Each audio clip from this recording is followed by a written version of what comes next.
They are the kind of men and women Tom Paine had in mind when he wrote during the darkest days of the American Revolution, "We have it in our power to begin the world over again."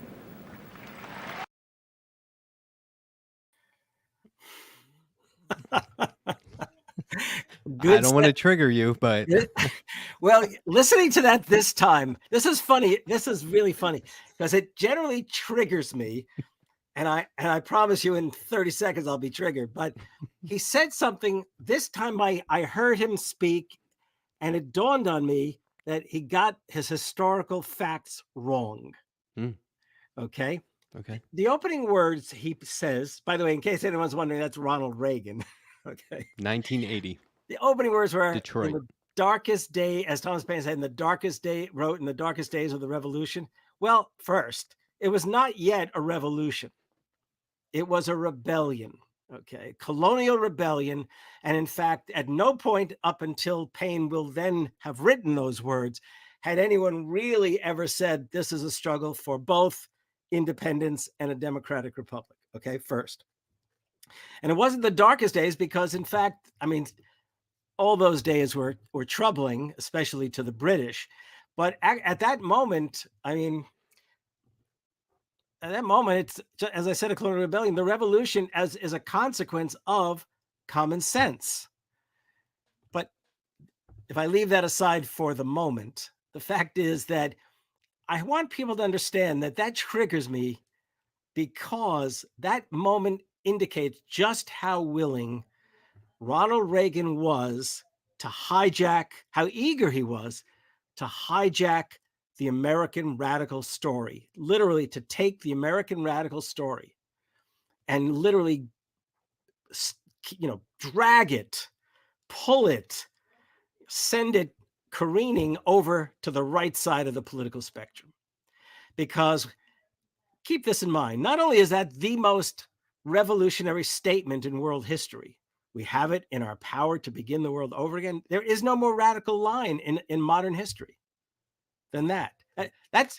The radicalism of that line is what then enables folks such as Karl Marx, Jefferson, to say we have life, liberty, and the pursuit of happiness, that kind of thing. It enables Marx to write the history of all hitherto existing societies, the history of class struggle, because what he's not talking about is not just class struggle, but indeed the possibility of class struggle for socialist transformation. So it's a really revolutionary set of words. But the other thing about it is the fact that for 200 years, basically from the 1770s all the way through to Reagan's middle age, 1970s, right? Conservatives did everything in their power to suppress the memory of Thomas Paine, and they would never, ever have quoted him. But Reagan, who had been an FDR Democrat, very progressive FDR Democrat in the 30s and 40s, and even supported Truman avidly, and because of that kind of progressivism of those days, was able to become the president of I guess it was the Screen Actors Guild that he became president of, okay, the union president. So they always say, Reagan was the most pro. They could have said, forget Biden, forget FDR. Reagan was the most pro-union president because he was the, president of a union. But having said that, so it's the case that conservatives really, they did everything in their power to suppress his memory. Even the conservatives of the American patriotic elite were pissed off and hated Paine because he was so radical. He didn't just raise the question of independence, he raised the question of democracy.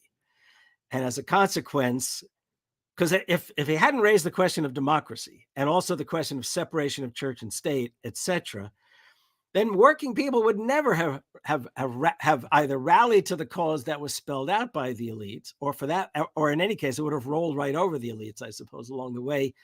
Okay. The point being that, it triggers me because when I heard him say that, when I was at that point, I think I was my 30th birthday. Not exactly, but that was the year that I was going to be turning 30. And I'd only been teaching for a few years. And I heard him do that. And I remember I was probably laying down on the floor. I was on the floor probably watching the convention.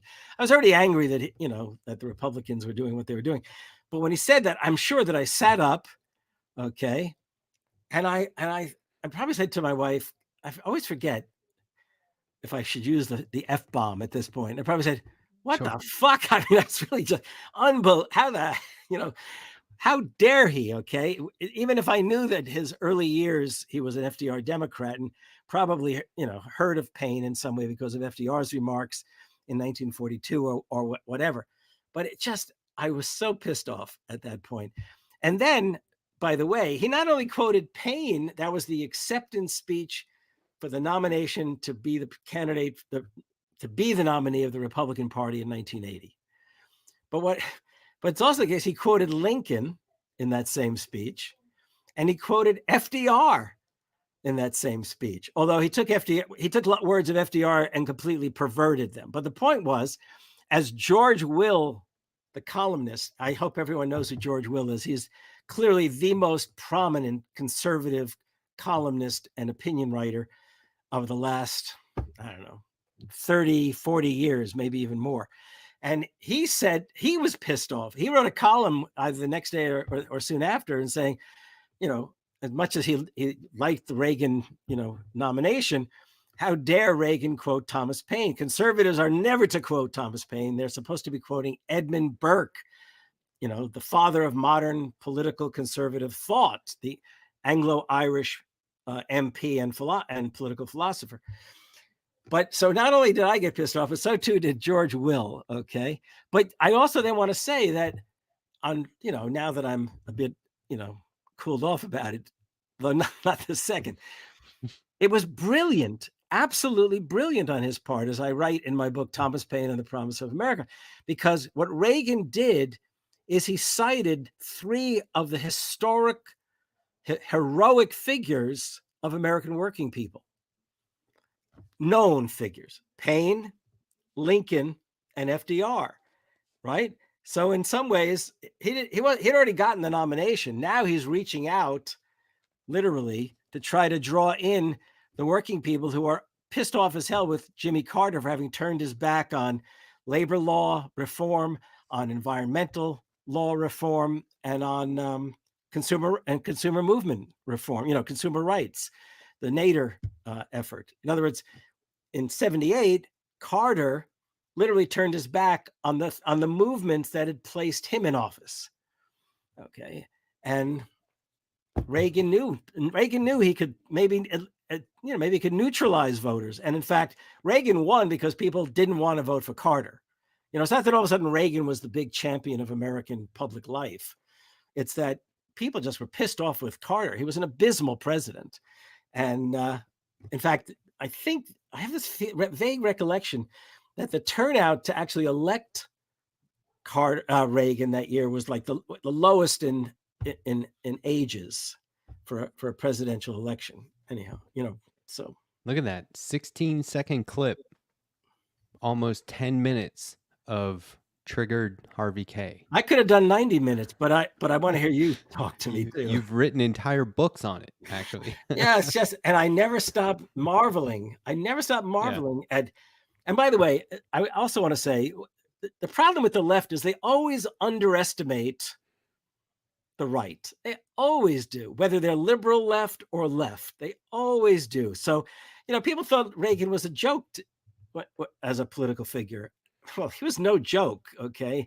He won the presidency. He won the presidency twice. Okay. He got knocked around in 1968. He didn't get anywhere near the nomination. In 1976, he ran, and basically the establishment Republicans were able to get Ford, who was the acting, was the vice president by appointment of Nixon. Mm-hmm. And what Reagan did is he figured out how to mobilize people, give you an example of how he knew how to incite. He opened his campaign that year of 1980. It might have been earlier, just in 1979 when he did it. He went to Philadelphia, Mississippi to launch his campaign. Philadelphia, Mississippi is the town where the three civil rights workers, two young Jewish men and an African American whose names I haven't, but I don't want to misname them, but they're in my head. Schwerner, and who were basically kidnapped and killed, and their bodies had disappeared, and eventually were found. It was and that's in the middle of the effort to secure voting rights for Mississippi African Americans. I mean, it was just the guy knew how to. What's that called when you do that? What's it called? The whistle. What kind of whistle is that? Dog whistle? Dog whistle. That was like one of the loudest dog whistles to racists and white supremacists, probably. Hey, he's coming to Philadelphia, Mississippi, right? And then of course, when he gets the nomination, he's not dog whistling anymore. Now he's gonna be the American patriot, and he's not only the American patriot, he's gonna be the American radical, the revolutionary. We have it in our power to bring in the world over again. And it was not long before journalists titled his efforts to transform America by literally trying to bring an end to the New Deal and the Great Society experiences. They called it the Reagan Revolution. Well, he declared the Reagan Revolution when he quoted Thomas Paine that night in 1980 at the Republican National Convention. Okay, let's do this. Sorry, I'll stop. Hello and welcome. I am the Letter Hack, and with me now is a very special guest. Friend of the show, historian, author, fan favorite of leftist podcasts everywhere. It's the one and only Professor Harvey Kaye. Thank you so much for being here. This is your second appearance on the show, but it was hard for me I was like, wait, is it second or third? Because we've been talking between these shows anyway. Yeah. I'm gonna give a secret away. Okay. That we are talking about doing a comic book together. Okay, I'll tell you why that's exciting to me. Not just because it would be a collaboration with you, which is thrilling, but because I have recommended to so many people, we should do a comic about that. Let's make a comic. Nothing. And I'm like, well, I'm here, and I get nothing. And you're actually responsive. And we've had discussions. I sent you a sample script pages. Like, this is kind of like, shame on the other folks. Shame on the other folks. That's what Good I mean, for me. yeah. Okay. No, you know what? Also, let me explain to you why it's such an appealing notion. First of all, this goes back into back to mid 2000s. Okay. And I think I may have told you this. I'm sure I told you the story already, where my editor, I've had a number of editors, Thomas Libien, who is my really dear friend and editor, for the Thomas Paine book and my later book, The Fight for the Four Freedoms. He wanted me to do a comic book on, I think the idea was to do it on the American Radical Church. This is back in, what we're talking now, 20 years ago. God, where the hell does time fly? That's incredible. And he was going to line me up with, I do this all the time. Right now I'm forgetting names. Harvey Pekar. Yeah, Harvey Pekar. If you had done that, the Harveys, oh my gosh. Yeah, I want to confess to people that I didn't, it's not that I didn't like his work. It's that I just worried that our personalities were so different that it would be truly a drag to make it through with him. And I say that because I'd worked with somebody on a co-editorship whose personality was kind of like that. And I'm a fairly buoyant person, and to deal with somebody who's not, it could be tough. The thing is, because his public facing Harvey Pekar was very abrasive, maybe even hostile. He was on Letterman a lot. Yeah. He was on David Letterman a lot. He was portrayed as being cranky, a grump. Yeah. But when you look at the number of artists he collaborated with over the years, and he has books where it's him and the artist talking about what should this book be, and he would one, you can't have that many collaborations and be difficult to work with. He may have had challenges. There may have been challenges in working with him, but that could be any artist. Angry men too. Who knows? Yeah. But by the way, you should start cartooning our in between conversations. Yes, we'll start dropping them online at places. I have thought about it. I really have, because it was funny. I wrote this quick script. I said, I'm going to talk to Harvey today.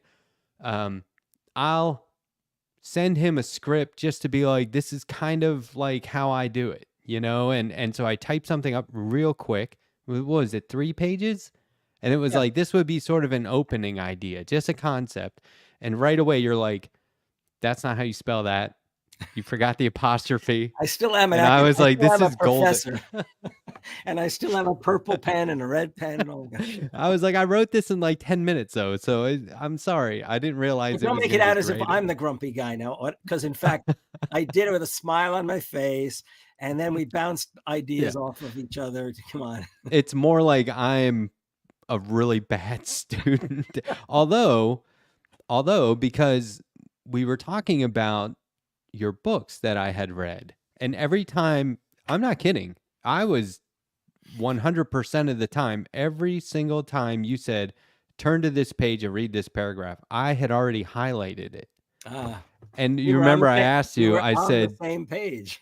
yes, exactly. We were. But I asked, I said, I didn't want to tell you I had used a highlighter on your book. So I said, would you be offended if I did that? And you were like, not at all. I do it all the time. And I was like, okay, I'd love Then- to show people. I've I highlighted just the scroll hell out of books. this book. My editor, my friend, that Thomas Levien, my friend. I mean, I just love the guy. We were just really good buddies. And one time he came out. He was a Packers fan, even though he grew up in the New York. He grew up in Connecticut, New York area. And he came out, and I was giving him a tour of my books here that are in the house. And he said, "God, you're great. You devour your books." It was as if there wasn't a page that wasn't marked. The other day, I had to throw away a book, a paperback, because I had so many Post-it notes that every time I tried to pull out a Post-it note to start over with the book, pages were ripping and all that kind of stuff. So, yeah. That's funny. I think that Hold on, keep talking. I'm going to just try to show. well, those books have been a tremendous influence on me in a very short period of time. Like I've seen every podcast interview and episode you've done. I'm pretty sure. And if I haven't, then I get points for seeing a lot of them 2 or 3 times, because there is so much to gain from what you've written and when you speak on these topics that you are such an expert on. And so in reading, it was when I got to The Fight for the Four Freedoms. In reading that book, I put it down and just took my glasses off. And it was like a real dramatic moment, okay? Trust me. You were in tears, huh? No. I said, I'm a New Dealer. I just am. And I brought it up on a show once, and people are like, well, maybe we should be New Dealers. And I was like, no, we're just New Dealers. And somebody said, well, wouldn't the right say that we're all drug dealers? And I was like, nah, I don't care. I wouldn't lead with I'm a New Dealer. I would lead with we need a new economic bill of rights, and then explain this is why I'm a New Dealer. Yeah.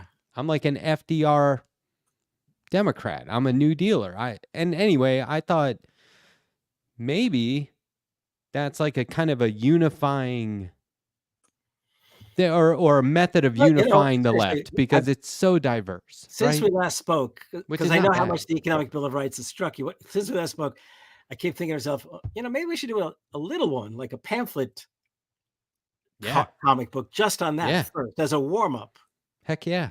on the Economic Bill of Rights, to get No it out problem. as soon as we can, kind of thing. And you shop that around to editors and go, look at what we're doing. Yeah. It would be like this, but longer. Yeah. Right. 100%. The narrative is crisp, because I've got that piece that, Common Dreams, which can sort of bring it from FDR right to the day. And we could start by Perfect. because it would also have Bernie in it, and it would have A. Philip Randolph in it, and Martin Luther King Jr. in it. I mean, it's got good stuff. There it is. That's perfect. Yeah. Okay.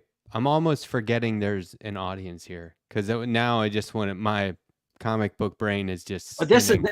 but actually, remember I said to you, when we meet, let's talk as if we're like we're having a brainstorming session, and hope that they're intrigued and not alienated when we do so. Right. Okay. Well, my big hook. I haven't looked at the chat to see if anybody's crapping on us, so I don't know. Oh no! I mean, I've seen a lot of good stuff here. The people are very into this. I saw good. somebody say that I love Harvey K dearly. So Oh, that's very sweet. no, this is our crowd here. We could not in a capitalist way, but we could look at these viewers as orders in hand. They're going to buy That this. sounds very entrepreneurial of you. Wait a minute. Can we hand out early kind of coupons? And Oh yeah, we'll totally. take the orders now, and you just give us the full price, and we'll guarantee in sometime. No, I don't want to. I don't want. No, but seriously, I was glad we could do this kind of conversation. Me too. And I think that, because every time I have on a guest, inevitably there's a comment or two somewhere online or in the actual YouTube video comments of somebody going, "Nah, I don't really like their stuff." And I'm like, "But hang on, same team. We're on the same team here. We don't see eye to eye on stuff, but let's talk about it."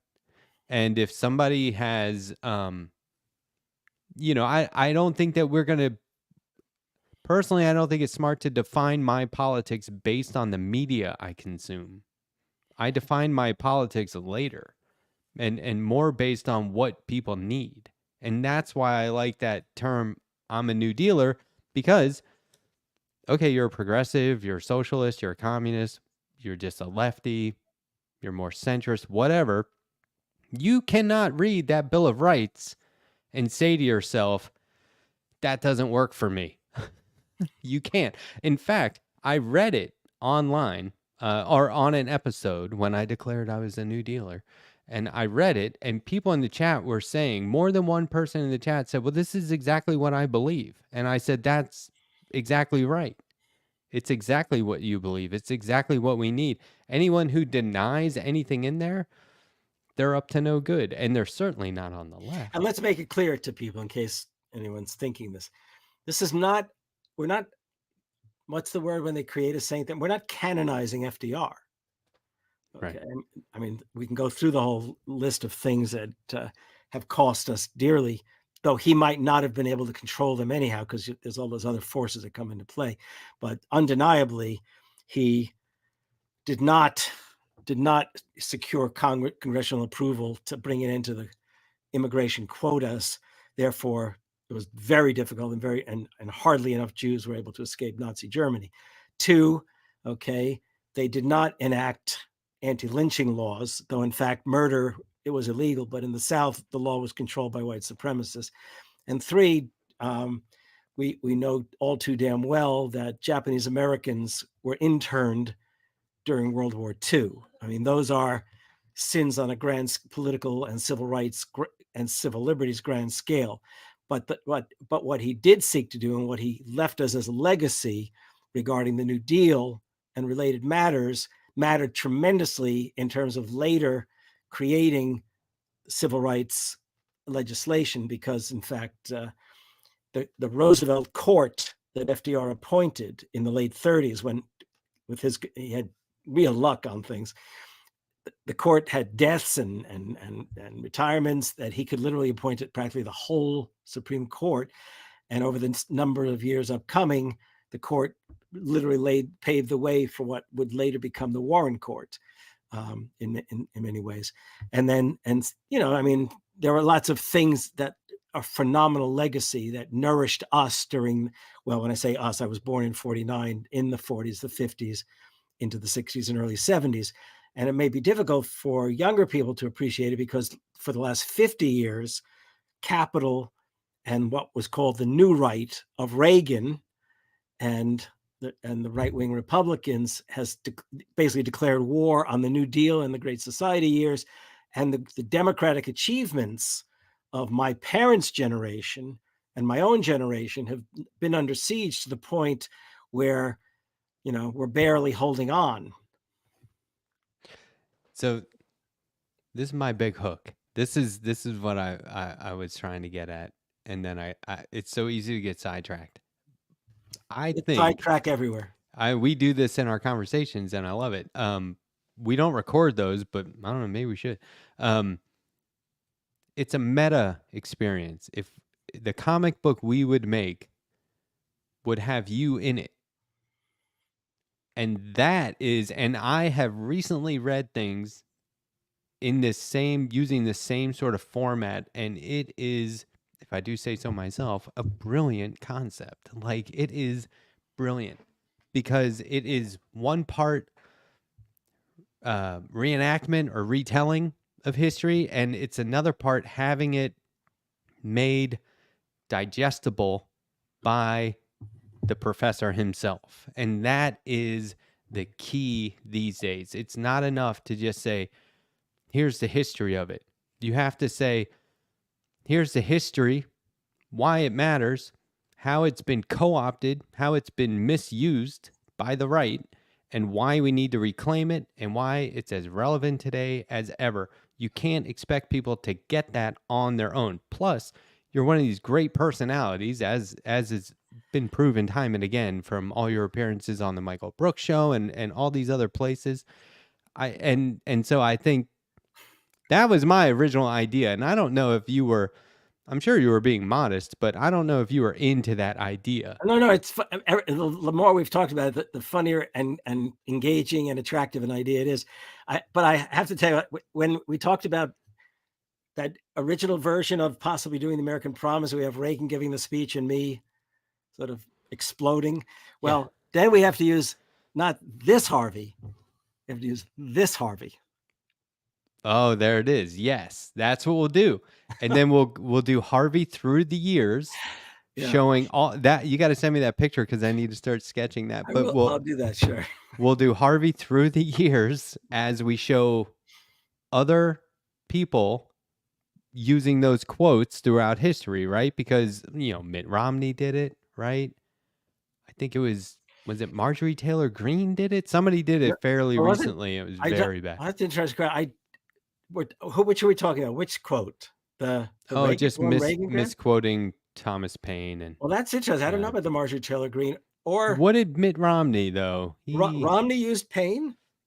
I think it was Paine. Yeah, I think so. I find that hard to believe from a more, for a Mormon to quote Paine. That would be interesting. I mean, I just assume he's not writing his own speech. They're all just grabbing hold. They don't even. They probably don't even know what they're talking about. That's what I mean. Just grabbing Thomas hold of Paine, Reagan's words, something like that. He probably thinks Thomas Paine is a mechanic in the audience, and somebody said he literally just said this. You should use it in a speech. But yeah, I think that it would be great to show the emotional response. You can call it an outburst, but the emotional response from somebody who is a literal historian, an expert on this, has spent a lifetime trying to educate people about it, and then to hear it misused by somebody in the worst way who doesn't even believe in it. It's the kind of thing, and I wasn't alone. I mean, I won't say I'm the only person doing that. A very good friend of mine, and he was almost a generation older, passed away several years ago, professor of government at Cornell, Isaac Kramnik. And I remember a number of us had contact over the years and just really could not forgive ourselves for letting him get away with, that kind of at that moment.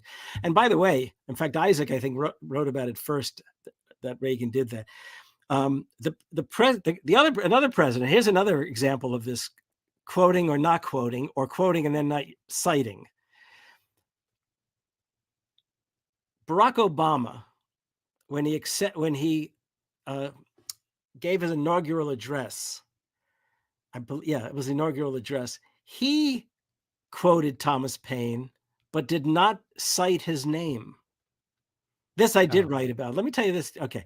So this is the other thing, is you will hold the left accountable for ignoring our radical history. Absolutely. That's the other positive thing. Okay, but sorry, I didn't mean to interrupt. No, it's fine. So here we are in January of 2009, and this is down in DC. I happened to be in DC on Inauguration Day, though I was not on the National Mall. I was in Bethesda at my sister's home.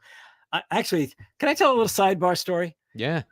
So I had the good fortune of being contacted by, not everyone may remember his name, Norman Lear, the great television producer and, major figure among the Hollywood liberal left.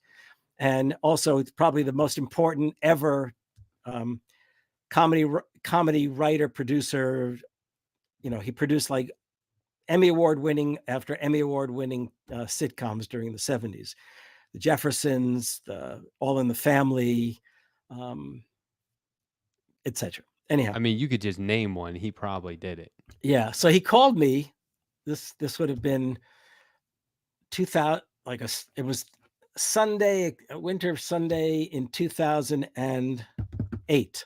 Did you know him already? No, in fact, so I'll tell the story quickly. Okay. I like telling the story, and then don't let me get carried away and going on and on. So Bill Moyers, here's what happened. Bill Moyers received a copy of my book the Thomas Paine and the Promise of America, like as soon as the galleys came out, meaning the pre-publication copy that needs to be proofed and is used for publicity. And it's a whole story as to how he got it. But anyhow, Moyers called me. Another time, let's talk about this whole story, and I'll actually play some tape that I've got for it. Okay. Cool. Bill Moyers, of course, the great public affairs television figure who goes back to the Kennedy and Johnson administrations and left the Johnson administration as from the office of press secretary because he was so outraged by the persistent war in Vietnam. So Bill contacted me, and we became friends because he loved Thomas Paine. I'll keep the story short. And we carried on a phone and email message conversation for a few years. And then in 2008, where he had taken a hiatus from television, he went back in 2008 and launched another Bill Moyers Journal or Moyers and Company show on PBS every Friday night. And he invited me on because he really wanted to talk about Thomas Paine at the time of Thomas Paine's birthday, January 29th that year. And I went on, and then I came back to Green Bay. And on that Sunday after I was on, it was a football game. Packers were playing the Giants here in town. And at the halftime, my wife came up here to the computer and she shouts down to me, "You have an email from Norman Lear." And I can tell you at that point, I remember, I swear to you, I said, and this is not nice considering we became good friends. I said, "God, is he still alive?" You know, it was that kind of thing. And he wasn't that old. He was 85, but it still is 85. Yeah. And the message said, "I saw you on my dear friend Bill Moyers' TV show on Friday night. And I can tell you, I never saw Bill smile as much as he did in response to you. And you and I need to talk. I have a project for us to work on." And I thought, holy, he said, "If I don't hear from you in the next 24 hours, I'll call Bill, get your number, and I'll talk to you early in the week." And I didn't have his number. He just sent me this email. So he calls me, and to make the long story short, he wanted me to come out to California for a meeting in a couple of weeks. And he said, "You'll learn about the project while you're out here." But we had just a fabulous conversation. And I'm going too far away from the subject. Anyhow, where was I going with this? I knew I told you once I got you were talking about Obama, and then yes. So see, I know how to handle these conversations. This is 2008. It's okay. So while I was with him, and he became like, it was a real sort of uncle nephew kind of relationship we had almost immediately. Staying with him and his family out in Hollywood, Brentwood up in the hills. And on one of the days, as we set out to drive into Hollywood area to a meeting, and I still didn't fully understand what the project was, and the project almost doesn't matter right now, but he said, "I want to give you a gift." I said, "You already gave me a gift. You brought me out here for the weekend, and this is a blast." I mean, we had a schedule of events that included going to the Grammy rehearsals together. I mean, it was just a lot of fun. He said, "No, I want to give you a gift. I want to give you $10,000. And I said, "You don't have to give me $10,000. He said, "No. Let me explain to you. I want to give you $10,000, $1,000 a month between now," this was like early February at that point, "and November, because I want to know that I can call you at any time that I need to speak to you for advice." And I said, "Well, you can do that anyhow. I mean, retainer advice." So what he said is, "And I can give you 10,000 because it can be given as a gift. We don't have to worry about taxes and all that kind of stuff." Great. So I said, "Norman, I can't tell." I said, ultimately, I have a feeling you're going to prevail. And to be honest, I really would. I mean, I would, I would be grateful. It's really, really nice. But honestly, you don't have to do it." He did do it. Well, anyhow, we ended up going to dinner over that weekend. This is funny. We ended up going to dinner over that weekend, first with some of his young assistants. And they asked me who I liked for president, and I remember I said, I don't know, Clinton, Obama. I'm not crazy about either one of them. Okay. And then we got back to his house ultimately. It must have been the first night I was there. And his wife said to me, who was my age, basically, this is his third wife. And she said, who do you like for president, Obama or Clinton? And I said, well, honestly, I swore I'd never vote for another Clinton after Bill. And she said, do you know them? I said, no, I don't know them. She goes, well, I know them and they're really nice people. I was just like, how am I going to argue with? They're really, I don't know. Right. So anyhow, the year, that's 2008. And among the things I did with Norman that weekend, I didn't know this would be part of it, is I helped him write a speech. And his speech was to be given in DC to a gathering of 2,000 liberals and progressives at a conference that was taking place almost every year called Take Back America.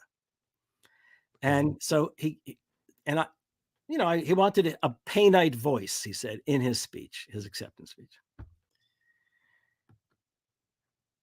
So I was in DC for that event, but I remember what I was going to tell you. So this is like several days before that weekend is upcoming. Okay. And no. Okay. So we do that. Then hold on. So then the year goes by. That's it. The year goes by. It's now January of 2009. Now we're on the eve of the inauguration. And he calls me on it might have been a Sunday. And he says, Harvey, I need you to do something for me. And by the way, at this point, I believe we're beyond the $1,000 a month. So this is strictly friendship. Okay. And he said, I need 2 short speeches. I'm sponsoring a major inaugural party, a pre-inaugural party, which I can tell you about another time as to why he was doing that. But it was a huge event. I mean, lots of people.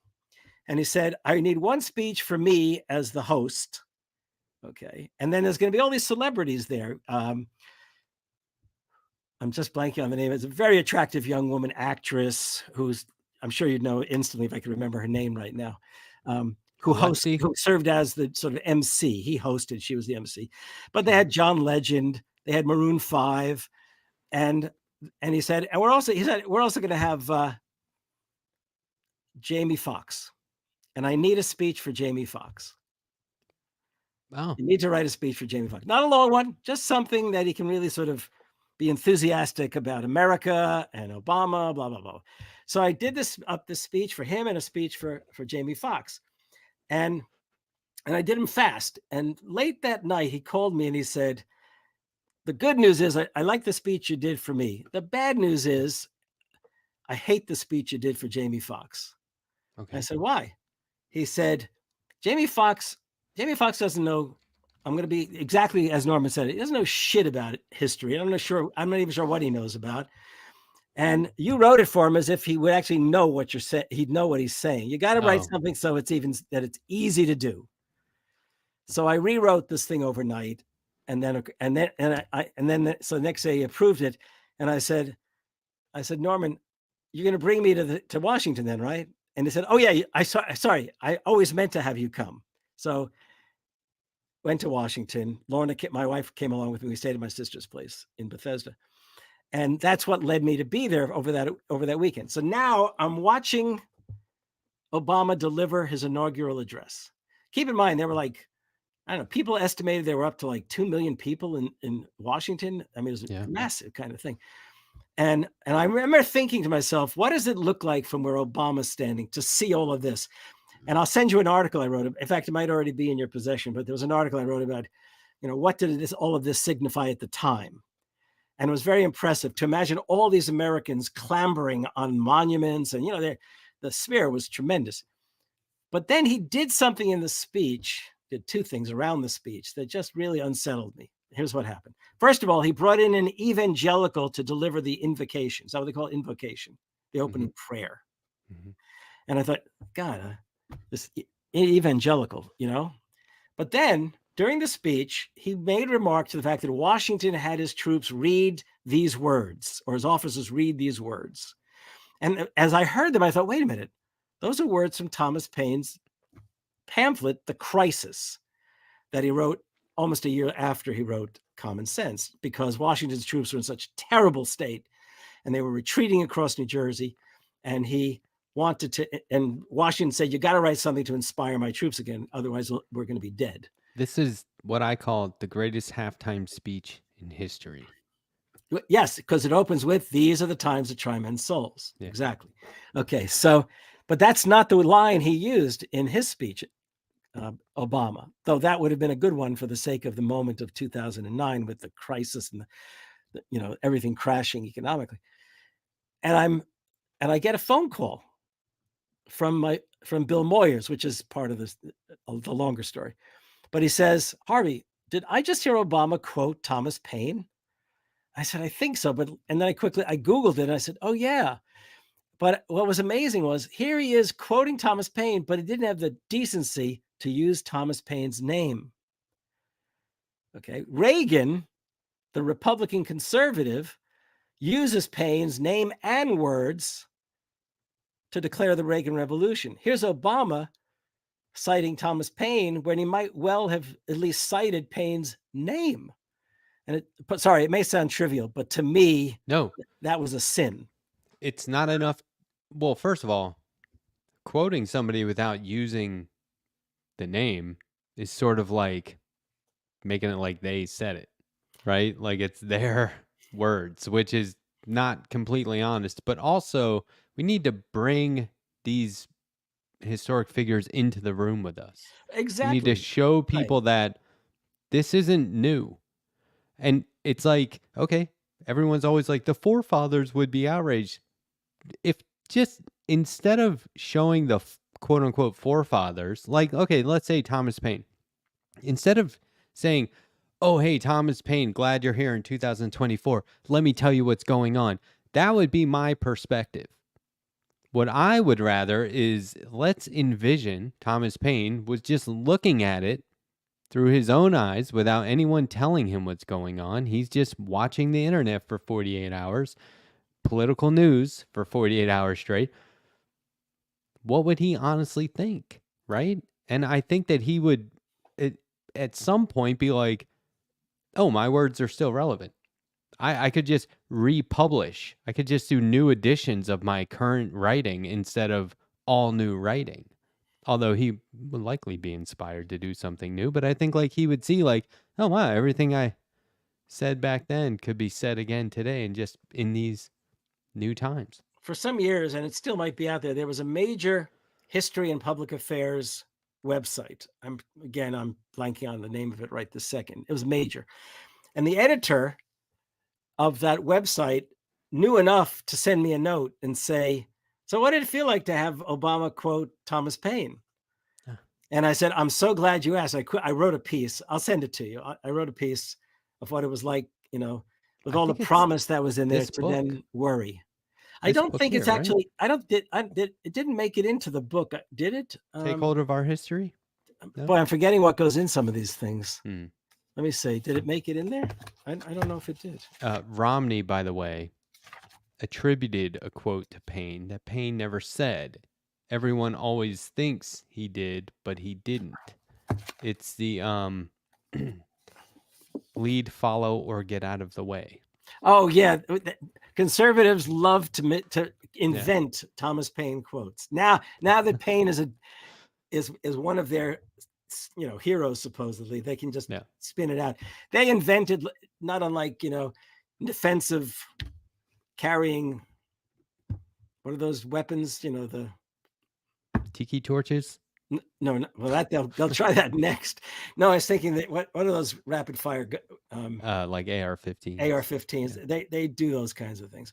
So, by the way, I mention the moment in the book "Take Hold of Our History," but the piece is not included in that volume. But okay. I will send it to you. It's still online, and you can always share it.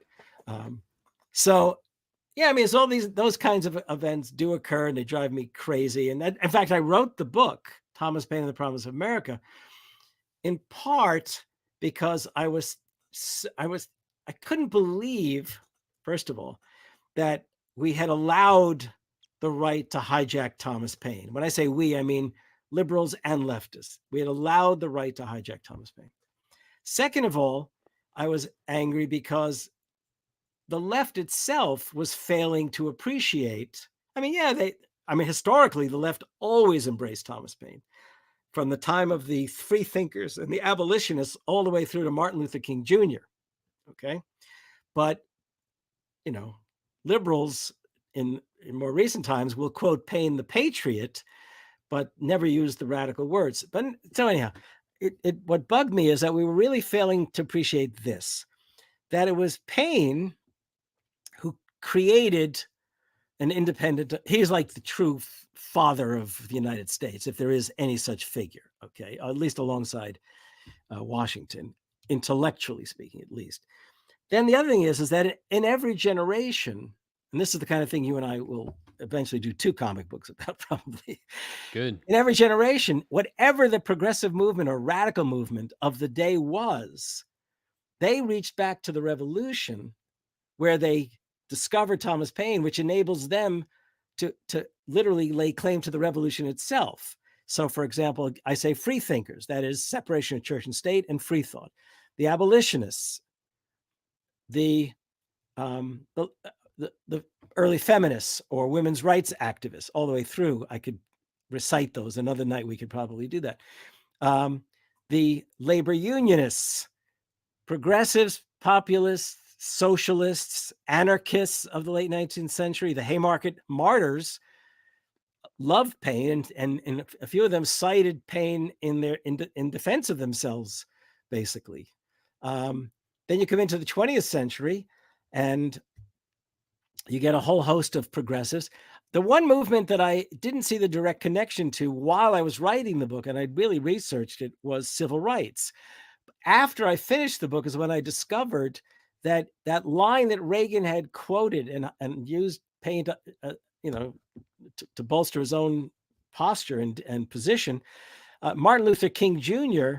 thought that was the words that he turned to. These are the times of triumph and souls, but we have it in our power to begin the world over again. Whenever he was depressed, apparently, he turned to that line to refresh himself. And this especially came up early when he came north, I believe, in the 60s. He had already appreciated the lines, but he came north in the 60s and found the civil rights movement, really in trouble in Chicago, and the violence that he encountered when he got to Chicago, but also the Black Power movement that emerged around that same time. He found that as divisive, and he would turn to, we have it in our power to begin the world over again. So there's Martin Luther King Jr., the iconic hero of the civil rights movement. So at every time. And unfortunately, funny, I'll never forget, this was when Bernie was running the first time. Somebody called me and said, "Hey, Harvey," this is somebody from Minnesota, I guess it was, said, "Hey, Harvey, did you know that Bernie's quoting both Thomas Paine and FDR on the Thom Hartmann show?" Okay. So I called Tom, I knew, and I called Tom and I said, "Who can I send a copy of my Thomas Paine book to so Bernie gets it?" And I did so. But I never heard from Bernie. But then again, and then here's the irony of that one. Bernie came out with a book after he lost the 2016 election nomination, or the 20. Anyhow, one of the times he lost, he brought out a book afterward, a lengthy book in which he was making it clear he was not giving up on the cause. And he has a chapter in which he opens referring to the founders that mattered to him, and he misspelled Thomas Paine's name. Did he leave off the E? No, what he did was he turned it into Payne. And I thought, people just don't listen. So I figured I'll get through to these people. So I tweeted it. I said, "Bernie," and you and your publisher, I forget the exact publisher at the time, have allowed you to misspell Thomas Paine. So I got a quick call. I did get a call from his editor, who then said, "Oh, we're gonna correct that as soon as we can. I promise." Oh, wow. They may well have done it. So they called you. Yeah. That's kind of like a mafia move. Okay. Well, I think I told you about the time Playboy called, right? About Thomas Paine. Did I tell you this? I feel like I would have made a note of that. Okay, so like, Hold on. these are stories about Harvey and Thomas Paine that I look. We're gonna need a prologue to this comic. That Okay, might be I it. have to preface this with a little thing. When I entered 7th grade or 8th grade, 7th or 8th grade, I came out with pneumonia, and I was entering. It was like we were moving up to the new school, and I got pneumonia so I was out the first 2 weeks. And my father came home one day and he said, I feel really bad for you because everyone's getting to know each other. Here you are stuck at home. He said, what would you like? What can I buy you as a gift to pick up your spirits? And how old would I have been? 12, 13? What decade is I said a this? subscription to Playboy. A whole subscription. And he actually bought me a subscription to Playboy. Now, keep in mind, we're talking 19. It's not as bad as it sounds, because keep in mind, we're talking prehistoric times. This was 1963, 62, in that zone. I'm getting a lot of Leroy Neiman illustrations in there. Yeah, so very cool stuff, actually. Yeah, I mean, it's actually, I only read it for the articles at 12, 13 years of age. Yeah. So, wait, so time, anyhow, later in life, now it's now the time of Glenn Beck. Remember Glenn Beck? Yeah. Okay. And Glenn Beck brought out a book, it's somewhere here, in which it was called Common Sense by Thomas Paine, channeled to Glenn Beck. It was Glenn Beck claimed he was channeling Thomas Paine, Common Sense. And he wrote this book. He wrote this. And I swear to God, every single issue he talked about, he took Thomas Paine and literally undressed him and turned him upside down. I mean, that's how bad. There was no connection between this little work and Thomas, but he didn't care. And you think anyone was going to check on him? No. Okay. Right. But I was just pissed. Well, I got a call from Tom Frank, the writer, okay, who I knew for some time. And he said that Playboy had asked him to do a piece on Glenn Beck. And he wanted to ask me how it was possible that Glenn Beck had brought out this book on claiming to, have been channeled from Thomas Paine. And we spent about an hour talking, and I laid it all out for him and why Glenn Beck would want to do that. Also, Sarah Palin, also in her book was quoting Thomas Paine, but Glenn Beck did a whole book as if he were Thomas Paine. So we do that. And I guess about a month later, something like that, article hadn't come out yet, the editor of Playboy called me to say, and this is to me, this was one of the funniest moments. He said, would you be willing to write a letter to the editor, meaning me, would you write a letter to the editor that I can put in the magazine in response to Tom Frank's article? You can praise it or whatever it is. We'd like an article from a letter from you to put in the magazine about Thomas Paine. I said, yeah. I said, this is funny. Back when I was a young teenager, I would have loved to have gotten a letter published in Playboy. And now I'm getting invited by the editor himself to do this, Do you know what that's called? When an editor asks you to write them a letter what is for that, their publication? Is that letter hack? Yeah. I'm a junior letter hack. What can I say? I would say that official. Clearly was that. So then the magazine did come out, and there is a nude on the page where my letter is, just for the record. Oh, there is? Yeah. That's awesome. What year was this? What year would that have been? 2009, maybe? Oh, okay. So we could because it was the 40th anniversary of Thomas Paine's passing when he did that, I think. Because 2008 was the election, Obama's election, right? And then 2008, 2012, right? So I think it was 2009. I think it was 2009. It's that, or I think it must have been 2009, because I think it was that 200th anniversary that Glenn Beck was trying to piggyback. Oh, Glenn Beck. Sheesh. This is sorry, I know we've gone all over the place, but what the hell? This is all pure gold. I kind of I want to go back to. And by the way, they did pay me for the letter. Oh, it wasn't much. I don't know if it was $100 or $200, whatever it was. That's a professional letter hack. Yeah. Oh, yeah. Now you're impressed, really. It's a big deal. There's not many of us out there. It's just so Hey, great that let's start a club with like a secret handshake and all that. no, but it's like we're pals anyway, and then I find out you're a letter hack. It's kind of kismet. So That's why I thought I had told you this story in one of our conversations, but there you go. I would have remembered that. I would have, I would because right show now you I'm the like, letter. I that's would show the you the letter, prologue. but then it would have a nude on your show. We don't want to do that. Yeah, and if we do it in a comic, we can make it really funny with censoring and stuff. Oh. Or like just slightly off panel so you can't really see.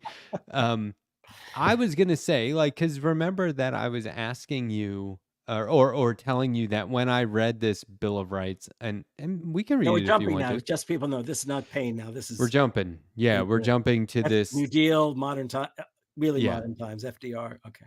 But this is the one that you and Alan Minsky came up with. And I was going to ask you how you guys came up with it. Like, how did it start? What were the origins of it? How did you, was there a lot of back and forth? But like, really, There's I actually feel a like, real story to it. I know that, I'm sure there is, and I would love to hear that. But part of me feels like you were just writing down like a list of really obvious stuff and then trying to like make it, concise and legible and like, okay, well, let's prioritize, right? But I mean, like I said, people in the chat were like, this is everything I already believe in. Okay. Well, it's funny you say that because I will tell you, when I worked with Marianne Williamson on her launch speech a year ago, she had asked for me to be to work with her on all this. And yes. And she embraced that economic Bill of Rights and basically has run her entire year-long campaign in terms of that. It's right there on her website. She talks about it constantly on the road. But though she doesn't say she got that, she doesn't always constantly say, I got this from Harvey K. and Alan Minsky, but she doesn't have to. Okay. Well, what happened when she was doing this, when we got to the part of her launch speech where she said economic Bill of Rights, or maybe it was the second speech that I helped her with her launch speech and then the speech for the economic Bill of Rights that she gave at the National Press Club. When she got to the 10 items and the one that Alan and I constructed, as we went through them, she said, God, why do I have to be saying this? This should already have been done. Right? How come every politician isn't using this? Why isn't the Democratic Party literally its platform open up with that? And by the way, now I'll go back and tell you the story. So when I finished my Thomas Paine book in 2004 and delivered, it was published in 2005, my editor said, what would you like to do next? And I had a few ideas. One actually was the idea of a book on Lincoln that I wanted to write, because I was impressed by the fact that very few people realized that Lincoln had read Paine as a young man and was very much impressed and actually drew upon Paine for various things. And I talk about that in the Thomas Paine book. And he said, well, I really can't encourage you to do that because his in 2009 is the anniversary of his birth and everyone's going to be doing new Lincoln books. And I think you'll just literally die the book will die because you're not one of the big Lincoln scholars. So let's not go there. Then I talked about doing a book on the Green Bay Packers and the city of Green Bay, how unusual it is because it's, as one sports writer for the New York Times wrote, socialism is alive and well in Green Bay, Wisconsin. It's a fan-owned team, not a rich family's team. Now, he said, that's great, but probably not for us to handle right now. And then I proposed a book on the economic Bill of Rights specifically. And he said to me that, well, that might be difficult because I understand that Cass Sunstein, who, by the way, was a law professor at Chicago and then now at Harvard, I guess, still, who mentored Obama, in fact, and then entered the Obama administration. He was working on, and he's a lawyer, he was working on a book on the economic Bill of Rights. And he said, it'd be tough. You don't want to compete with that. And I realized I'd probably not. So anyhow, I did the book on the fight for the four freedoms, but I loved because the whole story is really the age of Roosevelt and the greatest generation and how we on the left have completely failed to appreciate just how in quotes, radical / revolutionary the New Deal was, and even some of the changes enacted during World War II, and how it reverberated on and on. So the Economic Bill of Rights still mattered to me, and I still had thought to myself, wow. Well, in 2012, when I may have just finished the Fight for the Four Freedoms, or I was near to finishing, and that was Obama's second inauguration, right? 2008, 2012. It was, or the campaign 2012. That's it. I'm pretty sure that was the year. I wrote a piece. It was like an open letter to Obama. It's time for you to embrace and advance an economic Bill of Rights. And I did that in the pages of a big sort of progressive newsletter that would go out to like 1 million people. And a few months later, I already knew Bill Moyers. Bill Moyers called and said, would you be willing to let us use that on our website now? So that would have been a few months later. And I thought, wow, that'd be great. Fantastic. Because their website was getting hundreds of thousands of hits. So it was posted. So I literally, that was my first piece. But then there's this other thing too. There was a film that came out. I'm sure people know of it, and I think it's a great film. It's still definitely worth seeing. Capitalism, A Love Story by Michael Moore. If you haven't seen it, see it. Okay. And in there, he actually has included, because he's definitely a fan of FDR in this film, the clip of FDR delivering the Economic Bill of Rights speech from his office. He never delivered it at the Congress because he wasn't feeling well, but he did a record. I think they did a feed to Congress from the White House, and then I think later in the day he did it as a radio address to the nation. And the clip was lost, not the sound clip. The video clip was lost, the tape. But he discovered it, Michael Moore, by most accounts. He's the one who recovers it. Where and how, I can't tell you because I don't remember. But I got a phone call from one of the editors at the Daily Beast saying, would you be willing to review Capitalism, A Love Story? I said, I would, but it's not opening in Green Bay, at least not yet. I can't see it. He goes, well, seriously, write it as if you've seen it. This is funny because we really want you to comment on his use of the Economic Bill of Rights.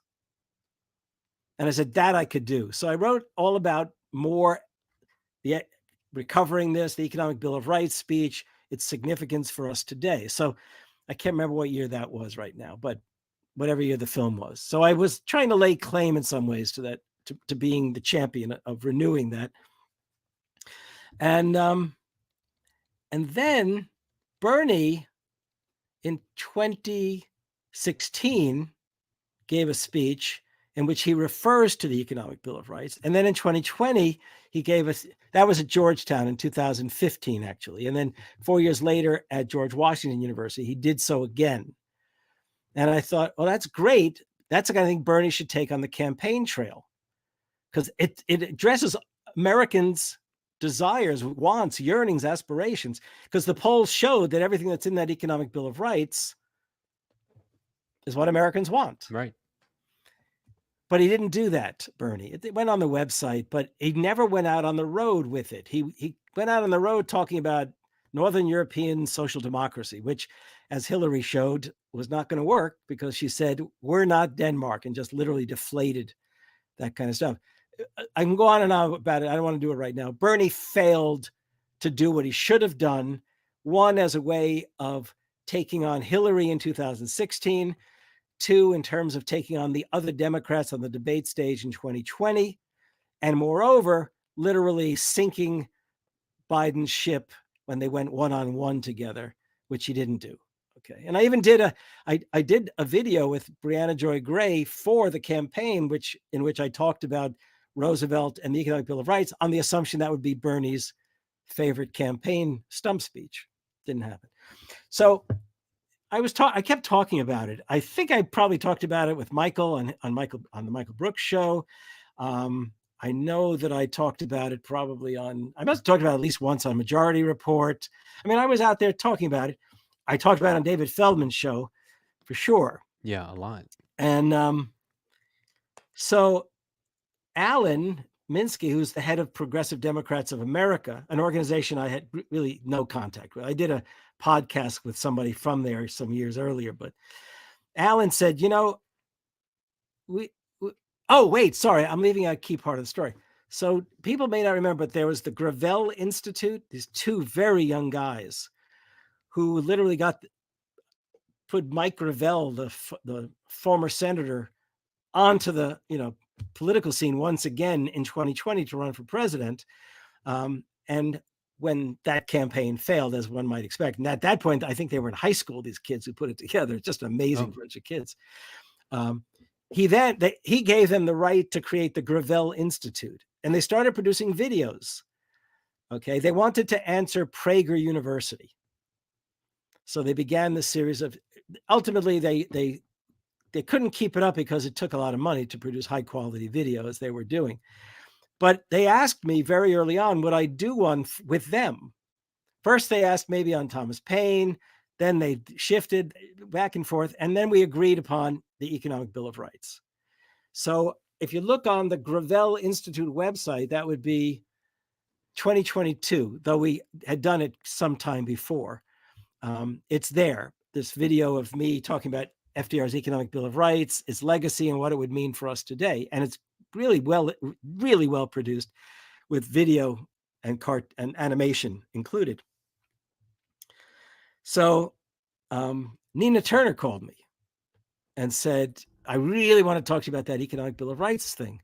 We talked, and I became an advisor, really, I think, a primary advisor to her second ill-fated campaign for Congress out of Cleveland. And we're still close and friendly, and I'm on the advisory board for wearesomebody.org. We Are Somebody. Then Alan said to me, I think we should start a new campaign for an Economic Bill of Rights. And it was so I'd been already campaigning in my own limited way, but Alan had an organization that could show interest, and the Democrats Abroad, which is the 51st party of the 50 parties in the Democratic Party, by the way. The Democrats Abroad organization is a party, a chapter, a state party. Oh, okay. The Progressive Caucus in there loved it, has embraced it, and I think they're having some success in getting the Democrats Abroad to embrace it. Here in Wisconsin, my state assemblywoman and another young state assemblywoman, they introduced it as a plan for the Democrats in the state. Unfortunately, as most Democratic Party establishments, they just haven't picked it up yet. However, I will add, the Massachusetts Democratic Party embraced it in convention. The California Party has shown a lot of interest. The Arizona Democratic Party has shown interest. The West Virginia Progressive Caucus in the Democratic Party is on the verge of, I think, really almost taking over that party. And at least one or more of their people is really championing it. And it looks like they're going to officially embrace it by the end of this year. And I say that confidently. The executive board has already done so, but they've got to have a convention to then make it official. And the young man I worked with on this, Troy Miller, who was the producer, for some time he had been the producer for Thom Hartmann. He's now the producer for R.J. Eskow, the Zero Hour. Troy Miller is now running for state assembly, I guess it is, running on a platform of Economic Bill of Rights for West Virginia. So there is percolation out there, but it's been some years since I was trying to advance it. And then a book came out a couple of years ago that it was just last year. Is it just last year? Might have been just last year, by a young friend of mine named Mark Paul, who's a professor of economics and public policy at Rutgers. He brought out a book on the question of economic freedom in America, which is very much about the Economic Bill of Rights. So there's been all this kind of activity, and I've published a fair bit myself in article form specifically on that. But the Four Freedoms book is where I situate it pretty much inside of history. There it is. What I like about this, it is so frustrating to me that it isn't just like embraced by all politicians everywhere. Here, hold on one. Yes. Second. And in those terms, let me just note, The only one of the members of the squad who's even publicly referred to it, as far as I know, is Ro Khanna, who's not the one I ever expected to hear do that. He's not in the squad, but of the Progressive Caucus. The Progressive Caucus has shown no interest in embracing it. And I spoke to a number of, I've been in various kinds of contact with members, and it's astonishing to me. It's made for them. The Progressive Caucus should have embraced it, issued it as a manifesto, and challenged the Democratic Party to reject it, since it's literally it originated in the labors of the greatest generation and the greatest Democratic president ever, and that's Franklin Roosevelt. So it's unbelievable that AOC and the others have not said, hey, this would be a great idea. I remember I told Nina Turner, man, if we win this election, you go to DC, I'm going with you, because I know that if you go, there's no way the Progressive Caucus is going to be able to ignore this once you're there. But so what I like about it, in the common, what is it? The Common Dreams opinion piece that you and Alan Minsky wrote and presented this in, it is, without a doubt, there's a lot there, but I'm just going to read a quick excerpt that I like, and I'll tell you why I like it. The time has come for our many progressive organizations and resurgent labor unions to create a grand progressive and social democratic coalition that will press the Democratic Party to redeem FDR's 1944 call and join in rallying working people to fight for a 21st century economic bill of rights that will guarantee to all Americans. And then you list them. What I like is that this talks about labor unions and coalitions, not politicians and government. Well, as I say in the prior paragraphs, in 1944, when FDR proposed it, he knew from polling that he had conducted that the overwhelming majority of Americans wanted an economic bill of rights. Okay, 85% of Americans, 83 to be more precise, wanted national health care, for example. And that's 75% of Republicans and 95% of Democrats. And that's just a prime example. Well, he knew that he couldn't get anything like that enacted because the Republicans and Southern white supremacists who were Democrats would block that kind of initiative. But it did persist. And it's in the article, as you know, how it persisted after the war, came up very strongly in the 1960s.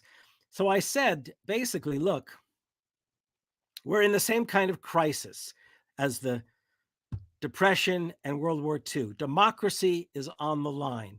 We don't have a president willing to do what FDR did. But when FDR proposed it, the labor unions, especially the industrial unions, but all the labor unions, from the trades in the AFL to the industrial unions of the CIO, they all embraced it, and they campaigned for it in 1944. And they never stopped subscribing to it for many, many years, though we don't see that in this time at all. I mean, the labor union movement, which I belong to, really needs a good shakeup. So my argument is that if the Democrats aren't going to do it and the president himself isn't going to do it, obviously, then maybe labor unions should reverse it. So instead of the president proposing, maybe it's time for labor unions to get some history and memory going and start arguing for it. Especially with labor resurgent, wouldn't it be a great time for Sean Fain? And Sean what's his name? The head of the Teamsters, Sean O'Brien, what's his, you know who I mean, anyhow, to get like these Sarah guys. Nelson. And so, well, Sarah Nelson, I've talked to about, we did a show together with, for Real News Network. I mean, I know Sarah, where she stands on this, but it would be great if she could pull some of her labor comrades together and we could push this forward. I know Nina is going to make that, I hope, and we've talked about it, making it part of We Are Somebody. But imagine if you had labor unions right now who are literally resurgent and in many ways at the center of the public imagination when it comes to progressive action, if they did so. And what's so good about that, and we can talk about this another time, is that it would mean that labor doesn't only stand for those who are already organized or wanting to be organized, it stands for all working people. So here it is. It's up on the screen for everyone. I don't know if we need to literally read each one. I've posted the link over and over. I'll continue to do so. I want movements that birth candidates. I don't want movements around candidates. I don't want politicians to birth a movement. I want a movement to birth the politician or the candidate or the leader, whatever it is. I'm tired of waiting around for them to do the right thing and for the government to enact certain policy that can't be undone by the next administration or whatever with the wave of a pen, or just, oh, we're going to wrecking ball all the good things that you did. Now we'll privatize again. And then 4 to 8 years later, we can try it again, you guys. I'm tired of that. I want a way for us to get what we need now. I want results tomorrow. And I think that we can do that around labor. And if you agree, this is what they call social justice union organizing, right? And that absolutely. movement. And so is that possible? I mean, what do we just Yes, start it putting is. out the Sean Fain t-shirts and then let him realize he's got a campaign going already? How do we do it? Decidedly is. And I did ask Sarah at least to deliver that piece that I wrote at Common Dreams, and Al and I really did together. But I spoke to Sarah and said, "Can you get this into Sean's hand? I hope he saw it. I hope he's considering it." I'm going to have to use some of our leverage somewhere, I think, if we're going to see this happening. But they endorsed, just like the Squad and Bernie, Sean Fain and the UAW endorsed Biden without any apparent deal. Like, hey, we've got this thing. How about if you consider talking in these terms? By the way, did you see this piece today in the Washington Post? I think I tweeted it. You may have noticed it. So apparently Bernie last autumn went to see Biden to tell him, in short, if you're gonna bother to have FDR up on the wall, how about if you start acting like FDR and start talking about FDR in the campaign, and not simply in a nice way, but literally in a meaningful way as to what you hope to do in a second term. So, but that's months ago, and I haven't seen anything come out of Biden like that necessarily. So I'm interested in what you think about this uncommitted vote that's going on. Maybe we should save that for Left Past 10, which, well, let me just I put guess it we're 10 minutes quickly out. that I think if the uncommitted vote seems to be built around one thing, the ceasefire question. And if people really want to do that, then they should just vote in the primary. She's on the ballot for Marianne Williamson. They should do it not only for that reason, but also for the Economic Bill of Rights. I mean, Marianne Williamson is not going to win the presidency, but when I worked with her, my vision, and I believe her vision too, was to make sure that she was heard in the media, which she has not been, to make sure that she was heard by the Democratic Party, which she has been, but they do everything in their power to marginalize her, and eventually to secure enough votes and maybe delegates to get herself onto the convention floor so the whole nation could hear what she has to say, and the Democrats might be compelled in their platform to take on these kinds of things. So, I mean, the uncommitted votes could be much more effectively expended in a vote for Marianne Williamson. I'm not pushing back, but I think that this is how I started to look at it today, because Minnesota was a lot. They were going for 4,000 or 5,000. They ended up with 45,000, something like that. It's pretty big. So what I noticed was, it looks like, of course, this is how the media spins it. Oh, these are the people who aren't going to vote for Biden in November. But the way you could look at it is, these are essentially guaranteed votes for Biden in November if he course corrects now, if he does the right thing now. But there's that possibility. And also, look. But I don't know if you get that if you vote for Marianne Williamson. Let me play a version of devil's advocate. It's not quite a devil's advocate, but if you're going to vote uncommitted, the danger for Biden is not that they'll vote for Bernie. Listen to me, for Trump. Because if those folks who would vote uncommitted would even consider voting for Trump, then they're fools. They'd probably stay home, though. Okay, right? Fools. Okay, but they might well just stay home, and that would not be good for the Democratic Party, and it would not be good for American democracy. So, I mean, seriously, if you want to send across a message, let it be a broader message. They should have pulled the handle or not written in because it's not a write-in vote, or filled in the little circle as they do in Wisconsin for Marianne Williamson. I don't support the idea of an uncommitted vote. I support the idea of voting for Marianne Williamson. let's spend, and that may come up in our next show. So let's spend the next few minutes we have. We've got 10 minutes, but Yeah. I got a super chat from Jules T for $5. Did Thomas Paine really come close to being executed during the French Revolution? Yes. Yes, indeed. Okay. In fact, it's funny. I just taught Stephanie Kelton, who's like the queen of modern monetary theory, teaches out at SUNY Stony Brook. So last year and this year, I taught one of her courses. It's called Ideologies of Capitalism. I did the class on Thomas Paine, and I tried not to get into too many stories as I could too easily do.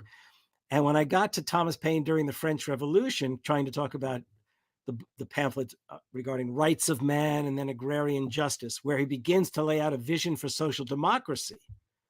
Okay. Stephanie said, "Oh, you got to tell the story about Paine almost getting executed in the French Revolution." And I thought, oh my God, okay. So Paine, after the American Revolution, I'll avoid the long story, he ends up in Europe, okay? And he goes back and forth between Paris and London because he's trying to secure funding and endorsements to build an iron bridge in America. He wants to span the rivers from up in New England down to into the South Carolina and Georgia, because the bridges, which are wooden, they don't last very long, and otherwise you have to go by boat from city to city along the coast. He said, "Look, we built an iron bridge. Think of the communications advantages." Hmm. And Franklin and Washington, they all had loved this idea, but they didn't have the resources, and we didn't have the banks to do that kind of thing. So he went to Europe. So going back and forth between Paris and London, and he was very well known. He was famous in Europe because of the American Revolution.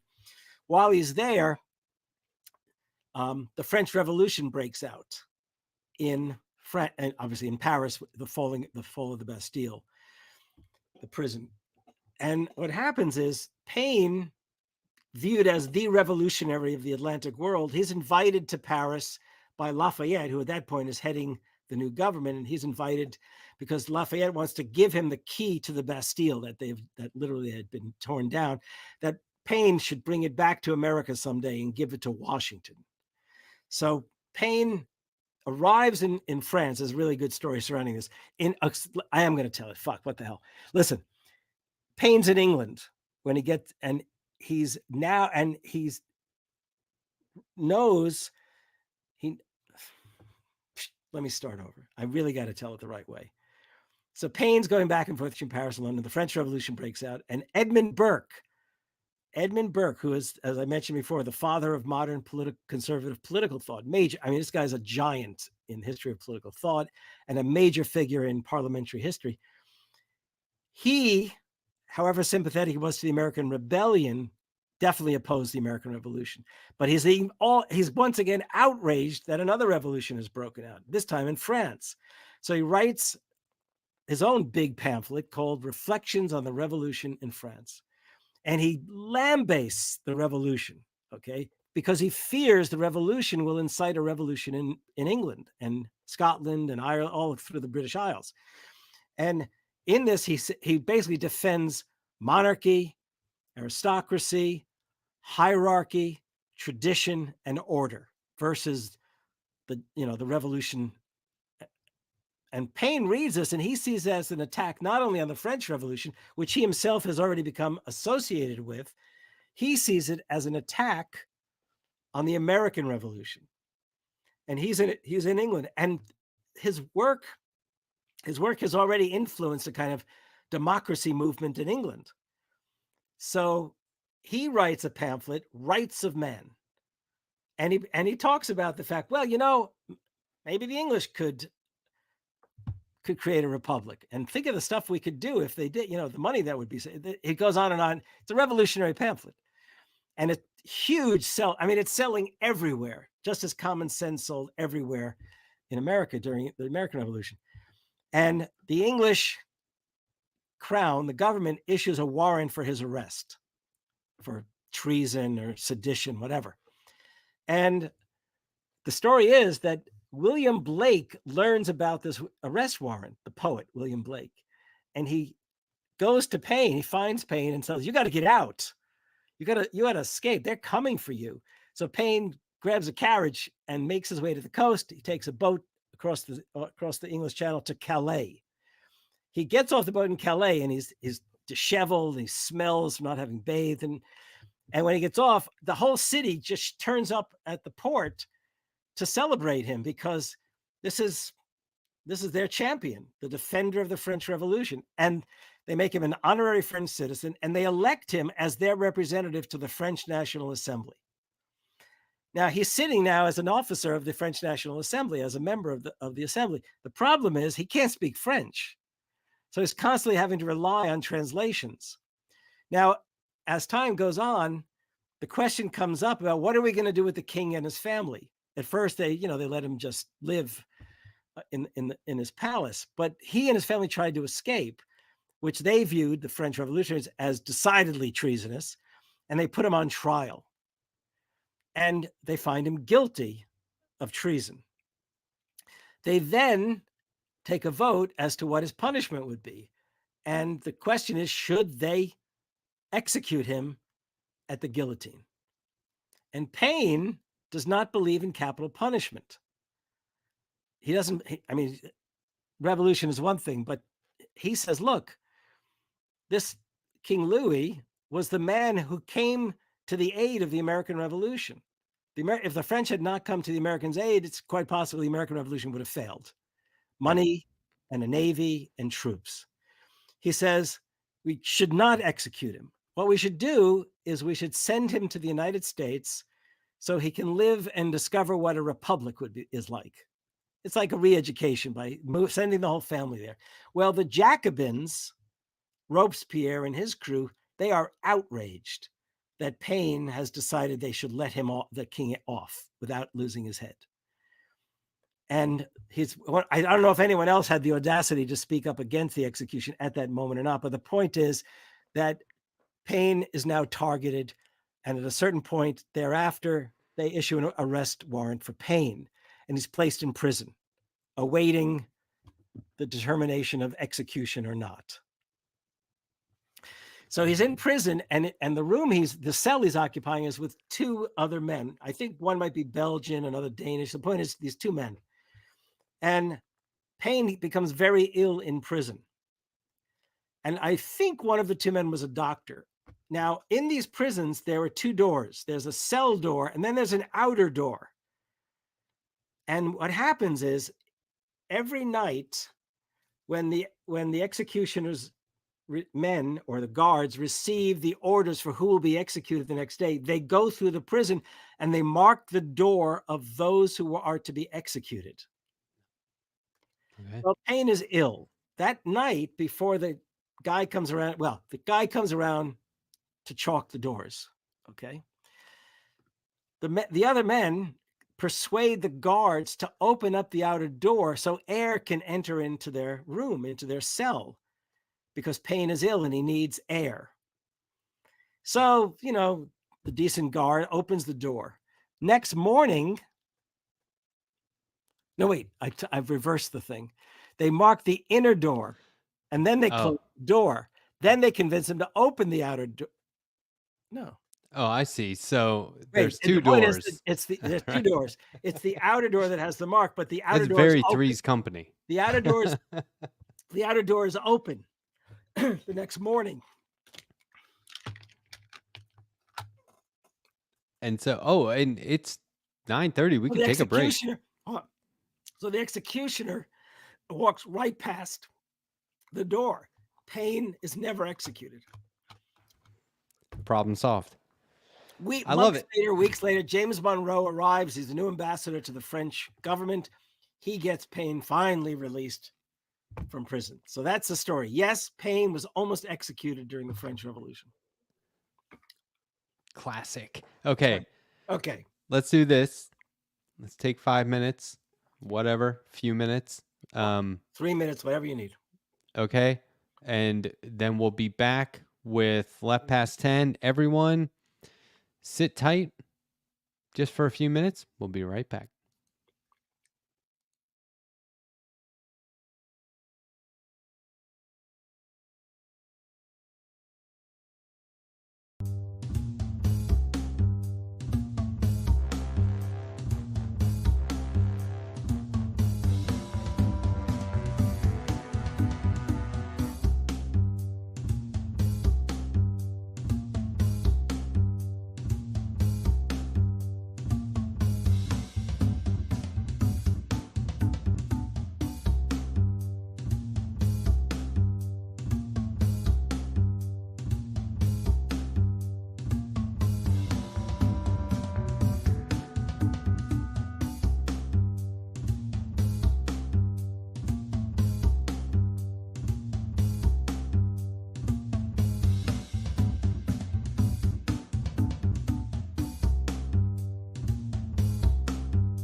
And we're back.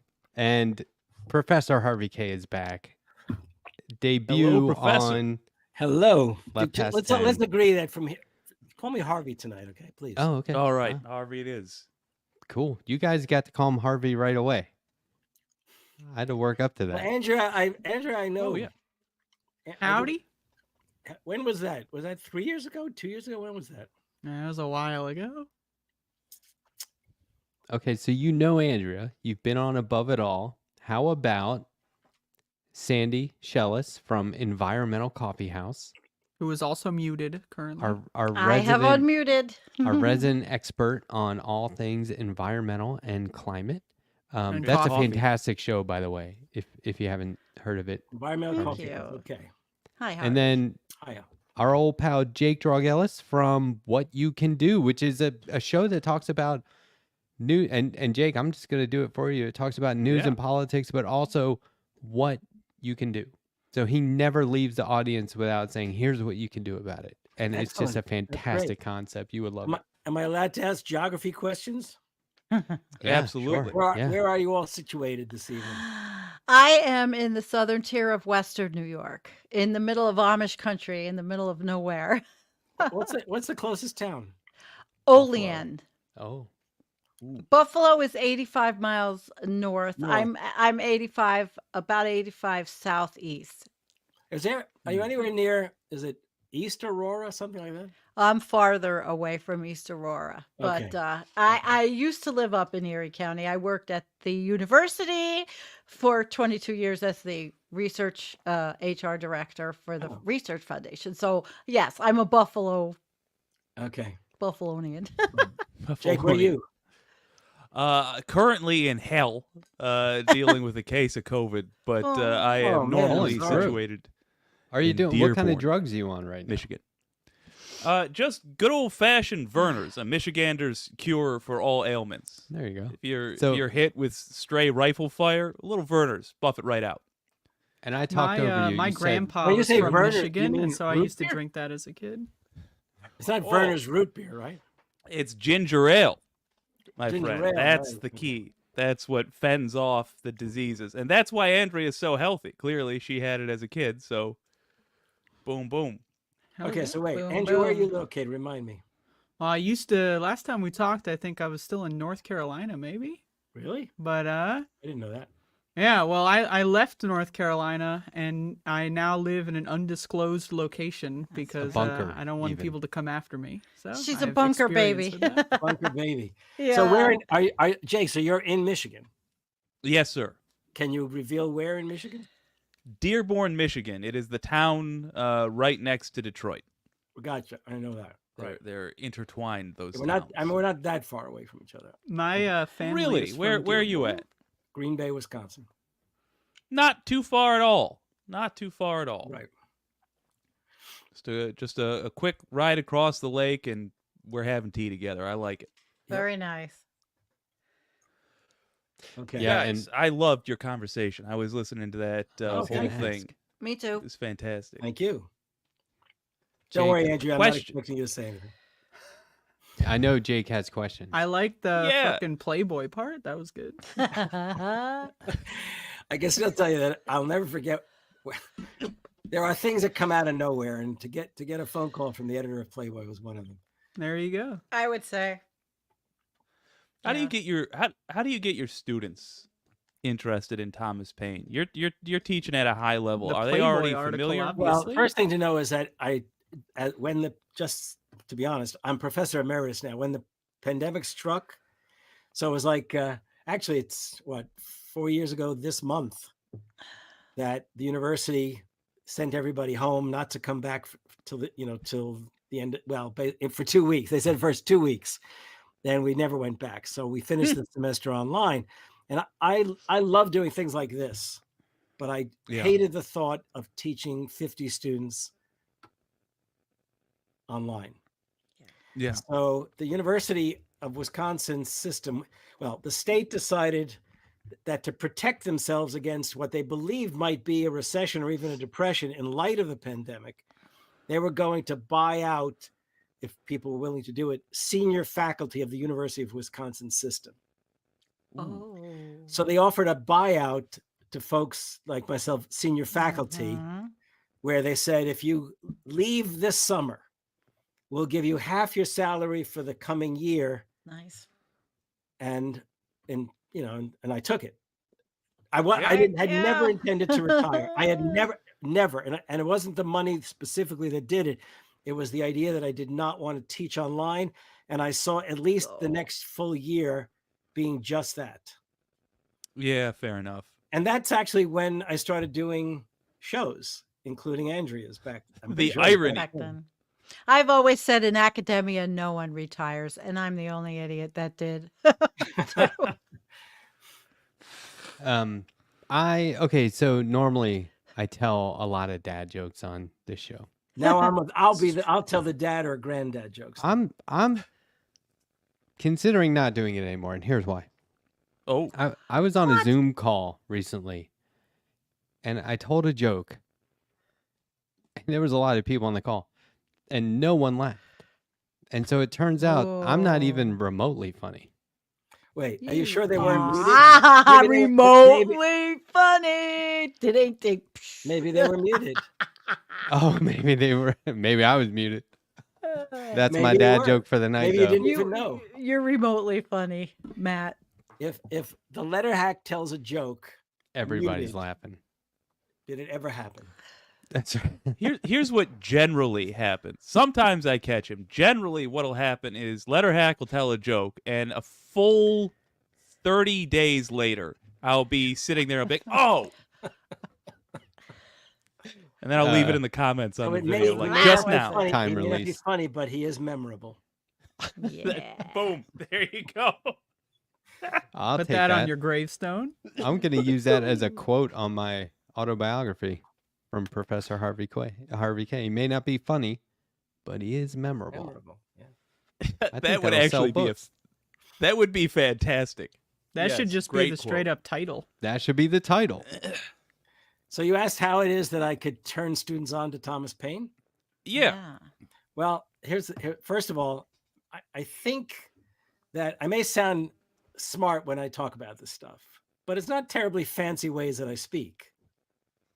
I think that's first. Second, if you can tell the story of Paine. You heard the French Revolution story. Yeah. So if I told Paine's life in full, it's once, maybe 3 times or more that he almost died. Fair. And as a consequence, maybe 4, as I just thought of it. And as a 4 times, I guess. As a consequence, students like when they hear somebody might have died, I think that's a catch. Right. True. In fact, True. one student actually wrote a paper on if Paine had died like this time, what wouldn't have happened? Then the next time, what wouldn't have, that kind of thing. Which That's is very really clever. interesting. Really clever. Yeah. Man, Well- you gotta if you end up recalling who that student is, you gotta tell me in private so I can credit them, because I'm absolutely gonna steal that as an idea for a video. That's a great idea. Ah, Kudos to that student. It's like I anime like. fan fiction. Sorry, I like the Call it Norman close Lear calls. story. oh, and that's only, and I have, by the I grew I up can- with that. In I'm that glad to hear, era. I am glad to hear that, because I didn't even tell the full story about my time with Norman. Let me, since you sit, do you mind all if I tell this? Oh, go little bit? for it. No, this is Okay. history. Give us This the is what we're extended here for. Are version. you kidding? So there's various elements to this. One is when he called me and we finally got into the original conversation, he said, this went on for a couple of weeks. And then I got a call from one of his producers who said, in short, Norman would like you to fly out. This was a Tuesday. He'd like you to fly out Thursday to LA. Okay. Which, by the way, it doesn't happen often that people call you in as an academic and say, can you get on a plane and fly out? They usually invite you like a year ahead of time, that kind of thing. And so, and I actually happened to be I was on leave that year because I had a National Endowment for the Humanities Fellowship. And I said, yeah, I could do that.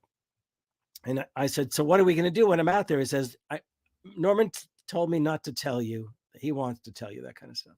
I said, okay. So the next night, and they were flying me out first class, which most academics don't get to do either.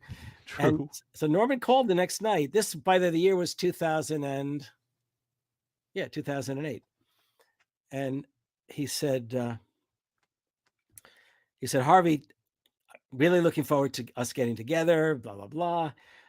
Tomorrow afternoon, we're going to be spending the afternoon in a meeting. You'll be meeting with my team on the project, which you'll find out more about when you get here. I said, okay. All I knew was that it was a project to create something called Remix America.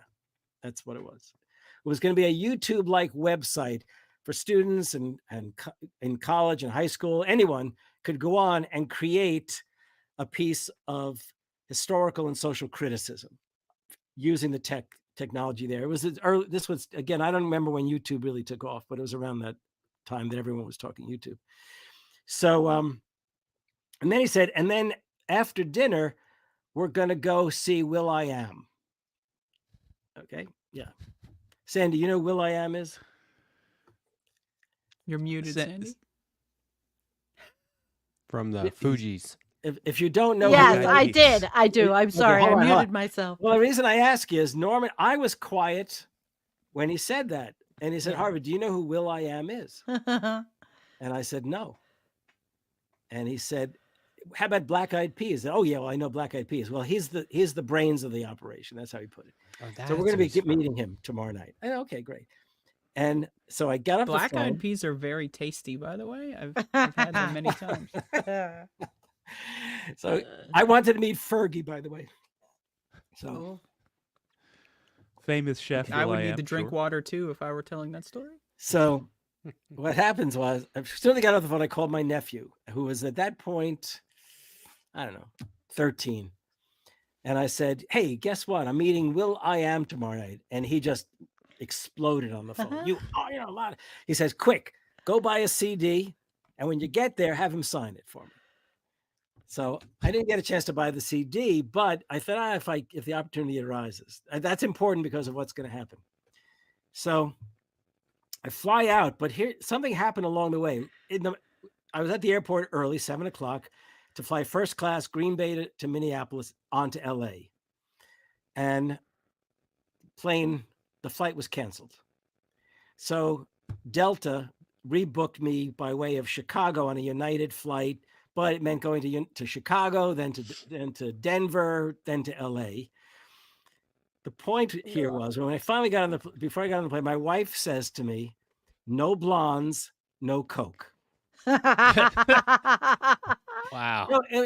Joking.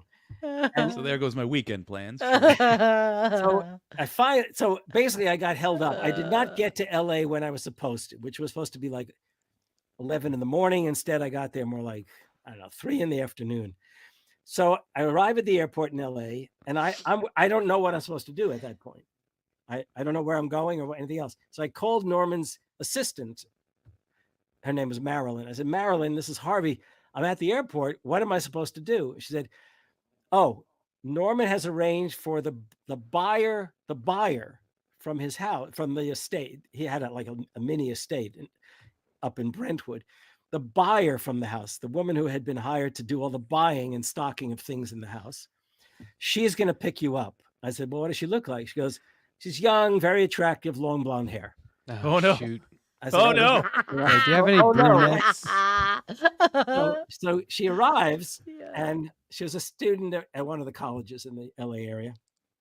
And we're in the car, and while we're driving, we're on a freeway, and of course there's traffic. And Norman calls and says, "Harvey, where the fuck are you?" And I said, "Norman, you send a pretty blonde to pick me up, and you expect me to turn out for you?" So, and I heard him laughing, and he said, "We're going to do great this weekend." So I got off the phone laughing, That's funny. and the young woman whose name I'm forgetting said, "What was so funny?" And I told her about what my wife said, and she said, "Oh, did you want some Coke?" That's That's Too And much. I thought this LA is not my usual scene. So I eventually get to Norman, and that evening I told you about that evening. No, I didn't tell you about the evening. So we did have dinner with his assistants, and before we went to his house where I met his wife, which was later in the evening, Norman and I and one of the young assistants went to this Black Eyed Peas event at a theater in LA.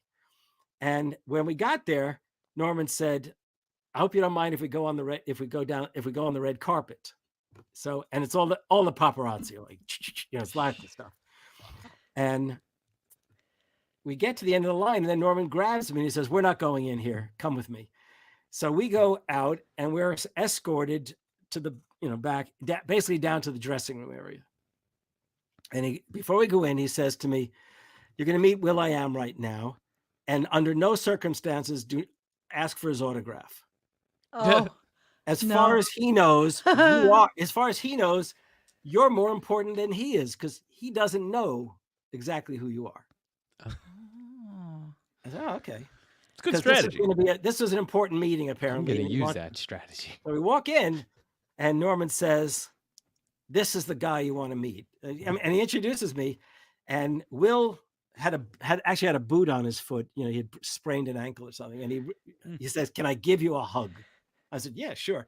So that evening, the three of us are talking for about 45 minutes before the event that we were going to, which was a fundraising concert. We went to the event, and then afterward, Norman and I went back to his house. But it was funny because my nephew says, "Get me an autograph," and Norman says, "Do not ask for an autograph. As far as he knows, you're more important than he is." This will come up in a little while again. So I said to Norman, "This is great. What are we doing this weekend?" He says, "All will be revealed." So we get to the house, beautiful, huge house, and it's a gatehouse, a guest house, and the main house. It's like a plantation almost. Feels like the setup to a murder mystery. It does. God, yeah. Well, speaking of which, okay, I'll tell this part. So Norman said, after I met his wife, we had a drink or whatever, says, "Harvey, I'm gonna give you the gatehouse," which, by the way, was bigger than my own house here in Green Bay. Jeez. And I go in, and I eventually go to bed. I'm wired at this point. This is all very strange and different to me, and I'm And tired. the Coke but- is not worn off yet. What's that? Yeah, right. So I go to bed, and then it's got to be like, I don't know, 4 a.m, and I wake up, and it's hot in the room, in the house, and somebody had accidentally turned the heat on well above what it should be. But so I got up, and I went over to the window, and I don't know if there was light fully yet, but what I realized, which I did not realize when I got into the house, was that I was at the edge of a precipice. And I looked down into what was clearly an abyss. And I thought, shit, if there's an earthquake now, it's all over. But I started calling people in the East, which was still pretty early, but I thought, fuck, none of these people will believe where I am right now. So I called people in New York, and I said, "You're not going to believe where I am." And I told them Norman Lear brought me out to LA. I mean, people were like, they just couldn't believe what I was telling them. So I walk up to the house for breakfast at 8. Norman and I had breakfast. And then Norman said, "Today you're going to be me." And he said, I said, "What?" He goes, "Yeah, I'm sponsoring a conference at University of Southern California, USC, it was basically on remixing, mixing and mashing. That was it. And I've got some of the leading lawyers handling questions of copyright. They're going to be there, and some of the leading remixers from the internet are going to be there. And this is going to be an all-day conference, and I'm not going. So when you get there, somebody's going to pick you up in the lobby. When you get there, you just get the card that says Norman Lear. That's who you are for the day. So I went to the conference that day, and it was kind of very interesting, but I was tired as could be. I had been up early, limited amount of sleep, fell asleep in one of the sessions. And then at the end of the day, Norman says to me, not Norman, the guy who had picked me up, who was his producer that I had spoken to originally, he says, I'm going to drive you to Hancock Park. I think that's the neighborhood in LA that we were going to. He said, you're going to a dinner party with Norman and his wife and a couple of producers and writers and the head of NBC Entertainment. Ooh. Okay, so we get there, and it's just a group of about, I guess, 8 people around a dinner table. And to my amazement, they all were fascinated by Thomas Paine. They wanted to talk about Thomas Paine. That wasn't why I was there, but Norman wanted to show me off, you might say. Okay, yeah. And I could tell you little bits about the evening, but it was a fascinating thing for me to be in a setting which was utterly different than I was ever used to being in.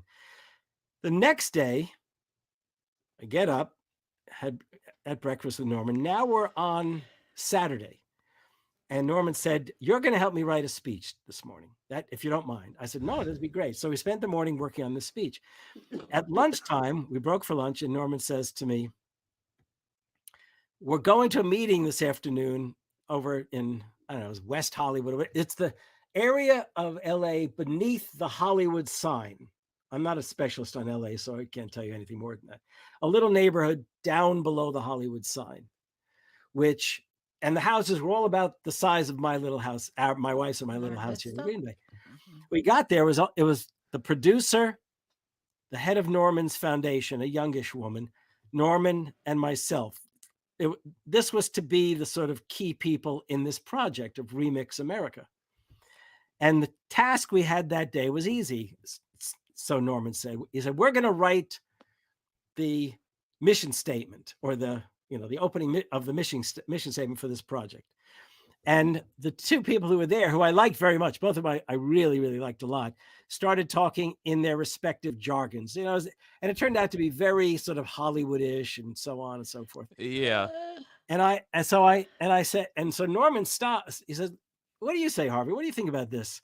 And I said, I don't know, maybe we can make it more readily understandable by the very people we want to appreciate this project, young people or something. And I just said, our intention is to encourage something like smart, creative, engaged, critical citizens, something straightforward like that. And Norman says, that's great. We don't need to, this meeting's over. Norman stands up and says, I just gotta go to the bathroom before we leave. So he goes to the bathroom, he comes back and he says, Harvey, I'm going to give you a tour of Hollywood on the way back to our house, which was way on the other side. I already told you this. You already heard the story about the 10,000. I skipped that as part of the story. Fair enough. But I want to just pause for a second and appreciate the fact that somewhere there's a room full of people that are like, yeah, I met the creator of Maude. He knows a ton about history. He knows like a ton about history. That's what I was thinking, yeah. Yeah, Norman Laird, big Thomas Paine guy. Oh my God. Well, I mean, Norman was a generation older, so fortunately they didn't really believe I was 85 years old. Okay, fair enough. When I was only Hey, it looks great. When I was right. Although it's interesting because as the story unfolds, there's a moment where, at least at the degree to which we could look alike as at different generations. So we get in the car and Norman says, now do you know why you're here? And I said, well, he said, because I want this project to be informed by what you have to say and what you think. Oh, wow. Okay, great. That's pretty cool. Okay, so he wanted a sort of progressive patriotism, a straightforward kind of talk. He didn't want it to be, he wanted it to be sophisticated, but not fancified. Okay, something. Yeah. Like that. Okay. So we drive through Hollywood and Norman says to me, Harvey, you know when I went to the bathroom? I said, yeah. He said, I was standing there peeing and it dawned on me that I could just die right there. Jesus. I said, I think about that every day. I said, wow, something like that. So he comes back. So I said, that would have been upsetting, Norman. That would have been, I didn't know what to say. And then we Yeah. pull up to a stoplight, and to the left, so he's in the driver's seat, I'm in the passenger seat, and to his left on the corner, it says live nude girls. And- Boy. As long And- as they're not blonde, you're good to go.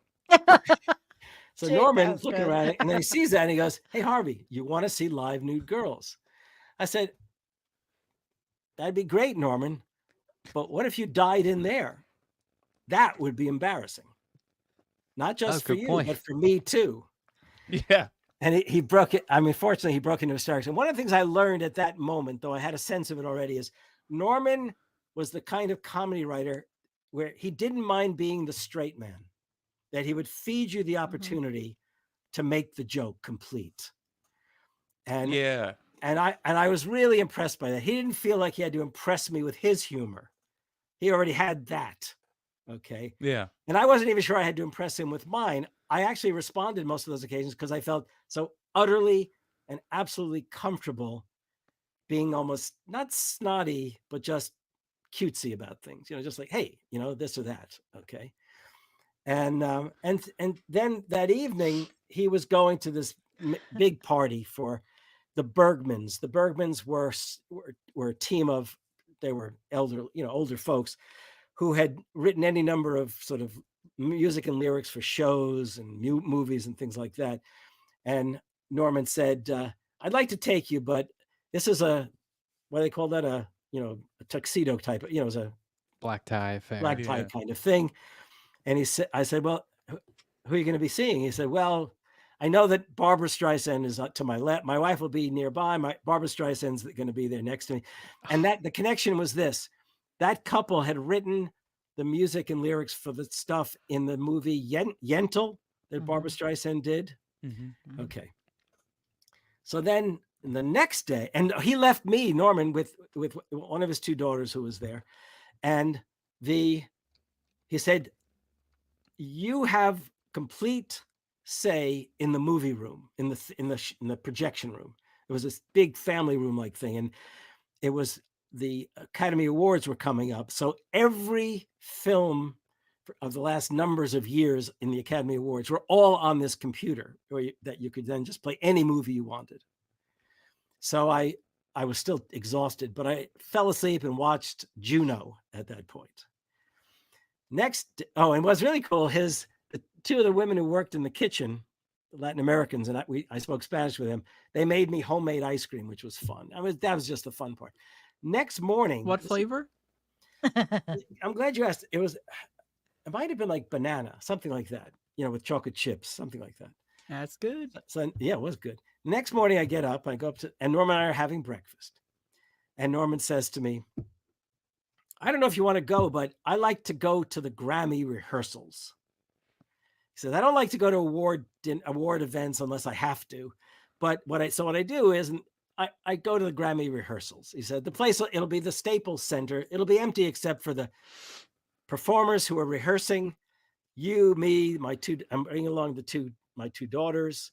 They were young. They were like 13, 14. And we'll have a good time." And I said, "Wow, sounds great. I couldn't imagine anything better."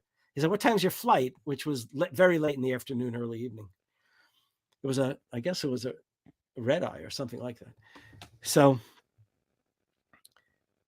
we go into LA, and it was very exciting for me because although I'm not even sure I would have watched the Grammys necessarily, when we got there, security was incredible. It was like as if, it was like the president was arriving. They were checking under every car and all that.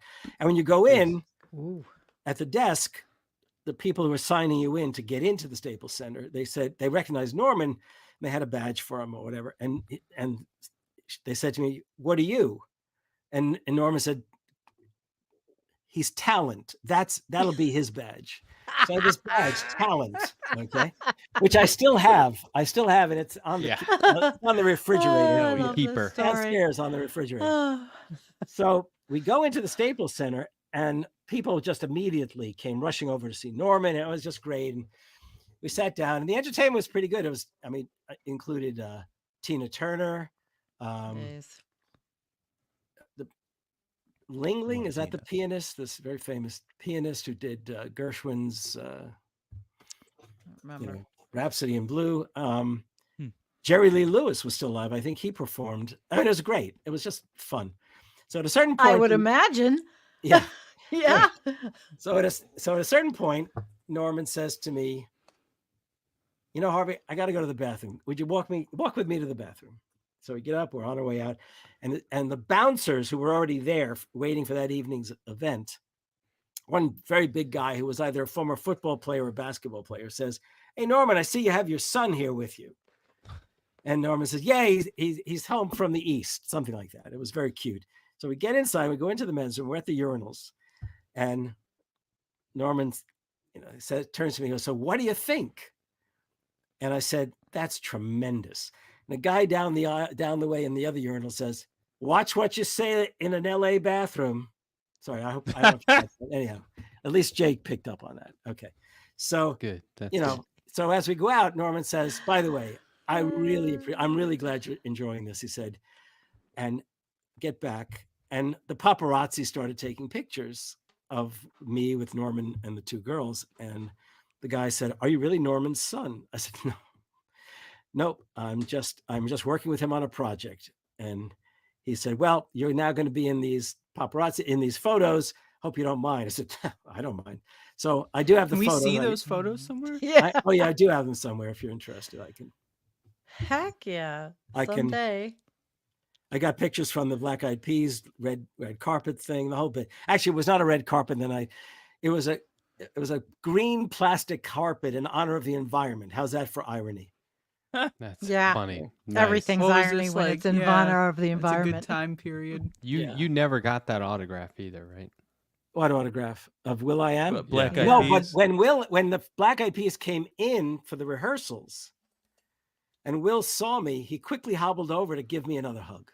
Oh, Okay, and I said, "I don't want Jeez. your hug. I want Fergie's hug." Yeah. And he said, and I didn't do that really. I didn't do that. That was around. It wasn't long after that she had that big hit, like "Big Girls Don't." No, that's a Four Seasons. It was some kind of thing about crying or something like that. She did a song. It was a big pop hit. So I got to the airport and got on the plane in my first class seat. I sat down and I did something which only would be on a TV sitcom. You know, when that moment and somebody doesn't believe they're awake and they sort of pinch themselves? Yeah. I'd had such an unusual, surreal weekend that first thing I did when I sat down is I actually did this. Okay. And I worked with Norman on a whole bunch of stuff during the next year and a half, whatever else. And It's a great story. I want you to clip this, Matt, for my 89-year-old mother, who will absolutely love it. Oh, Well, it's getting clipped. You have to. because my mother and Norman went to the same high school in Brooklyn. They were a year apart. Oh. And when my mother found out, my mother was still alive, obviously at the time, but as I tell the story, she said to me, "Is Norman married?"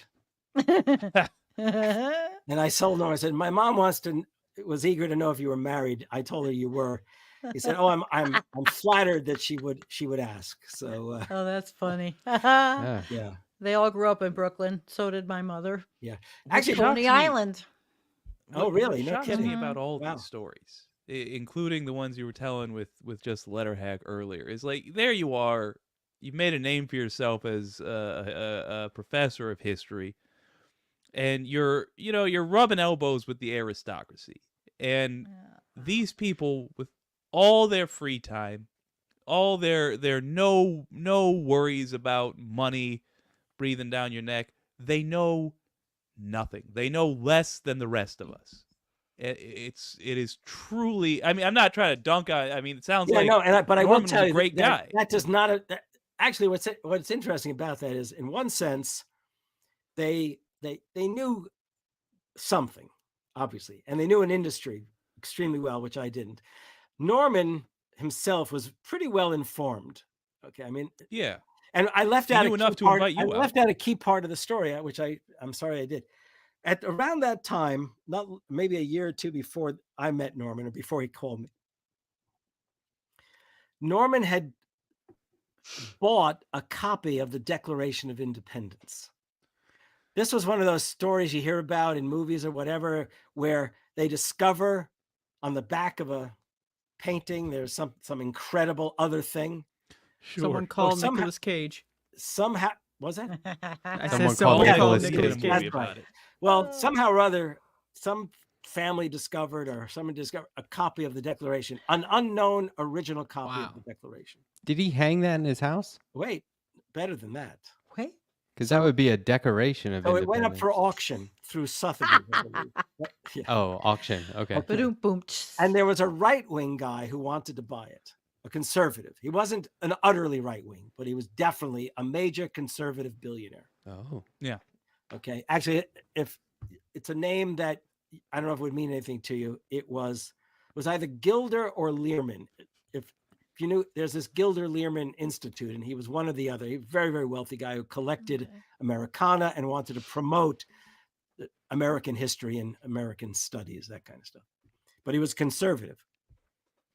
To his credit, he rescued the institution known as the New York Historical Society. He is the guy who rescued it from That's cool. financial trouble.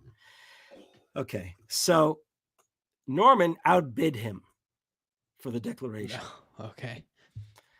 But Norman's idea was not to hang it on the wall. He got it with the idea that he was going to put it on the road in the year before the 2008 election. Ah. And he organized a group called Declare Yourself. And it went city to city, like, major tour with celebrities showing up with the idea that this would get 18-year-olds to turn out to register to vote. They would meet the celebrities and they would register to vote.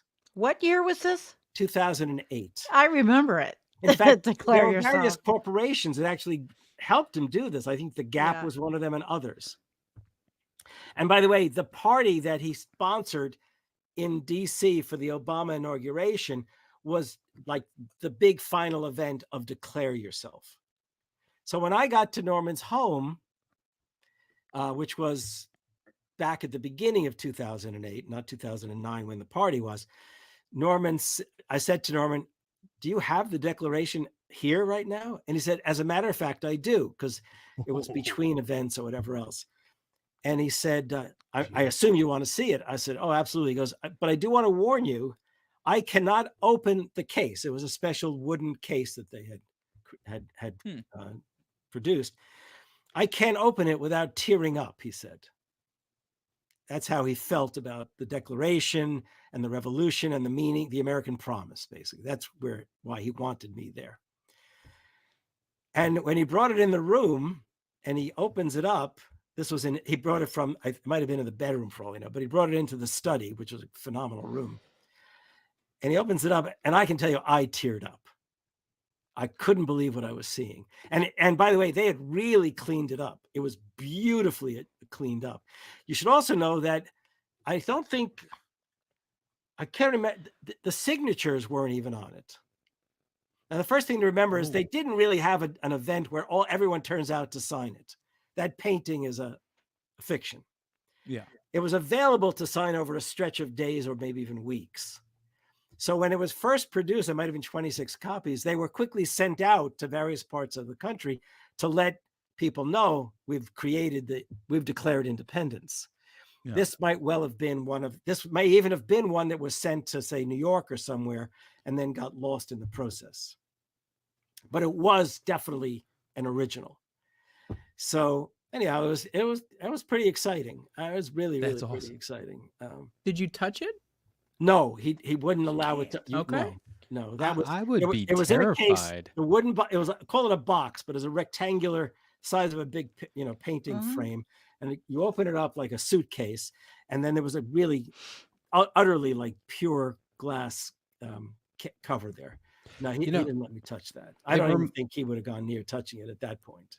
It reminds me, one time I was in the New York Public Library and they had just opened for the day. And not for the first time ever, just that morning. So I was like, I'd never been in there, and I was like, I want to see it all. And I was like, oh, there's stairs. Let's go upstairs.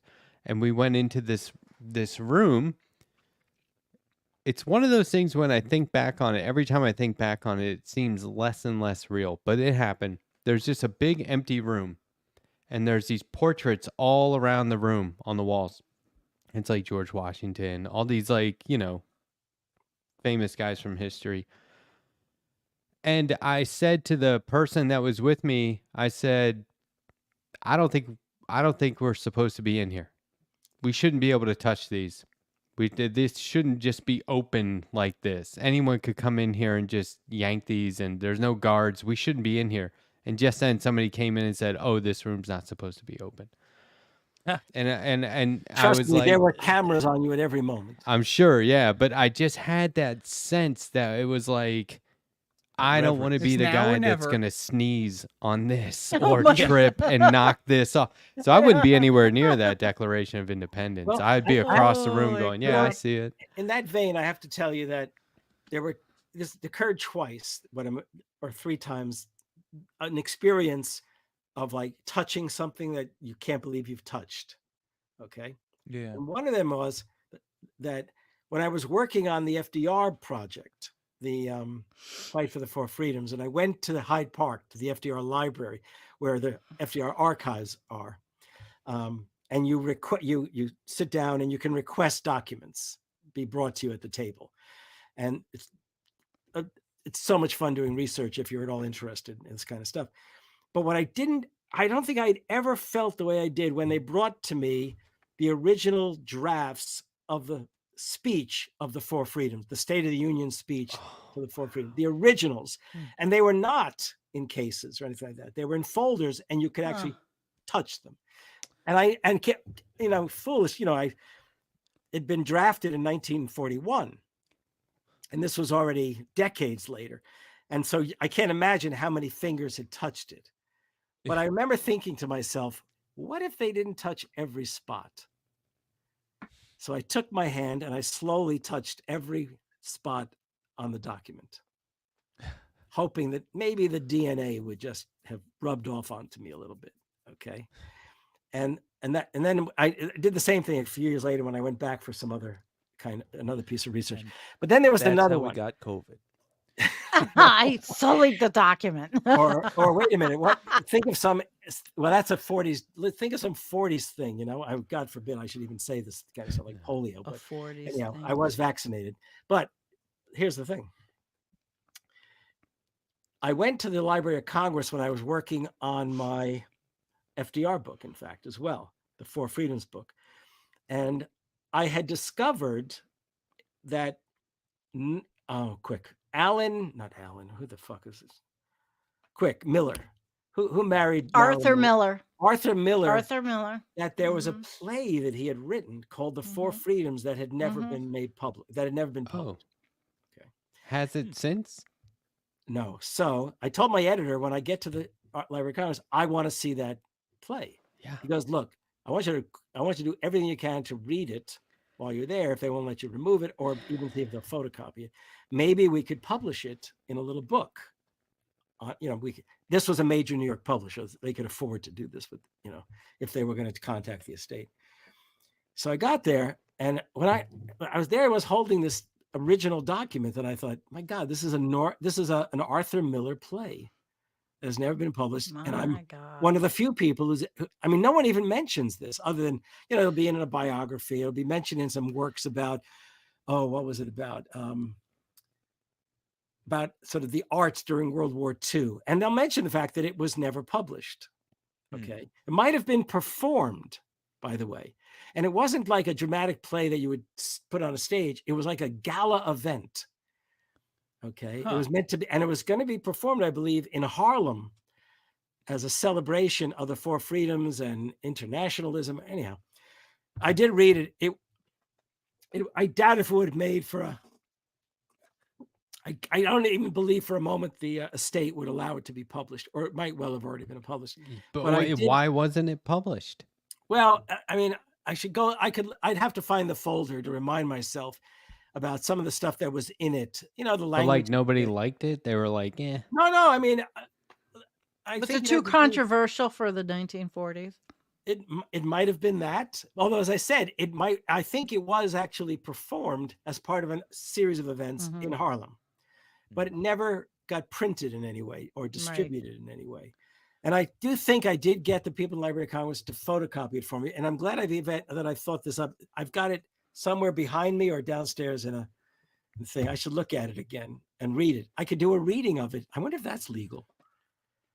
If we're not doing it for money. Oh, everything's Yeah. a Better to ask copyright. for forgiveness than Yeah, permission. right. Anyhow, but that's Yeah. Good one, it's Andrea. those kind of moments where you just, geez, you think, God, no one's ever seen this other than like, There are a couple of different comic art museums oh, I bet. where you can see some of the most famous comic strips ever. And as much as I want to be there, I'm not going because I'm not going to be the guy who accidentally burned that place down. There's no way that's going to be me. I'm not going to do it. I'm glad it exists. I'm glad people enjoy it. I'm not going to go there. I would love to, but I'm not. There's another interesting moment, just as long as I'm reminiscing about Norman. And you are. It's great. Please, yeah. My Norman- mom's gonna love it. This would be maybe in the spring of 2009. I'm having a hard time remembering. I'd have to look at the emails to go back to it. Norman, I don't know if you all realize that Norman was the biggest thing for television in the 1970s. But Oh, yeah. right. Okay. Around 1980, he walked out of television. Before you go on, let me just clue in the audience. All in the Family, the Jeffersons, Maude. Am I missing anything? Yes. Mhm. Alice, I think. Sanford and Son. Right? Sanford and Maybe not. Son, right? Absolutely. And there was Like another every one, a late night, other Mary famous show Hartman, you've Mary heard. Hartman. Yep. There you That go. was, by the way, probably that one that wasn't on one of the major networks. It was syndicated, I believe, on other. I remember being on like a minor television channel in New York, so it must have been that way around the country. Good time. It was that was a late night show. I don't think it went on before maybe 11 at night. It was supposed to, maybe, I don't know why, but somehow that was the case. Well, around 1980, 81, he walked out of television. He was so angry about the rise of the religious right and their hold on about politics and public debate and all. He was outraged because he saw it as un-American. He saw that as un-American, that they would make. He was right. You bet. Yeah. They ignored the fact that the Constitution was godless. There was no mention of God whatsoever, or religious oaths, or anything like it in the Constitution. They were ignoring the whole question of separation of church and state. So that's what led him to create the lobbying group, People for the American Way. He also then put together an enterprise that created a 2-hour television special called I Love Liberty. It was huge. Major Hollywood performers and singers took part in this over this 2-hour period. I'm not even sure they got paid, to be honest. This was this big event. That's first element. The next element was that he actually got Barry Goldwater to deliver a short talk for this event. Now, Barry Wow. Goldwater, That's like, a surprise. well, Barry I'd say. Goldwater despised the religious right. I did not know that. Yes, and I don't hold me to this. He might even have had a gay brother, but don't hold me to that. Okay. Fair enough. Okay. The point being that he did not like religious pressure in politics. I think they found out about his brother when he commented at a urinal in L.A. But Jake. Be careful what you say. in Yeah, those be careful. that's places. where that comes from. Barry Goldwater. All right, But do He go Jake. on. wasn't careful. Right. So wait. So then another one he got was Father Hesburgh. You know who that was? I He was don't. the heard the name. longtime president of Notre Dame University, a leading Catholic in the United States. Mhm. Okay. Yeah. He also Wow. participated in this anti-religious right event. Okay, this Christian nationalism shit. So, anyhow, and he was in fact, Norman and he was really interested. This would have been in 2009 to possibly do it again, something like that. We talked at length about that. I can't tell you how eager I was for him to do something like that, even if it was just a 1-hour kind of thing. But he just decided he wouldn't do it. It would take far too much energy, and things had, just. Well, what about now? I mean, what about now? We need Except a he died- movement he's just like died. this. I'm not talking about him. I'm talking about leaders of the progressives. What about now? Well, I don't after think, I'll this. put money that the television networks today he did that on ABC television. Ooh. Yeah. You think any one of the main networks No. would do it? It Do would you I have think- to know be television. it would have to be like Netflix or If you get like a lot of Yeah, it would big have to be names, like you could just Netflix, post it on right. YouTube. Like I big mean, names will draw it in. right. It goes Yeah. viral. Well, but you really need a lot. You need real money to make that kind of thing happen. If only because you'd want the promotion to be huge. Well, So, now we've got the real thing happening. The takeover. Yeah. Yeah, we can see like it's bad because of this thing that's happening to you right now. yeah, That's right. that's just what I mean when I'm talking about your experiences hanging out in these circles. It's so fascinating because Norman Lear is clearly like a good person who made it just gigantic, as big as you can make it, making shows. And he has a sense of history and the world around him, and he sees the decline of America, and he tries to do something about it. He invites you up to Hollywood, and you go up and you talk to these folks, but the people you're running into have this, like, especially when you're talking like 2008, there's this tragic lack of understanding or caring, and they're just I'm not any one of them specifically am I pointing at, because this is clearly a cultural thing. Will.i.am is like, he's got no idea who you are, and he's like, oh, I'm gonna hug you, and there's a room full of people that are told that this is Norman Lear up here, and here you are giving them a breakdown of what they need to hear. And I truly, I don't know. It's both a comedy and a tragedy at the same time. Yeah, no, because exactly. We wind up You're Yeah, right. a lot of them, Oh. it may be the only time they've been exposed to something like that. the chat There's- is Well, there was one other thing I worked on with Norman a bit in Mm. the course of that.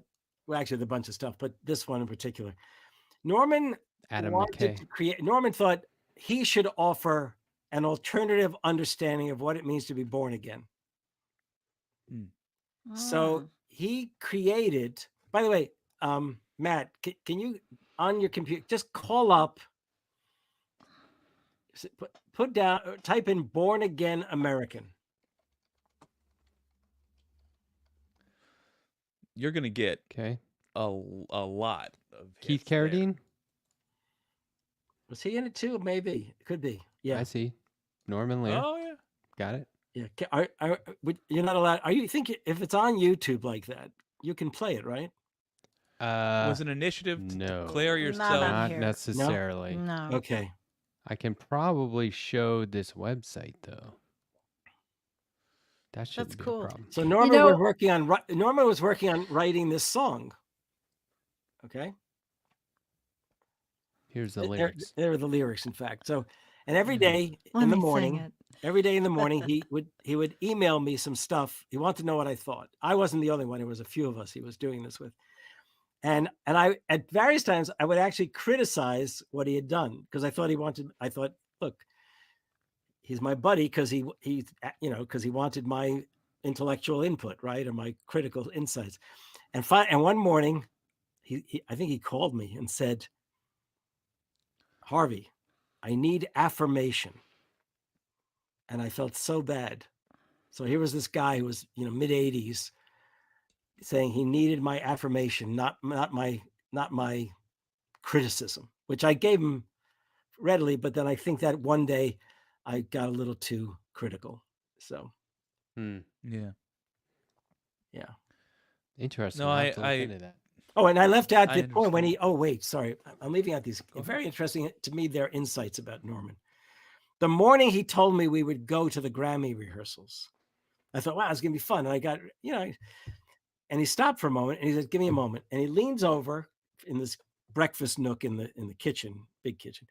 And he grabs a small notebook of, about the size of something like this. Okay. And he opens it up and he starts writing in it and he puts it down. And I said, "What's that all about?" And it was amazing. His face changed, his mood changed. For a brief moment, he actually had me frozen. He said, in the worst voice imaginable, "It's none of your fucking business." And I could tell you at that moment, I thought, "Oh God, I just fucked up the whole weekend." How could you have known? But it was instantaneous. What I then did is I said to him, "I just thought he might have something to learn from you." And he instantly changed and he goes, "That's why I love you." And I thought, what? But it was like, because I could reply. He didn't know how scared I was at that moment, I guess. Kind of like a Hunter S. Thompson thing to do. It was just like that. Got to keep you on your toes. And he didn't show me. It's just he was making some notes off of some of the stuff we were talking about. But what do you think it was? well, I mean, it was just. I wish I could remember what I saw when he said, "Here, look," and then he closed it. But I think I was still recovering from fear. Wow. Yeah. So creative types are a little. The weekend in itself was a learning experience for me because I saw a great comedy writer learn how to play the straight man. In other words, that if you're confident, you don't have to be the jokester. Then Yeah. I also saw him test me because I don't know if I don't think he planned it. I think for that brief moment, he actually that maybe I was prying. But then when I came back, it sort of clicked that no, okay, that he had something to teach me, not me just teaching him. Say that again Absolutely. about the confident man doesn't always have to be telling jokes. Is that what you said? Yeah, I mean, if you're a good comedy writer, you're giving other people opportunities constantly to be funny, right? But similarly, if you're talking to someone and you're confident about, if maybe you have to be confident in the other person to respond in a comedic fashion. And look, first time he called me, the funniest thing is I'm pretty good with the F-bomb.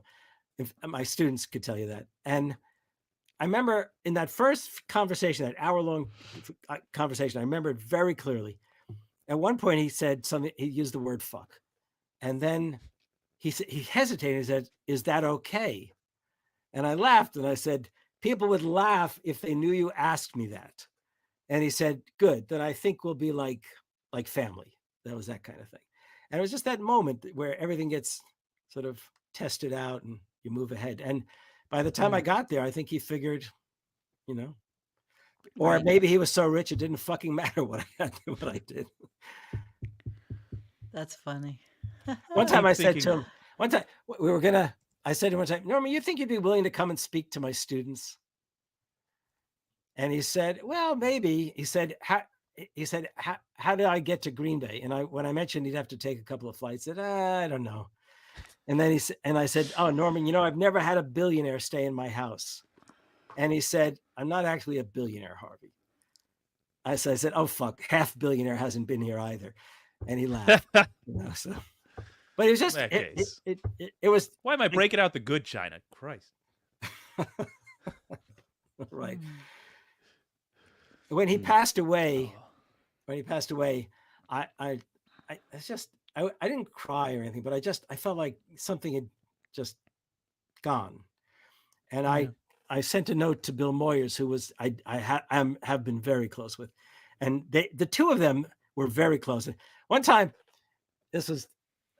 I was walking along the river here in Green Bay on a trail that they had turned a railway track into a hiking, walking, biking trail. And my wife and I were walking along, and the phone rang. My cell phone rang, and I said, I said hello, and it was Norman and Bill calling me from Paris because they had set out and found the statue of Thomas Paine in Paris, and they wanted me to know that they had done that to honor me. And I said, "Wow, that's great." Oh, wow. They ended up forgiving him. That's good to hear. Have you seen that? In Paris? No, I was in Paris so many years ago that I didn't even know there was a statue of Paine there. And I haven't been back in Paris since 1972. Well, after the my. bed bug outbreak is all fixed up, we should go. That would be fun. Yeah, That's funny. I think that's still going on, by the way. I'm not sure. I didn't even know about it. Oh yeah, it was bad. Um, these are fascinating stories. I should point out we've been on the air for an hour. If anyone Yeah, I didn't wants mean to to. leave. I didn't mean to occupy the Wow. entire. No, no, Oh, no. it's okay, Harvey. It's Believe history. me. Feel free to occupy as much as you want. This is we're Okay. Well, I've got another 20 minutes. Of this, if you haven't realized, is my wife's. This is the loft bedroom in this little house of ours. So that's our bedroom back there, and this is my office that I've always used to work Sure. and write and stuff. So and I generally stay up a bit later. My wife tends to go to bed a bit earlier. So like 10 my time, 11 yours. Whatever we're doing, I should just pack up. But I'm telling you, I think I can speak for all of us. We would pay for an evening with Harvey K. So like this If I is a had money. huge treat. Yeah. Absolutely. And you remind me of Well- memories I have because my grandfather actually was in he had a company called Telcom in Century City, and I Oh. think he had worked with Norman Lear because he was a programming consultant. He was the one, his company was the one, and he worked with Filmways. They helped Sure. determine what went on what time frame. Because I remember as a That's cool. kid asking him, "Can you put Lost in Space on earlier?" Just brought back memories I haven't wait, thought of in your a mother lifetime. was in Brooklyn. Where'd you grow up? I grew up in Yonkers and in San Rafael, California, and Westchester. Oh, so you're East and West Coast elite. Yeah, but I'm not elite. Believe me, that's a I whole I was just story in playing with itself. you. I Okay. know, but it was an interesting story because I haven't thought about it in a long time, and I never had any of those affiliations at all. But it was just Well, I never imagined I would. I mean, actually, if I was gonna, you know what? I have thought about writing about people. When I was a little kid, my grandparents lived in Brooklyn, and I would be with them a lot, and especially in summer times where I could be out of school and I could spend weekends with them, or be out in Long Beach, Long Island, which you must know, where they would take an apartment there near the beach. And when my grandfather was very, very close to the key figures in baseball, like Leo DeRocher. I don't expect you to know the name. I'm old. I remember. Charlie Dressen, who was the manager of the Dodgers when they won the World Series in '55. So my grandfather was very close to the Dodgers. He knew the players. Players would show up at my grandparents' apartment, not when I was there, but when my mother was there, still younger. And my grandfather, if it was baseball season, if there was a game, when I was with him, he would take me. I was really small. I had to be 6, 7, 8 years. I was really in that childhood phase, not just young. And before the game, we would get to go into the dugout to meet players. And then we would sit on the first or third base line. And as a little boy, little did I realize until I was getting just a bit older, I met Jackie Robinson. I met Gil Hodges, Duke Snyder, Pee Wee Reese, who was actually a very good friend of mine. And, so even early on, who knows who you're going to meet, and, later come to realize who you did meet. Oh yeah, I met Jerry, know, Phil, Keith, and Keith Gottschall and the Dead. So I mean, you think back to those things. Okay, who you I can- meet? Yes, it's funny. I was never a Grateful Dead Party. fan, but I was then. but as a professor, I had students who weren't that much younger than I was. Yeah. I was like 26, 27 when I started, who were Dead fans. And I mean, I appreciated their enthusiasm, but Oh, it was enthusiastic. I hung out, and the thing was though, once you meet and you hang out with these people, what more is there after that? You've already, you met them, you feel who they were, and it was like, okay, well, when I went back home from that trip, I just moved on in my life. Yeah, it's like right. going to the moon. After that, Right. it's just the Earth. I met Well, Roger you guys are- Staubach. Quite a Well, story. we're talking music, but this is again before your time. Did you ever hear a group called the Blues Project? Came out of New No. York. I feel like I have, but I wouldn't know a song. They were like very avant-garde. They were a mix of jazz, folk, and rock. Okay. Okay. This would have been like late 60s. No, And I then the wouldn't. groups that I think spun off of not spun off, but came later that really were in that fashion were like Chicago, which is still well before all your times, but that kind of stuff. No, they were the first band I ever saw, and I was very, very young. Who? Chicago, and Oh, Bruce okay. Bruce Springsteen opened for them, Ah, good. I'm glad and you it was at the Garden, but it was actually at the Felt Forum. Okay, I have a Springsteen story. My parents Ooh. took us down and dropped us off. I was living in Westchester. My parents Okay, dropped sure. us off, dropped me off at Penn State Central. Sure, the Penn Central. Yeah, Penn Yeah, Central. and my Right. cousin, my cousin met me, and that's the first concert. I think it was in 6th grade. Wow. Wow, 6th grade. My Yeah, God. but my parents were cool as shit. My cousin, Obviously. I think my cousin was 15. So it was the first concert. Yeah, but they Uh-huh. picked me up too. So. My first I didn't concert even know was who Huey Bruce Lewis. Springsteen. Huey Lewis and Huey the Lewis News. and the News. That's a good one. That's a good one. Well, okay, Yeah. so hold on. So You got Bruce Memories. Springsteen? I was a freshman. Memories. I got He was to I was back a up. freshman in college, first semester, and I was living in a dorm at Rutgers. And the way things worked in New Jersey is you had to be 21 years old to drink. However, it's hard to explain this, but on the Rutgers campus, students could drink at 18. Mhm. They couldn't walk down the street to the nearest bar and buy a drink. But in the dorm or a fraternity house, if the dorm or fraternity house bought a keg, you could drink because you Huh. weren't buying. It's like a club thing. I mean, it was strange. I didn't quite get it. Even now, it's What hard year was this? Well, that would have been the fall of 1967. Okay, well, forget that. I'm not that old yet. No, you're not. Clearly, No. you were 6 years old when you went to see. So okay, 16. so I mean, so 6. it was regular that fraternity houses and dorms would sponsor parties with bands, Wait, 6, and 12. so we had some pretty good bands. Okay, so it's 67.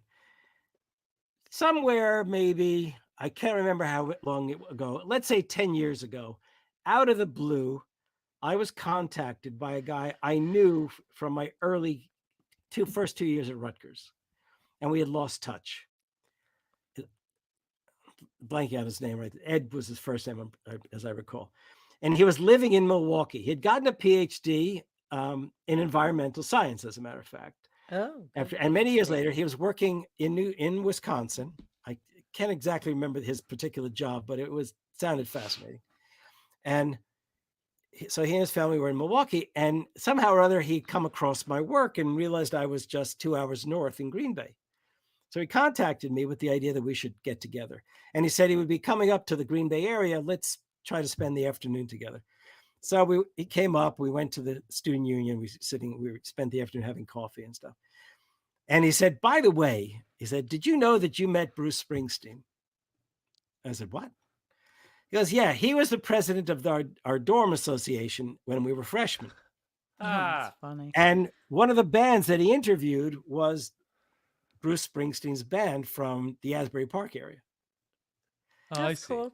So, and I was in that meeting with him, and I didn't make much of it. I mean, Bruce Springsteen was nobody in 1967, but then there you go. Many years later, I like that you had to be told that you met Bruce Springsteen. Yeah. right. Harvey, You know, do I've you know? seen you. Oops, sorry. Oh, go ahead. No. Harvey, I've seen you many times on Nicole Sandler's show. Oh, I used to love doing Nicole's show. Yeah, She got Nicole. really angry with me because I was Uh, advising. I'm pretty sure it had to do with me advising Marianne Williamson. Well, maybe she's over it now, but she has met everyone who is anyone, Oh, and she actually oh began in my music God. radio. Yeah. Oh yeah. And so she's got pictures of herself with everyone on the planet. And we had That a was shared somebody. affection. Nicole and I have a shared affection Yeah. for Jackson Brown.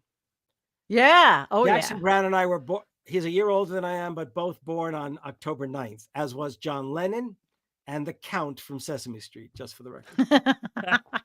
That's awesome. Well, I'll have to talk to Nicole then. I'm just going to say, hey, Oh, listen. please do say that you had a conversation with me the other I day. will, because that's ridiculous. It should go away. Yep. I was going to ask, do you know Roger Staubach? Do I personally know him? No, do you know who he is? The quarterback. Sure. Yeah. He football. Staubach played for the Navy, right? Yeah. So Yeah. I'm And from then he went into Annapolis. the Navy, and then Mhm. came out. And did he play for That's where. Dallas? No, who did he play for? Dallas. Yeah. He did play for Dallas. So my grandfather was an assistant coach for Navy football. No And kidding. so Yeah. one time, wild. this is in the 80s, I was a little kid. We're all having like one of these traditional summer barbecues that we always had. And here comes Roger Staubach, just walks into the backyard and said, I was in town and I wanted to say hi. It was the coolest. Oh, that's cool. That is pretty And cool. it was amazing. My grandfather took a famous picture of him, like in that traditional pose where you're leaning back, getting ready to Oh, throw sure. the ball. Yeah. And he put him on a wave.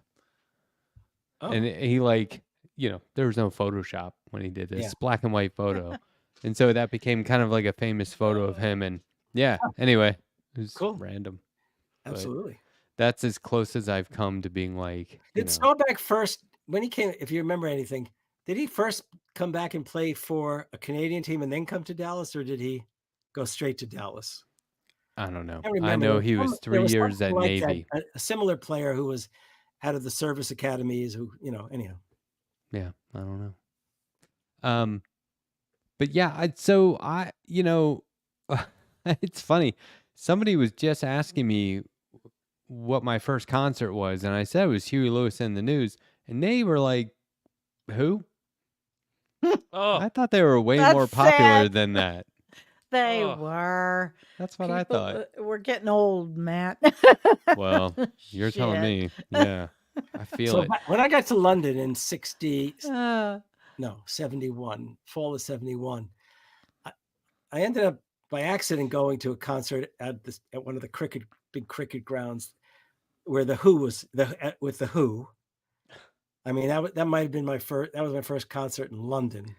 Cricket grounds. This hell of is a like a first football concert. stadium by American Yeah, it was big. translation. Or Yeah. okay, Mhm. And then this isn't like a small park where No, it wasn't crickets like were County Cricket. It was nurtured and like allowed County to make Cricket. noise. Okay. Big. it would have been like where the big test matches were played, I guess, or whatever. And then I went with a group of Canadian. At that point in my life, they were girls because they were like 19, 18-year-old. To a he was then known as Cat Stevens concert. Yes, Okay. my favorite. I loved him so much. This was this was just around the time that he was just really big after those early God, stuff. I loved him so much. And I loved his stuff back then. Me too. And then I still do. look. First of all, Andrea, I'm going to need your help. You have got to ask the professor. Excuse me, Harvey K, which I am allowed to call him now. You've got to ask a forward-facing question because I have it on my checklist of things to ask. But here's the thing. This entire time, I've been trying not to do something on camera that will get us demonetized because I'm Thank you. riddled with COVID. Oh. It's a gamble on any end, frankly. Are we talking about vomiting? Yeah. Are Amongst we? other You're Would that we get in sick? trouble for that? Because I would like to watch. No, thank it you, would, Andrea. It would be a personal low point to me to embarrass myself in front of Harvey K. I feel so I had bad my for finger- you, Shay. I had my finger on the remove from. Are you really on the stage. verge of throwing up? Oh, for sure. Yeah. I have thought of a way to avoid voiding myself in front of Harvey K. And here's how. Jake's it. That's called a Jake's it. Oh, poor baby. Classic. Jake doesn't say goodbye. He's a little And shy. he's you sick. know? He doesn't feel good. Jake doesn't know how to end things. My wife and I On his celebrate- show, he says every day at the end of his show, "What can you do?" And then he just leaves. You know. Hey, Harvey, I have a question. Sure. So, you're a historian, but if you were to look in the future, and I'm not saying how far, what will the history books say about right now? It's a big one. And It's is a right big one. now like 2020 to 2024, or is it Yes. just This leading era, up to? this era, right Well, now, what would let me put it this history way. say? It's with all these- going to depend on which cohort of historians get to write that history. Well, we don't want the Christian Nationalist Library version. Let's say it's after this aristocratic paradigm collapses. Let's say it's post. Oh, you want to talk collapse? Well, after whoever's writing it, it's like, remember when there was like a few billionaires and they just kind of ruined everything all the time, and Well, the I'd like economy them- didn't As work someone for the that plans people. on being there post collapse, I'm I still pretty know. young. I'll be the one writing it. So just Okay. let me know You'll what be you the want me to one write. living it, baby. I Well, know. even now, I I know. in similar way, it's always amazing to me how people You and my frame time periods. Mm-hmm. So my thought is, you were sort of projecting a question of how would people in the future address this time period? So will they address it in terms of like, I find people failing to appreciate. No, let me put it this way. I have worried that people who have grown up Mm-hmm. were born and grown up in these last 50 years, imagine this is the way things have to be, or are likely to be. And I can tell you that I was born, whatever was transpiring in the late 40s through the 50s and stuff, the fact is there were periods of real hope. Yeah. Well, now Okay. there aren't. In other words, it was not there was undeniable question of fear. My generation grew up under the threat of a nuclear war. Undeniably, there was still Jim Crow in the South and all of that. But by the time of that 50s into the 60s, for all of the nightmarish stuff, it was also the case that people had expectations that the future, first of all, would be decidedly better. I think there really was an expectation that apartheid in the southern United States was going to end. That's what enabled the civil rights movement to grow as it did. I believe that the labor movement really did believe that the idea of an economic bill of rights would be a 60s or 70s development. National health care, for sure, when I was graduating college in 71, I had little doubt was coming. Okay. So it was that time of hope. Okay. But what I'm getting at is, how will people address the period of the late 70s, mid to late 70s, or even earlier for that matter, through to our current period? Like, I don't see Trump as a consequence of the failures of Obama. I don't see it. I see it as a consequence of 50 years of class war on working people, Okay. in which the Democrats from the time of Carter on turned their backs on the FDR tradition and legacy. And as a consequence, allowed the right to take certain understandings of America and utterly pervert them, hijack them, and pervert them, so that by the time we get to 2016, let's go right to 2016. By the time we get there, especially in places like Michigan, Pennsylvania, Wisconsin, working people, especially white working people, I'm sure black working people felt very similarly, but they were not about to go vote Republican, whereas white working people were so pissed off with what the Democrats had allowed to happen, that they themselves had signed on to at NAFTA. Okay. Yeah. Oh my the whole God. array of initiatives of the Clinton era, the ending of aid to families with dependent children. I mean, all the mass incarceration over and over again. The Clintonites literally destroyed what remained of the legacy. Carter began it. Reagan did his best to go after it, but the Clinton period was devastating. Neoliberalism on steroids. Exactly. Carter was the pioneering neoliberal president. Yep. Reagan no one would say he was neoliberal, but his whole regime was basically neoliberal. And Clinton pushed through the changes, and I could go on and on. So The point is, working people in Wisconsin, Pennsylvania, and Michigan, they just want, by the time of 2016, they wanted to punch Democrats in the nose in some way. And they were, by the way, if Bernie had been the candidate in 2016, the Democrats would have won. Oh, it would have been a He landslide. was the No. Oh, if he was the candidate, if he right? was the right. candidate for the Oh no, they Democratic kept Party. him out. I know. I was Right. in So Philly. then- The polls were like Bernie, like plus double digits. He was you the know, most like- popular figure in political figure in America. hmm Folks who were prepared to vote for Obama, but then voted for Trump, would have voted for Bernie like that. So, That was what I'm my saying first is- election. I voted for Bernard. so I mean, I told Marianne Williamson when I was working, she and I began that relationship, a friend and friends, and I was her advisor. I said, she asked me, should I run for president? And I said, yes. She said, would you be willing to work with me and defend me, kind of thing? And I said, yes. I don't know if I can endorse you yet because I'm waiting to hear from Bernie. I don't know Bernie personally, but I was waiting to hear what is he going to do about that upcoming election. And, that never happened. That never came. In fact, he quickly endorsed Biden. He and all the rest of the progressives in Congress endorsed Biden almost immediately. But to come back to your question, I think it's important for people to see the period from, say, the early 70s, especially 76 to today, as a period of neoliberalism, a period of class war on working people. And I don't think neoliberalism is as dead as people think it is.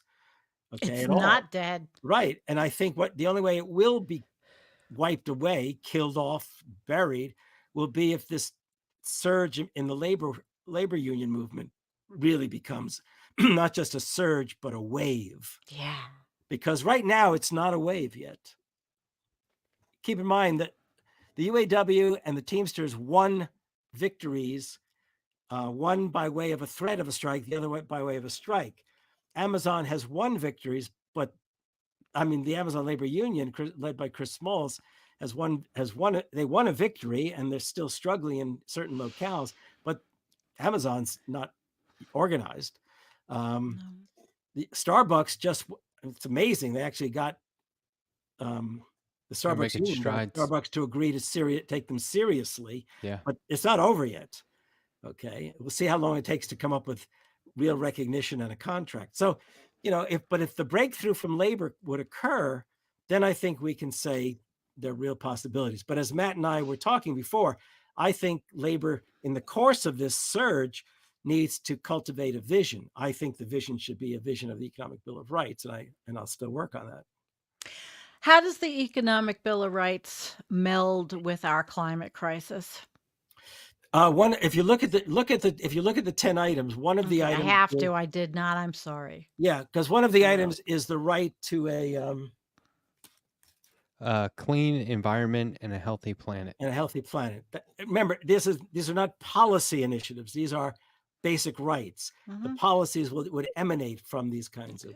What you do is you put departments in charge of each one of these things, right? Or each one of these things becomes like its own movement or its Well, it becomes own its own organization. the whole thing would imply a dynamic and an understanding that Americans would come to understand that they can make history in this way, and basically life, liberty, and the pursuit of happiness. That's what it's all about. Okay. I should probably get going. Yep. Oh, You guys are great. I hope I can come back sometime. I was just gonna Anytime? say anytime. I'd have really. you as Yeah. a guest also if Feel you want free to to talk join about the climate. roster. Sorry, what's Be Yeah. that? the new host. Everything, it's all good. We'll just turn the show into you talking, and No. I'm in. I thank you. I could too easily talk, but I don't want to be a host. No, I get it. I don't want to be a host. Well, yeah, open invite When anytime. Nomi It's a pleasure. Key left her show, she said, "Do you want to take over my show?" I said, "I don't want to take over anybody's show. Ah, I like being a guest, not a I'll take over Nomiki's show. well, I don't know if people remember it any longer. So Oh, I think I she. just like had her her. on. I just Yeah. interviewed her, so Yes. She was excited to know that you and I were going to be That's doing nice. this tonight. Very oh, cool. nice. Yeah, good. Yeah. Well, it was a pleasure It was a to real be able pleasure. to, share the same space as you. Now Thank you're you. going to really get to my head with that kind of talk. Well, if you ever have the nerve, check out my channel, Environmental Coffee House. I You might have well. to have, you need intestinal fortitude. I will tell you. I mean, I'll take just a couple of minutes. I haven't heard my wife bang on the wall or anything yet. So, the university that I taught at for 3 years, University of Wisconsin Green Bay, was established in 1965 as the Environmental University. Mm, So it had a mission of addressing the environment in every department across the board. And Harper's Magazine this is way before I was there. I didn't come to the university till 78. Well, it seemed like a long time before I arrived. In 71, Harper's ran an issue, a major article, and they called our university EcoU. Ecology U was the thing. And for many years, we had a great environmental science program, and a number of social science initiatives were pursued in those terms. And I was part of an effort to try to create a graduate program called Global Ecology. But, the conservatives took, every time, year upon year upon year, the conservatives took this away from the university and that away. So anyhow, And then we are here. yes, now we are here. Now we are here. Well, thanks for coming on. Really Well, I'll talk appreciate to it. you soon, Matt, for us to see when next we want to workshop our ideas. Okay. Yeah, let's I'm connect. excited for the comic. Yeah, me too. And I'm Same. not a comic book person, but I become You one will be. how many shows have we done now? we're is 21. 21. 21. Well, And- now you're at the age yeah. of majority, right? Yeah. yeah. I do think we should start with I'm the at the Economic age of Bill of Mother Rights. Earth. We Yeah, do a so we short can talk comic next about that time. one. Yeah. Okay. So we know the ultimate thing is to do a major piece on Paine and the American Promise. Yeah. But maybe more immediately, we should quickly get to the Economic Bill of Rights. Yes. And I'm Okay. quick. Okay. Can do. We Could have can- it done by tomorrow. Right. I will make sure I peruse the entire thing and we'll talk about the environmental aspect You're going to of it. become a disciple. Watch. So Matt, just before we go, so let's try to talk next week. Sure. Yeah. Okay. Have a good trip up to Maryland. Thank you. I appreciate it. Yeah. Take care. Bye, Harvey. Thanks for Thank coming you on. very, very much for having me. This was a real treat. Thank you for coming on. All That was right. great, right? How great was that? Yeah, What are these I balloons? enjoyed it. I enjoyed the What the sort fuck of is that? listening about Norman Lear, and it just reminded me, when I talk about my grandfather, my mother was estranged from him until very late. But I do remember what he did. I remember those things from my very young childhood about asking him when the things were going to be on, TV shows were going to be on. I was definitely Oh, one of shit. those kids that was like, come home from school, turn on the TV, do your homework, whatever you're going to do, eat dinner. The TV, I was just allowed to have it on. This is like the luxury of having parents who work. I could just sit there with the TV, and it was just like MASH, Taxi, all the Norman Lear shows, all the They were Frank so Marshall good. shows. It was just like They were endless so good. amounts. Yeah. I don't know what it's like now because I don't watch TV. I have not a clue. It's been years. I haven't seen a sitcom. Not even streaming? No, I don't. I have really, my focus was, throughout my career, I didn't watch a lot of stuff. I was really focused on always studying. I mean, I would watch, I can't remember that much, but I There's- know I loved The Walking Dead when that came There's a on. couple of things on right now that are based, you can never be 100% sure how accurate they're being, but there's one about Christian Dior and Coco Chanel during World War II called The New Look, and it's fascinating. It's on network? It's on Apple TV. This is what I'm Oh, saying. It's okay. like Yeah, network is dead. right. Even that's when what that my stuff point. shows up on streaming, I'm like, forget it. But that's why I was saying, like, do Yeah. you even? So No, I will. Yes, I I watch highly streaming shows. recommend this show because it's just there just happens to be a couple of shows out right now that are based in like historical document. I'm spacing the Yeah. correct term, but Yeah. that's one.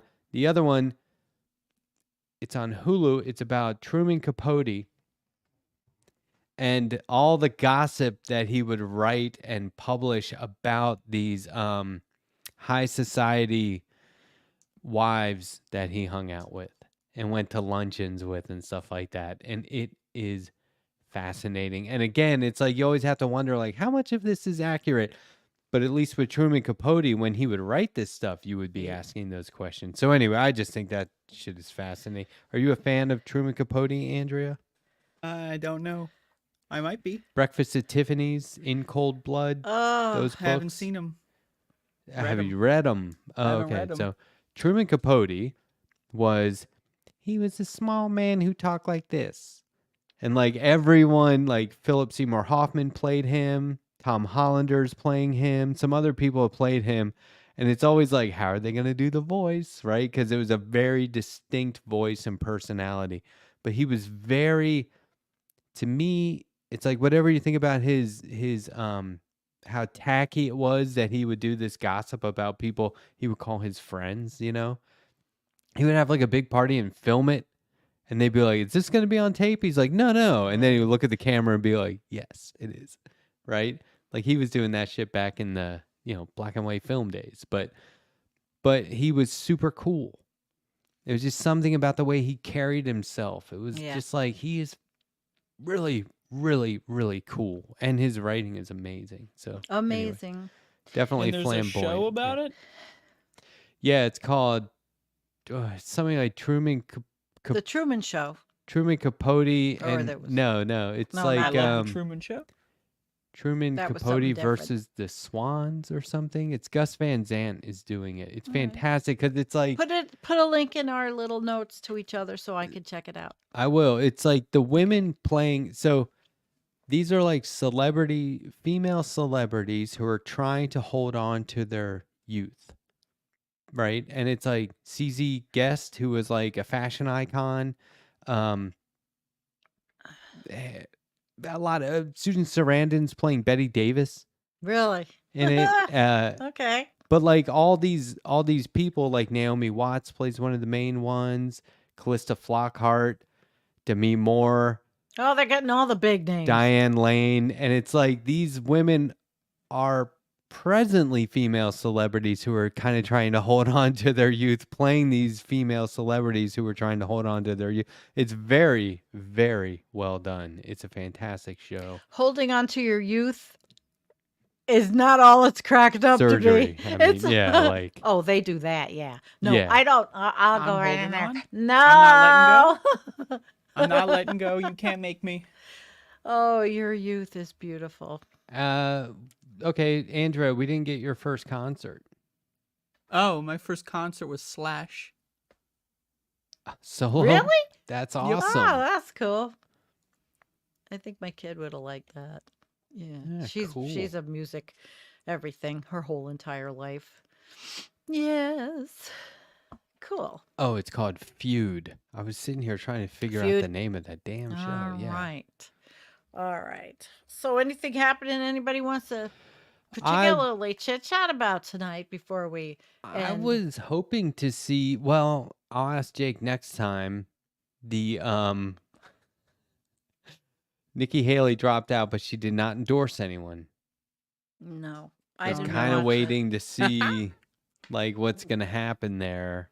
If you had any thoughts, how long we are going to wait. But I wanted to get your opinions on the and we don't have to talk about this, just suggesting. I want to get your Hit me. opinions on the uncommitted vote because I saw like Harvey K had some dialogue about that, and I saw in the chat that Andrea, you said you agreed with him, right? Like you would have Yeah, I rather think those votes go uncommitted- somewhere. Like, my opinion is uncommitted. You know, it's a protest vote, which ultimately doesn't really mean much, right? Now, I personally, Harvey was tangentially related to Marianne's campaign. I was not impressed with Marianne's campaign. I liked it from the jump, but like as it progressed, it clearly they didn't hit the markers they needed to, right? But generally speaking, strategy wise, I think voting for a person is better than uncommitted as a general strategy. I'm not convinced that Marianne would be like the perfect avatar for that. Like Bernie, I think was a more, yeah, vote for Bernie. Anything else is just kind of wasting your time.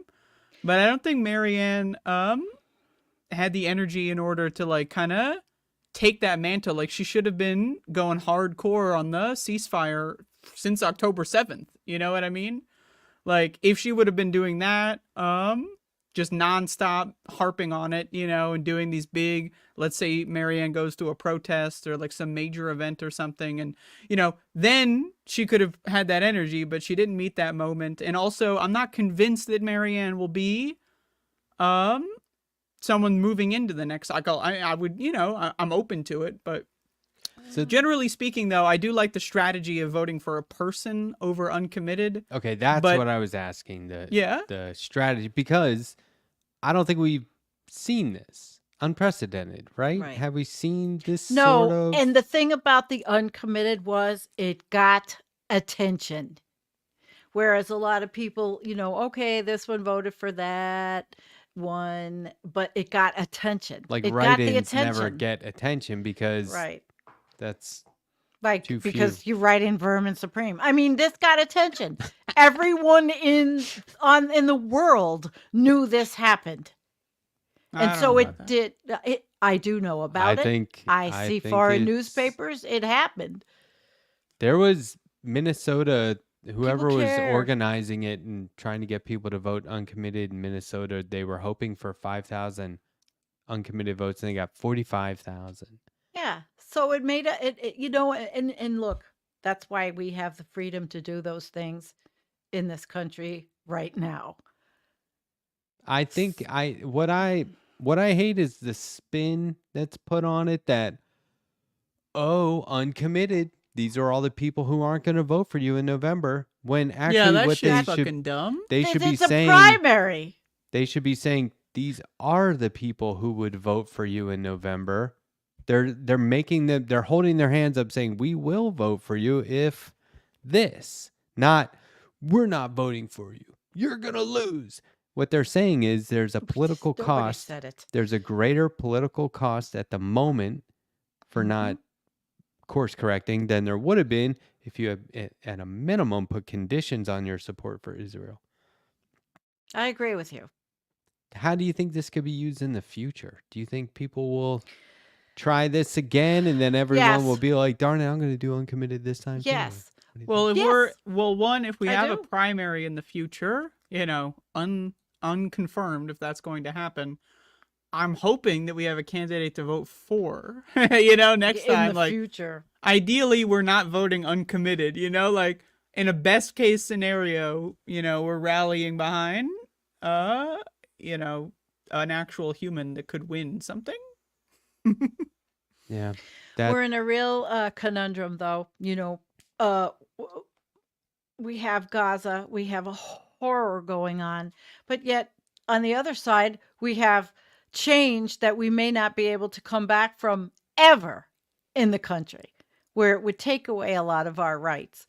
So there's, I mean, it's probably a foremost issue, but it's not the only issue. There are so many of them, and people forget about the climate crisis in that if we don't have a livable climate, it's not going to matter. Anything is not going to matter. That's all over.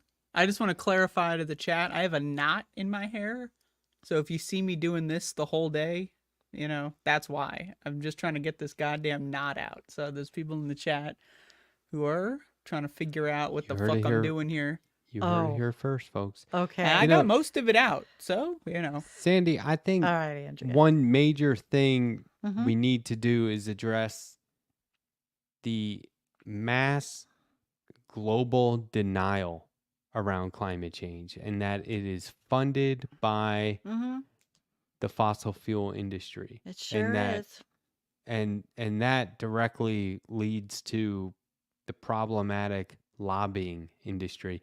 But getting getting back to this thing that we were just saying about upcoming elections and I do will there like be that any? circle you just did, though. The lobbying industry. Yeah, I mean, Definitely, you got to Matt. bring it back to that's the Mhm. and then that because if you fix lobbying, now you're on the path to fixing healthcare, and the insurance lobbying is like the worst. So anyway, what we were just saying about elections, I keep asking my guests lately about this tweet from David Sirota. He says, kind of wild how all the big time elected Dems who coulda successfully challenged Biden for the nomination instead sat out, waiting to run in future elections that they say probably won't even happen if the party Right. now loses in 2024 and democracy is ended.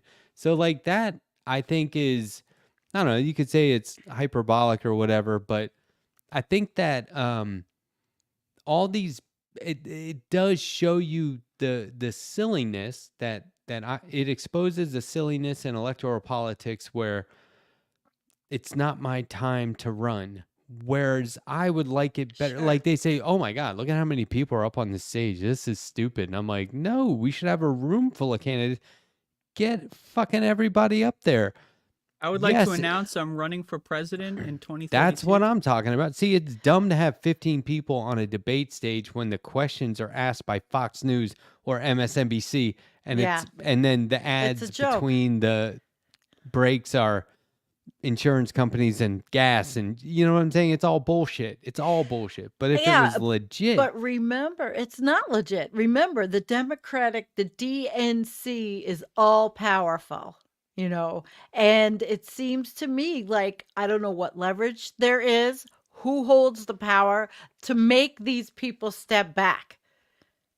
but what are the people saying democracy will end if we lose doing Nothing. about besides saying that, like, scare tactic? What are they actually doing? Because good Lord, if Joe Biden embraced the economic bill of rights from the outset and made the last 4 years all about that, people would be like, man, he's leading a genocide, but the Well, economic bill of rights is pretty great. yeah. No, I've but got he, to in look at the theory, whole if he was thing. doing one, he wouldn't Yeah. do the other, which explains why he's not doing an economic bill of rights. Who would be positioned in that's in Congress now to look at this as a serious running issue? I don't Who- think who might. I don't think I could pick somebody from Congress. Could you, No. Andrea? I don't There's know. I plenty don't of even think it governors would out be there, I Ro think. Connor. Who Nah, would he run wouldn't. He's full of right shit. now, even though the primaries are like pretty much over? Or like coulda, shoulda, woulda. Coulda, shoulda, woulda. Well, I would go for Gretchen Whitmer, but she's a cuck. She was like, "Oh, I gotta vote for Biden." What about Ah. Josh Shapiro? Right? He's all right. I don't know too much Mm. about him. I don't know. I certainly know it wouldn't be Kathy Hochul, my governor. Yo, I'm down to She's the talk about neoliberal she's deploying the neoliberal. fucking military to guard the subway. Like there's fucking gangsters with machine guns like fucking guarding the subway. Like what the fuck? That Kathy- bitch is on drugs, man. Kathy is the should neoliberal, corporatist, leaning right governor of New York. Yo, Yeah. can we talk about this comment from Jan, by the way? I'm sorry, but it's Jan, getting are a little you- silly. So we got Jan, this comment stop. from Jan. When you are live, you don't continually pick your scalp. I got a knot in my hair. Like, what the fuck, man? Like, We why are you so all goddamn accept- triggered? I What don't is your know why problem, she is. dude? And I'm gonna keep Jan, doing it come until on. it's done. Like, once I go to sleep, it's only gonna get worse when I'm sleeping. I It's didn't even fucking now notice. or never. I'm sitting right here and I didn't know. Well, we're with her every week. We don't notice. Geez, where's the pens in the hair? Well, yeah, that's why I have all the knots. I was saying on Aw, Twitter, baby. I don't get any action on Twitter because every other tweet from me is Twitter fucking sucks. Why are we here? Get away. So I think they're suppressing my tweets. But I I'm think- definitely being suppressed. I see all your tweets. I'm suppressed. Yeah, I'm we're oppressed. in, Oh, you uh, see my tweets, and we're in a yet I corner. get no retweets. I don't no see likes. yours. I see What? his. I see Mine. Matt's because he shows up in my feed, and I'm in the hardcore climate doomer feed. And So Matt shows up and I share his stuff. so what do you think about this though? Like everyone's like, I'm so mad at AOC. I feel like every other week somebody's mad at AOC. I've said it, and I've rightly been criticized for saying this because I think it's worthy of criticism. But I think once you are a cog in the machine and the machine is designed to do bad stuff, you're just a cog in the machine. It's not like it's once you're elected, you are at least systemically corrupt. The I have no government, choice, right? Because she has no choice I but to mean, go well, along, I don't know why, but my point is which is what I was saying, the I hate DNC the power. system. Yeah, I mean the Well, of system course we is hate the system. okay. We're Yeah, all but here that's for a reason.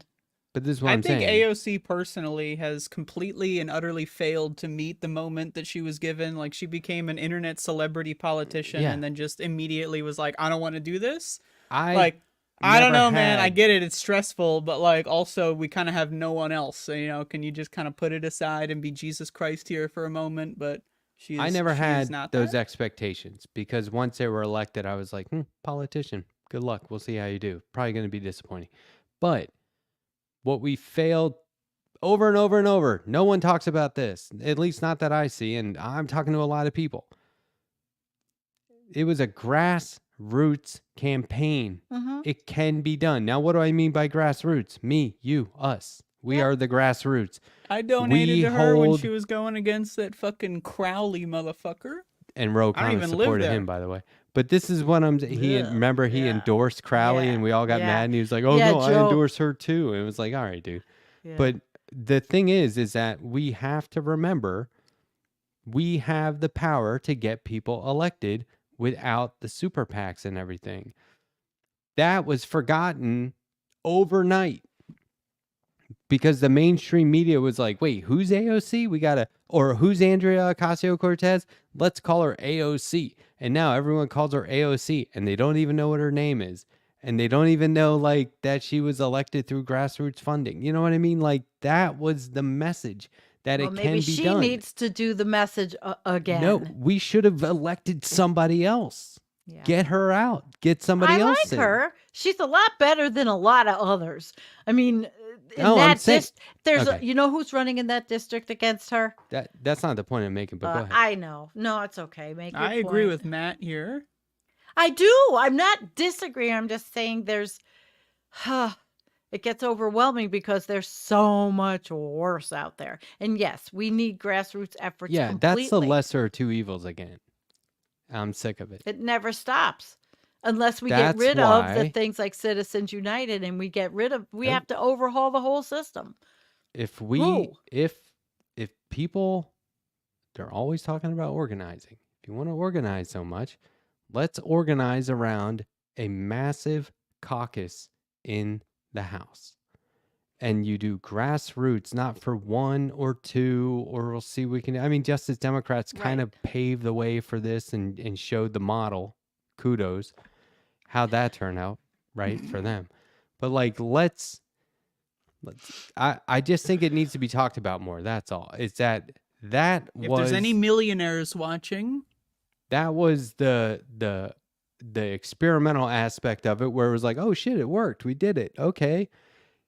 It wasn't like we did it. Now let's make her a celebrity and see how this goes. And then it's like, oh, she's good. She does good stuff. Nothing's getting done from one person or 10 people. We No, need like it's- 100 of these people all at once.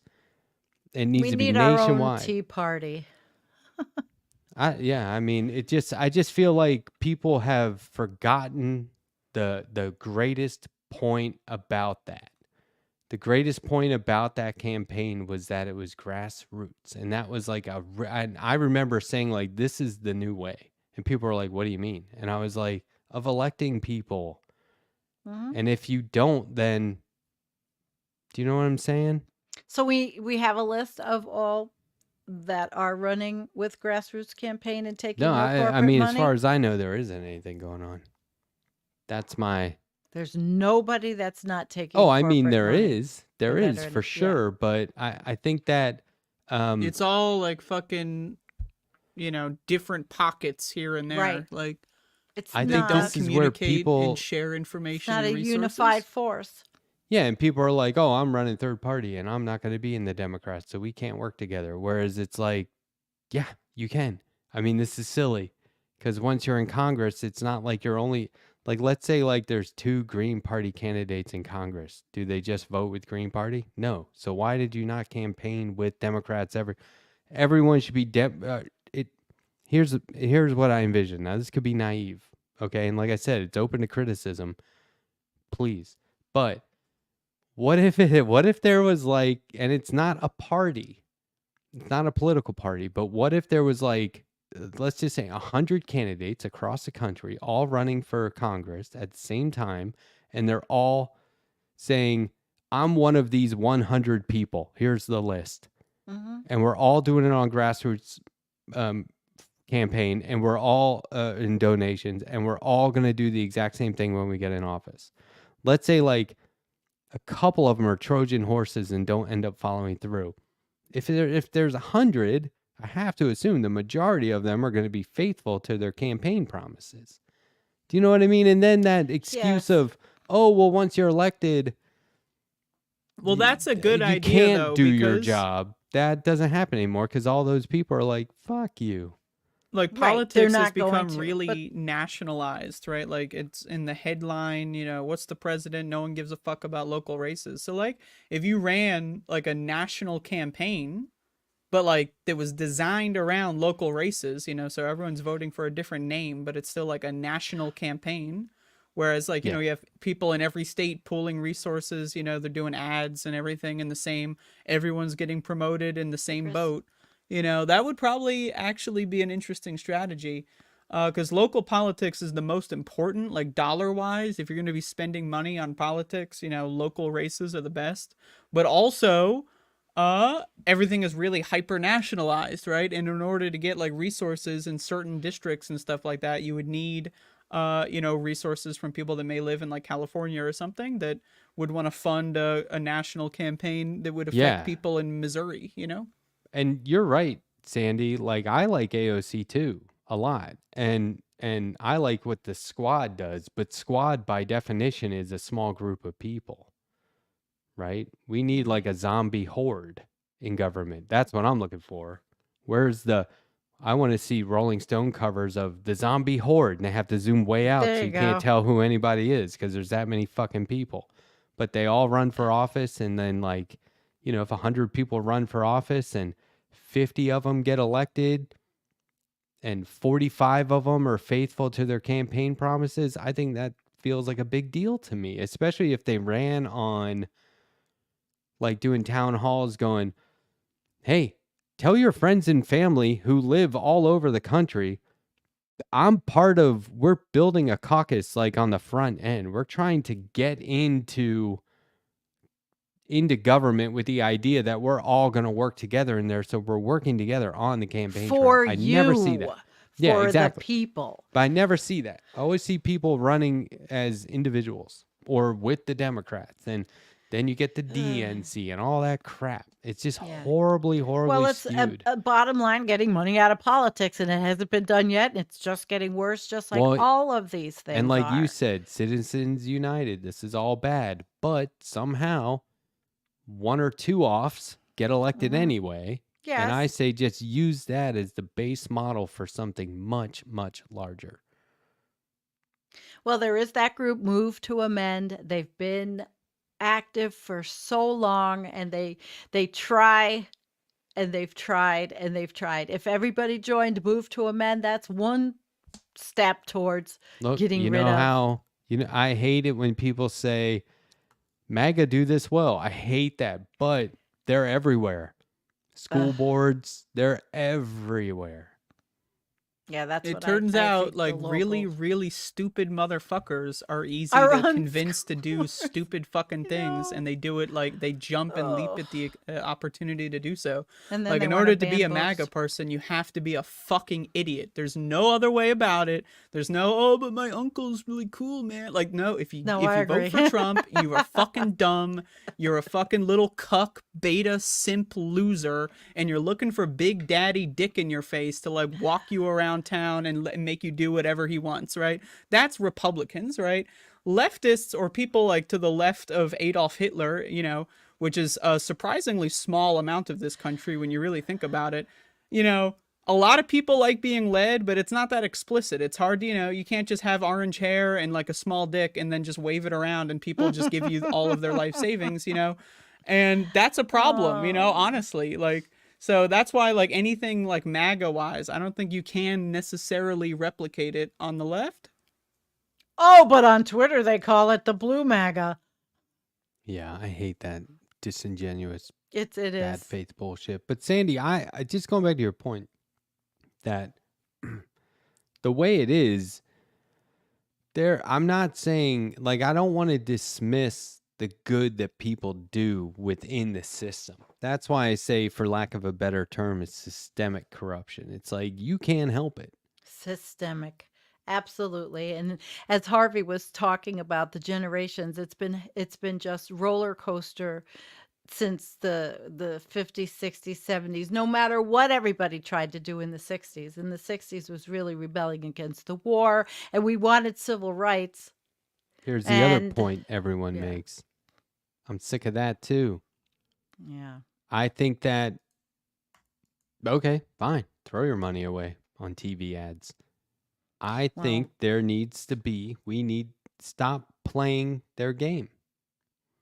yeah, totally. Make a But new game, make new rules. And I I think that love games. that campaign, like you guys have seen Knock Down the House, the documentary about the squad. Shout outs to the Ketchup Queen. I think I think I love this show. I think that you don't hear shout outs to the Ketchup Queen anywhere else online. I You have to mean, tune into Left Past 10 for that show. these are And we ancient were memes. this show love was it. mentioned on the Majority Report last week. What did they say? Matt Bender said he was on Left Past 10. Is that it? Andrea, they said Left Past 10 Well, was there a Oh, on comment? the nice. Like, you know, like, I had a good time. Okay, but where are they all? Go check it Oh, out. yeah, no, I mean, he 30. said, yeah, he said it was awesome. He said it was a great panel Awesome. show. It was really fun. Hey, I Yeah, don't he know we said about I did. enjoyed awesome. That's a little too much. we He enjoyed said having It him. wasn't He said, awesome. It was I all did a right. I don't know about awesome. I thought it was awesome. He said I did a panel show with the Letter Hack and some Yeah. other people on Oh, Left other Past people? 10. Yeah. We Well, How's it enjoyed going, having fellow him. other people here? How's I how's mean, everyone doing? shout out to the Hi, Ketchup Queen. Phil. Hi, fellow. Yeah. Got a cigarette? Isn't it? You know you're in trouble when I'm the clout you're chasing. Oh, goddamn. stop. That's when it I'm gets not real. You're chasing like, wait, jack Matt's shit. the popular one? Oh no. I really fell Nah, off. stop. Oh my God. I look forward to Wednesday nights because it's definitely out, a break for me. But I also like I like the political aspect of what we talk about, Matt. And I don't Yeah. I mean, who is it that can really get on the ground with these to make these grassroots? We tried here, and I but think it's it's amazing when, because it happens in these little bursts, and it's amazing when it's like look at just like how people in one state will organize around a candidate. And when I'm having Jen Shout outs to Perlman John on. Fetterman. Jen Perlman's coming on soon. okay. This That's good. month. I Yeah. saw she announced she's running for Congress. I don't know if it's House or Senate or whatever, but I think it's Senate. And so and she has a podcast with a co-host. It's really good. I think I was on her show at some point. I don't know if she was on my show or I was on hers. I don't remember. Generational.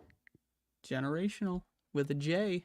But I want to ask her That's her about name. this, but so there's like every now and then I'm like, wow, that's a really impressive number of people who knocked doors and did the legwork. You know what I mean? Oh, I've done it. It's a lot of Right. work. Yeah. So I've knocked on doors. yeah. so if there's 100 people, well, I'm just using that number because it sounds good. If there's 100 people across the country running, and probably not all at the same time, right? Running, saying, like referencing these other campaigns, and it becomes like a big deal. It's like, I guess if it were me, for example, it'd be like, my name is Matt Strackbein, and I'm running for Senate. Now, You already lost me. You I'm not gotta the only start one with running something for else. Senate. There's all these other names of people who are running, who have been elected, who are Mhm. going to be. You could vote for them coming up in this state, and we are a group of people all running on the exact same things. Yes, we will take into account our respective states or cities or whatever, right? Our local areas. We got to do stuff for our people here, but on the national level, this is what we're running on, this thing. And maybe it is an economic bill of rights, you know what I mean? But it can't be a slogan of we're going to drain the swamp. You know what I mean? It has to be real viable things. And then when you it's like you're always doing three things: saying who I am, what I'm about, and there's more of us. And I hope that inspires everyone else to get on the ground and support us.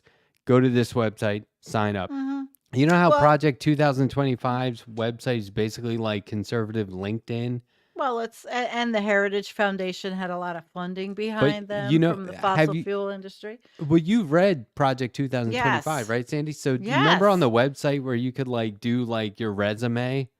It's like Yeah. LinkedIn Yeah. for MAGA. Yeah, So for MAGA. apparently they're not recruiting. like that information's not going anywhere so far, but it probably will. So what if it was that, but for supporting these local candidates on a grassroots level? Know what I mean? Like there Yes. has to be some central database for, we need this. Oh, we've got a bunch of people we could email today and see if they'll show up tomorrow. Well, I'm really interested in the Economic Bill of Rights, and I'm going to read yeah. it, and I'm going to bring it to my friends who are involved around here. Being in rural, there's nothing around here, America. The Democrats are very conservative, but I'm still on the committee. They won't let me leave. I represent my little district here, but I don't do anything. That's how do nothing we are because the Republicans win. I'm going to bring them the Economic Bill of Rights. Maybe we can start somewhere. There's a lot of younger people coming in that are from the university around here. Who knows? I mean, I just got disgusted. I was the birdie camp when I got on the committee, and that was okay. They wanted to know all about Bernie and my other girlfriend, who is now the secretary. She also we're the progressive wing. Maybe there's a chance. They won't let me leave. I tried. I just keep watching You're people stuck. gather Yeah. around. But don't it's like name What? one like progressives did not do well on Super Tuesday. Name I didn't watch any of the stuff. I don't even know yet. Yeah, I mean, Wow. that's why I'm talking about the uncommitted vote, because that's really the only thing worth talking about. So I have not. I had to take a couple of days away from politics for the Good most for part you. because it's just well, I think it's all making me physically sick with all the other things that I That's why I want to get away consume. from it. That's why I wish this country was but we- actively moving right. away from electoral I read politics. the news 2 or 3 times a week. It's been doing But me we're talking wonders. about how to change the electoral That's what I mean. politics. So That's how what do I you get mean. away from it when we need to change it? It needs to change. I say I'm a very dwindling part of it. Social justice union organizing. Organizing unions with the understanding that it's for social justice. This is the way to get the policy without waiting for the government to enact it. The people organize around labor, and then you can start to make demands and you can start to organize results. It's not just organizing and then what? It's organizing for organized results. And so I think that what I've been hearing in interviews that I have with folks is that you got to do both. because I keep saying, hasn't the original definition of electoral politics lost its original like authority, meaning politics is dead? Just like when they said, who was it? Nietzsche said God is dead. And everyone's like, oh, how dare you? And he's like, you're just missing. I'm not literally saying that. I'm saying that the term has lost its original authority. And that electoral politics isn't really what it was meant to No. be. And democracy is not what it's meant to be. And the economy is supposed to work for the people, not the people working for the economy. And that's what's happening here. And so that's why when you read that Economic Bill of Rights, right before they get to the list, it says we need these folks, democratic socialists and progressives and liberals, to unite around this. And it says nothing about Democrats Right. and the Green Party. You know what I mean? I said, well, I know what you're saying, but I Mhm. like that it doesn't mention politics and government. The people can do this on their own. Now that you're a progressive and now that you're a fuck it, we're all New Dealers. Let's work for the Yeah. Democratic Bill of Rights, right? Like, let's keep promoting the shit out of it in the hopes that somebody a lot smarter and more articulate than me will just say, oh, here's how we do it. And we can be a part of electoral politics and we can be political without being politicians and a cog in the machine. I think the radical environmentalists need to get involved as well. That's what I'm saying. Everybody. Yeah, And definitely. they definitely have it going on, and they are having they have their networks and progressive causes, even unionization. I mean, progressive causes and environmental causes have to mix somehow.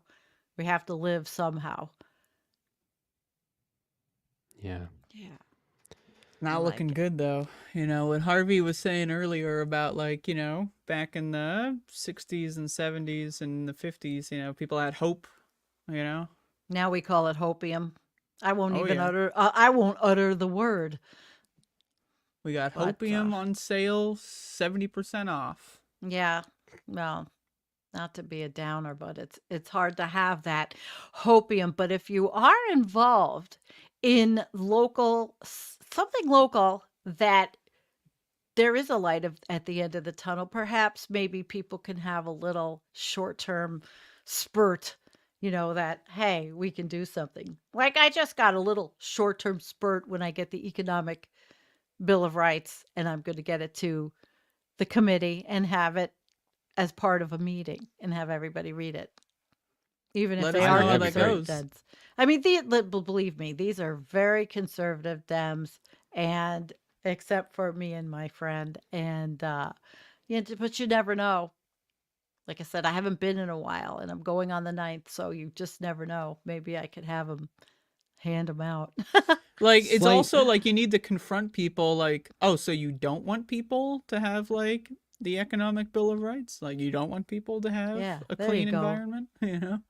It's I mean, slight- we all know they don't, but like, make them say it. Remember we were talking about the solar eclipse recently? Yeah, in Did April. that happen yet? No, it's in No, April. It's like April 8th or something. Yep, that's what I'm doing for my The only birthday. solar eclipse I care about is the one in Avatar: The Last Airbender. Yeah, Yeah. shout out to the ketchup lady or queen or whatever. Yeah, there you go. Well, I heard this father talking to his son, And that's never a good and sign. the son was like, Cat this Stevens kid song. was like asking his dad, he's like, can you explain what a solar eclipse is? And he said, no, son. He goes, oh, fuck you then. Get it? No, son. Yeah, no son. Oh my god. That's funny. Little solar That's eclipse funny. humor for you. Solar eclipse of the sun. Just waiting to see how the chat reacts. Yep, just All right, guys. all sit Sigh. here, Somebody just said, oh no, sigh. put it Incoming up on dad screen. joke.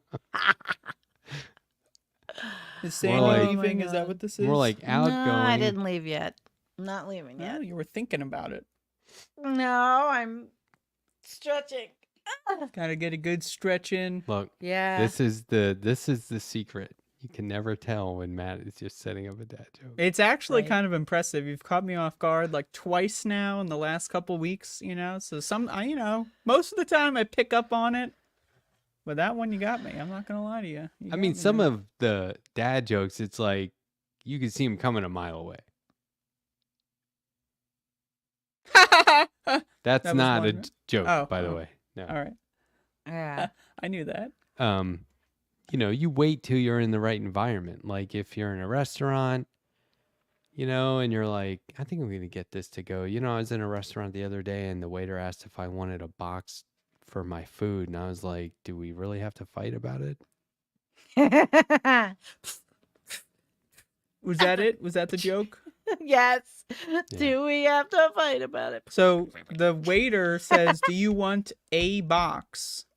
Do you Yeah. want to? Do you want a box? You want a box? Well, you so he wanna? said, Wanna- "You want two box?" No, Or you is it wanna. want- Wanna. Do you want Wanna? a box?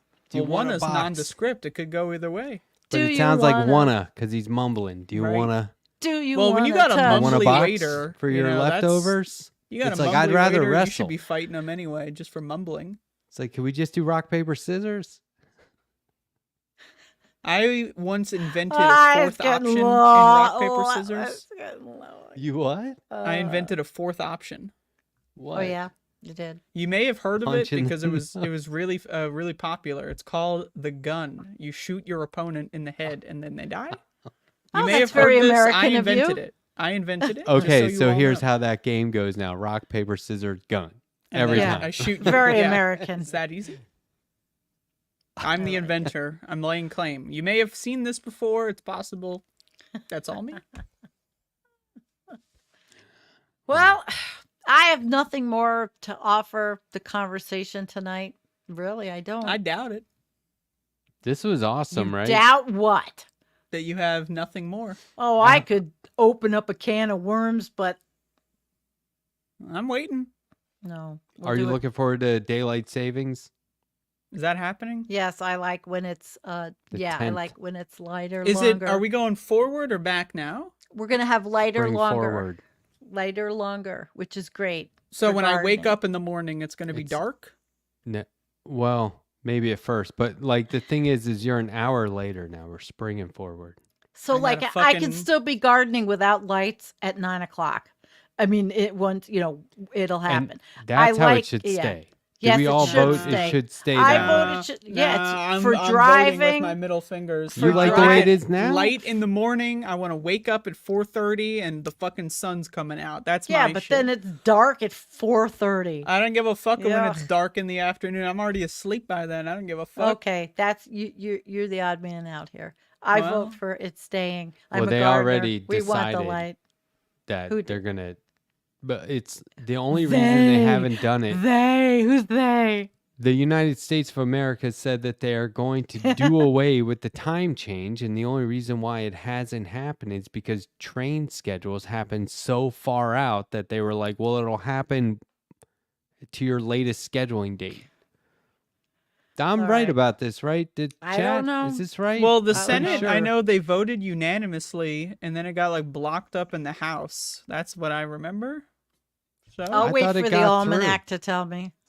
I haven't seen an update, so I could be late on the But information. I love light later in the day. Me That is too, the and only it's way to safer go. for driving. My God, Yeah, when I go especially up to where I am. Buffalo, themselves in the car. I You don't want shouldn't to be kill driving myself. I anyway. have to go to Buffalo for doctor's appointments, and it sucks to have You to have to go drive to the all Doctors aren't gonna fucking come to 9 you. PM? What kind of Nope. doctors open at 9 p.m.? Give me a They don't do break. house calls. No, honey, it's a 3-hour round trip when I do it. And I it's- can't leave it's- my it's house at It's 5. far, It's too dark.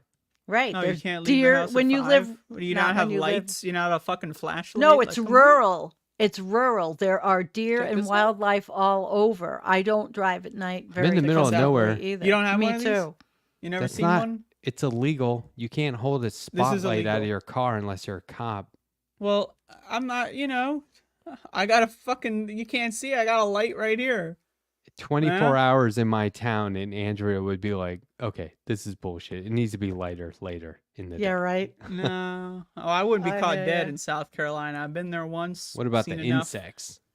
That we've talked about that before. Yeah. And Kill 'em all. your ant colonies. Yeah, you don't want to be out here in the dark.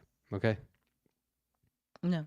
I mean, I wouldn't be out there in the dark. I would be sleeping because I have no like. What is this like? That's I you, must Andrea, go but out you and play need more of kickball a- on the front lawn at 7 p.m. Like, what the fuck? Do that at 4 p.m. I don't know. You need more of Kickball. Yeah, what the fuck are you doing outside? of an It's so important. experience with nature outside, Andrea. Just wondering. So goddamn important. Pressing. Exercise.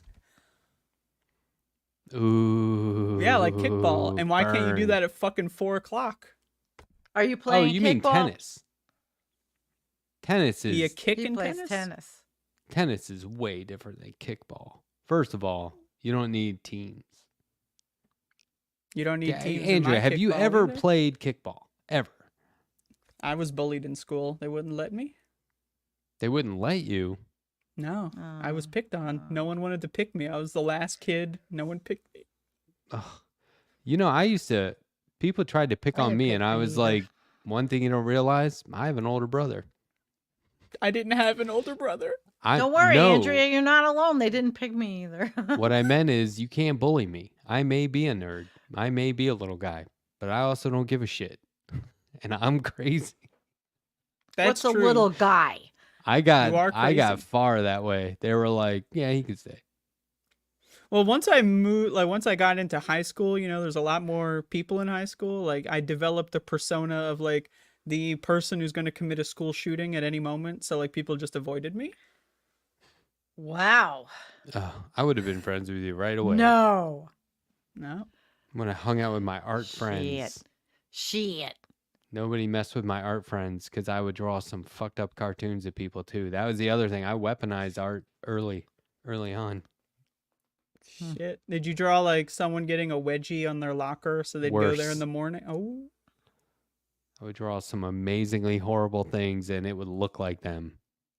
So It's like voodoo, but with paper. I love Groove Dragon. I would pass it around at lunch and it would make its way around the whole school by the end of the day. It was like my own little editorial cartoons.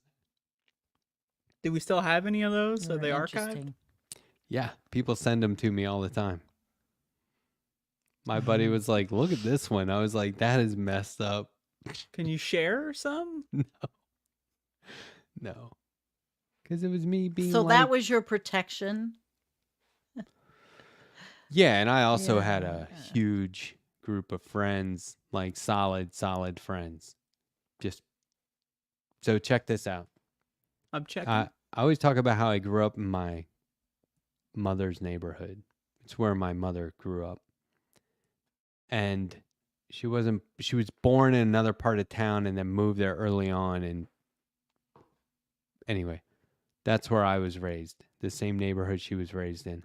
Mhm. And the woman that lived next door, actually like 2 doors over from my grandparents, my mom's parents. See, I think I mentioned this before, all the street names are named after soldiers who died in World War II because their families lived on that street, which is pretty wild. So like the Melvins lived on Melvin Avenue. The Monterey's lived on Monterey Avenue. That's where I lived. So anyway, Are you a Monterey? no, there was Monterey's. But so Is that like a sea creature? it's just it's a surname. So there was Are they knights? maybe if you go back far enough, but I think they were just Annapolitans. So I hope they kick in daylight savings time because it's too dark out here. so there was a family named It's dark nights. there was a family that lived next door to my grandparents, my mother's house, and their kids were friends growing up and still are. And my They're still grandmother's growing up. No, I'm still sorry. are friends. My grandmother's best friend lived there, and my grandmother was like this very decent Christian woman. She would never swear or approve of it, except her best friend was allowed to swear and say shit and damn and hell. And my grandmother thought it was the funniest thing in the world. This Oh, of one course. person was allowed to get away with it. That woman was my elementary school lunch lady. She was this but like, lived in my neighborhood my whole life. Her oldest daughter was my babysitter. She babysat my brothers and I growing up. She just passed away this last week. The funeral is Saturday. And so I had to call her daughter to say, condolences. I'm heartbroken. I've had a picture of your mother on my refrigerator for decades with the rest of my family, because she was family to me. I said I would call her often, even after my grandmother passed away. She said, yeah, I know. And she told me like you would stop by to see her whenever you were in town. And I was like, yeah, which I think is kind of like an old school thing to do. I don't know. But when I made the call, she goes, before you say anything, I just want to tell you, everybody's been texting and DMing on Facebook.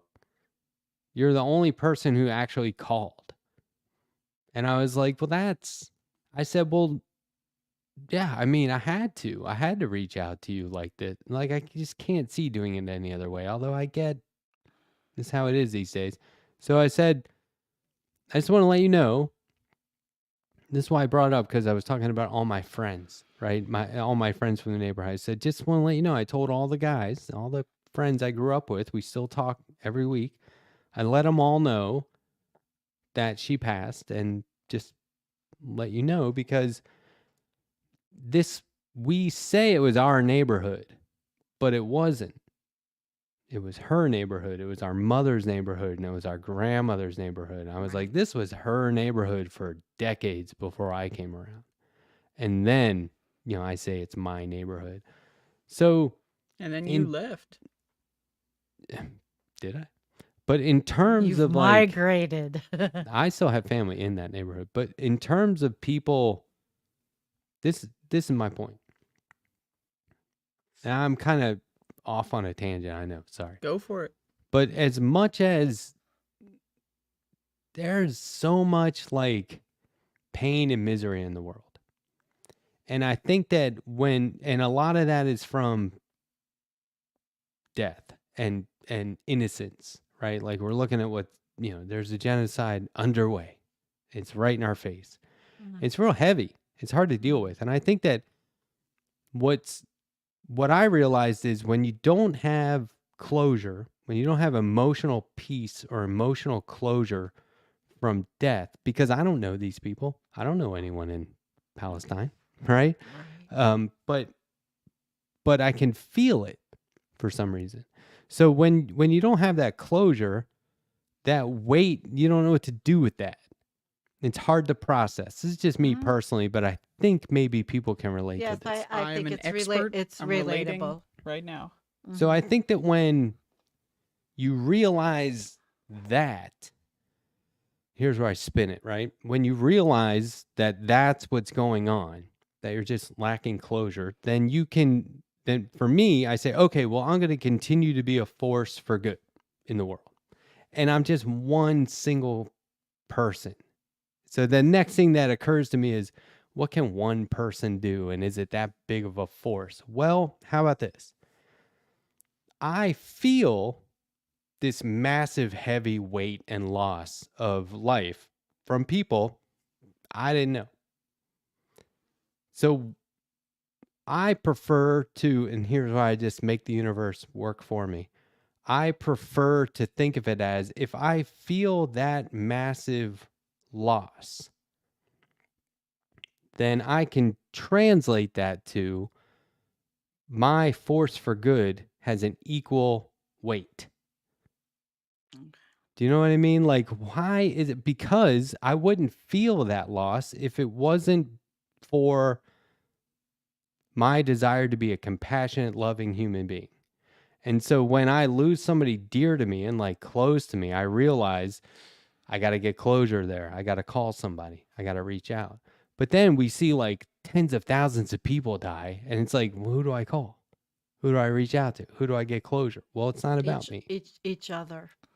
That's what I'm saying. To deal So with how it feels. That's yeah, what so we do. there's strength in numbers, right? Yeah, that's what we do with our overwhelming sorrow at the extinction events that are happening with everything on the planet, with the concretization of the planet. We feel that sorrow. And so we've come together to try to rectify that's happening, and it's happening. Yeah. And it's horrible loss of people in wars.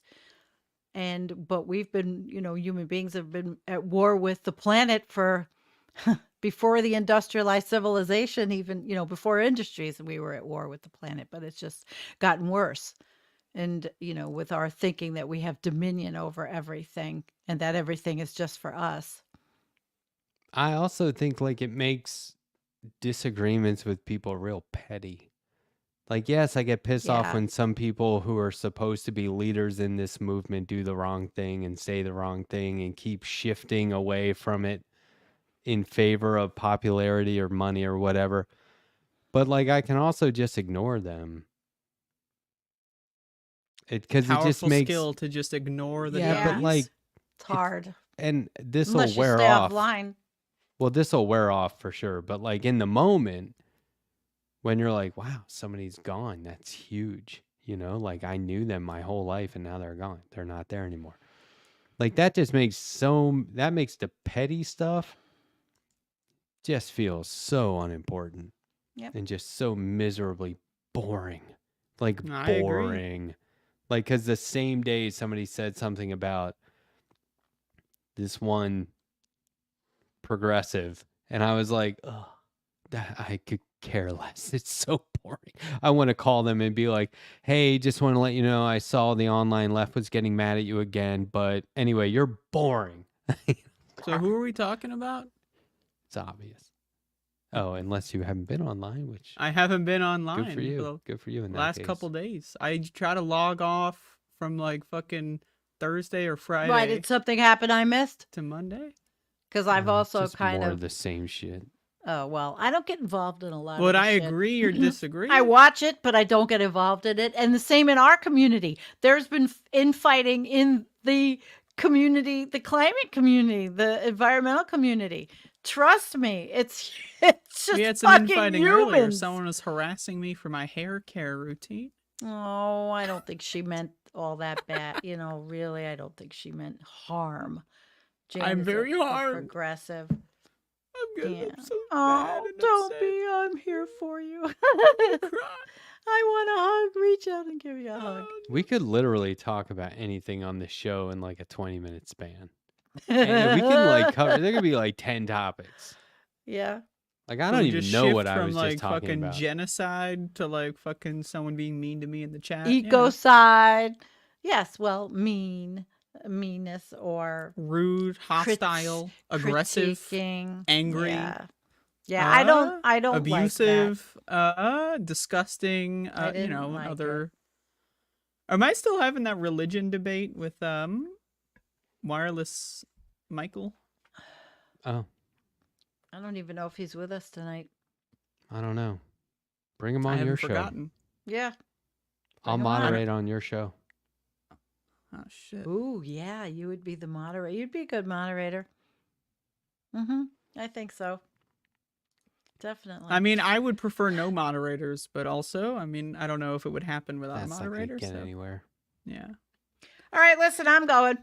I'm saying Okay. goodnight. And It's I about love you damn guys. time. About damn time, because Andrea just wants Matt to all to herself. Makes About sense. damn Love time. you guys. Thank you, Looney All right, Sandy. and Obsolete Optics. Thanks for moderating. Goodbye, everybody. I love you. Have a See good you next night. week. I thought Bye-bye. Harvey K was cool. You're on Friday, right? Yes. Oh yeah, I got a really good guest too. A young guy, musician, radical as shit. Oh Nice. boy. Yeah. Great. Yeah.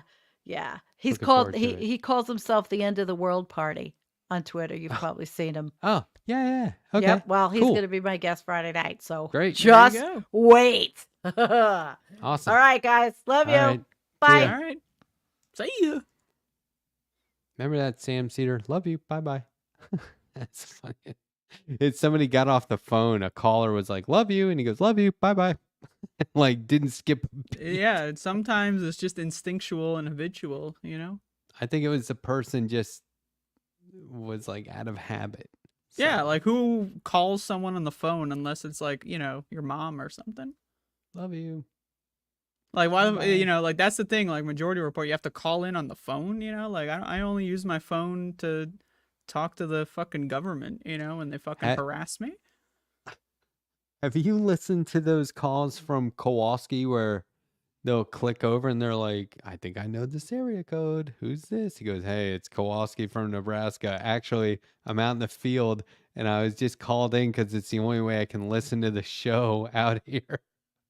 He's like, I wasn't really going to say anything, so just take the next caller. Yeah, I mean, sometimes Shit's that's the funny. only connection you got. Yeah. Earlier, I saw him in the chat and I was like, Kowalski, email me. And he did right away. It's awesome. What did he email you? I haven't read it yet because I'm focused on the show. You're focused on the show, you don't read emails? That's a red line. Can't do it. I want to put my full focus and attention on the email. So I I mean, you scheduled. could just open it up, see the gist, get a little excited. Ooh, what's in there? Not how I operate. All or nothing. Okay. I No spoilers. I want to have. I would love to do this eventually. This is not why I was trying to reach out or get Kowalski in contact with me.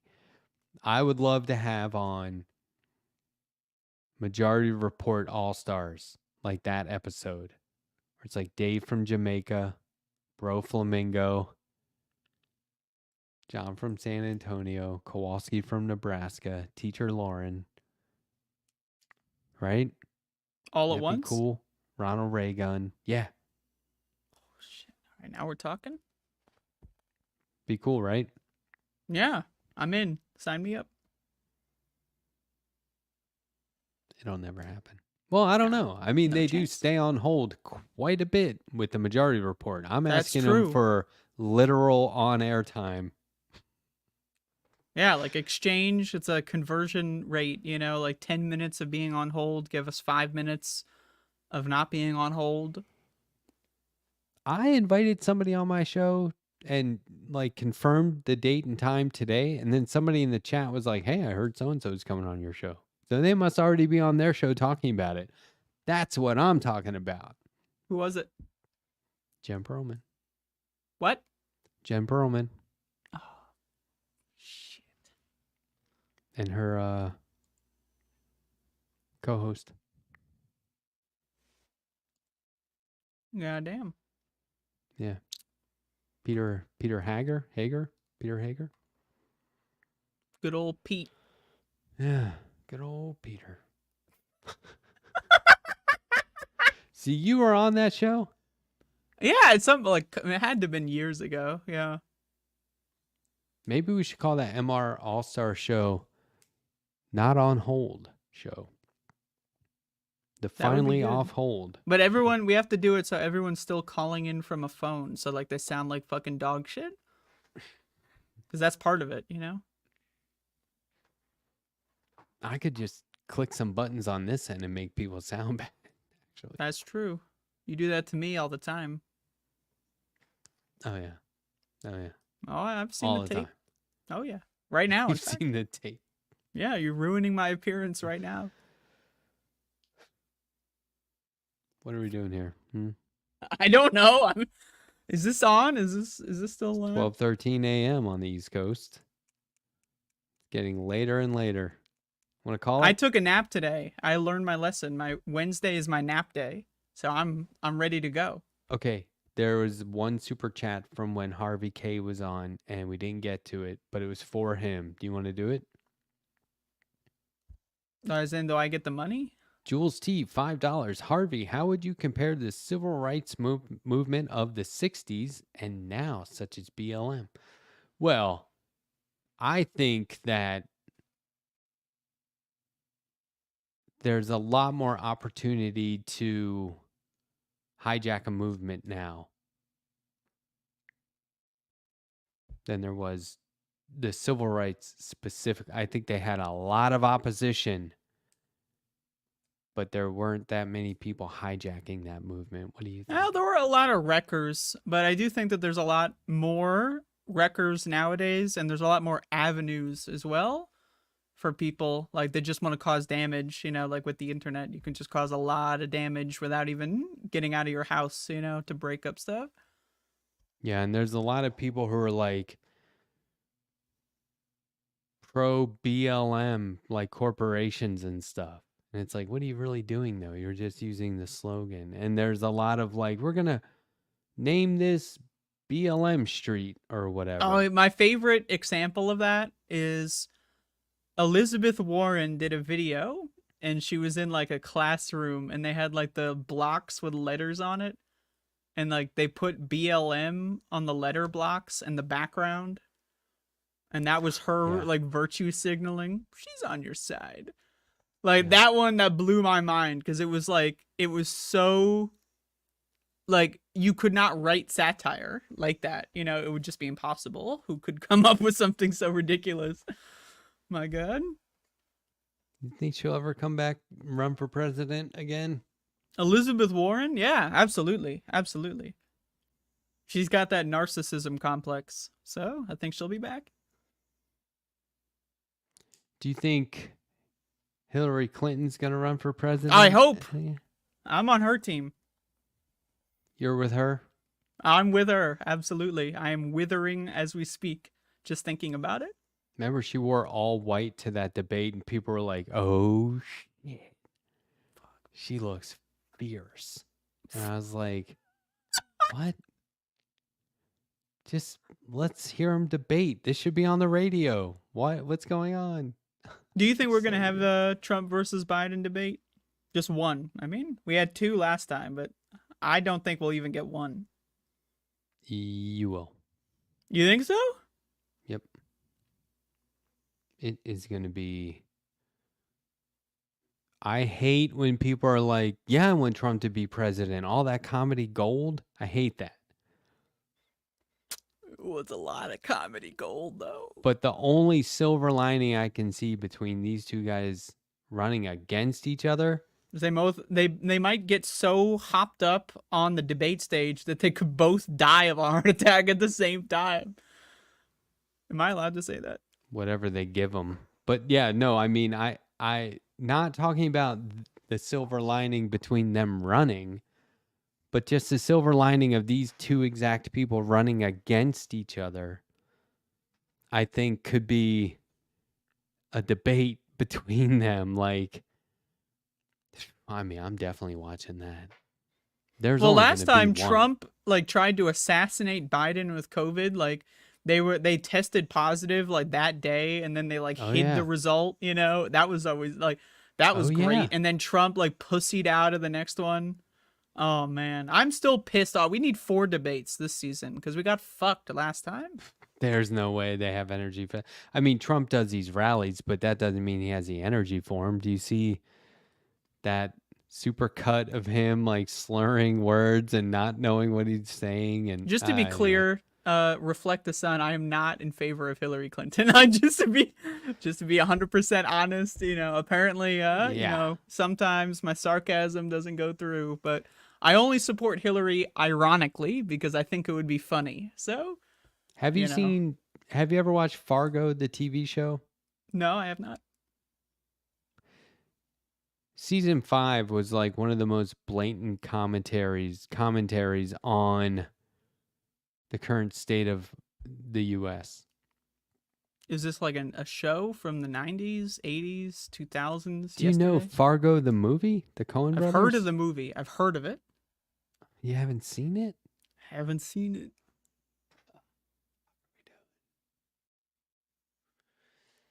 Come on. Just fucking... You just gotta end me. We gotta play rock, paper, scissors, and I'm gonna let you win. Let's just put it that way. They did a movie, which was beloved.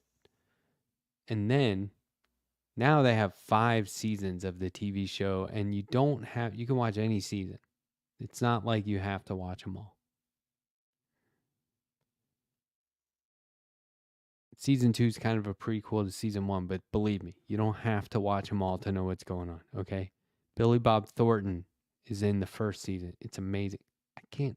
It's tough. You got to see this. So anyway, have you ever seen Stranger Things while we're on this topic of... I've seen the first 2 seasons. Okay, well, that's something.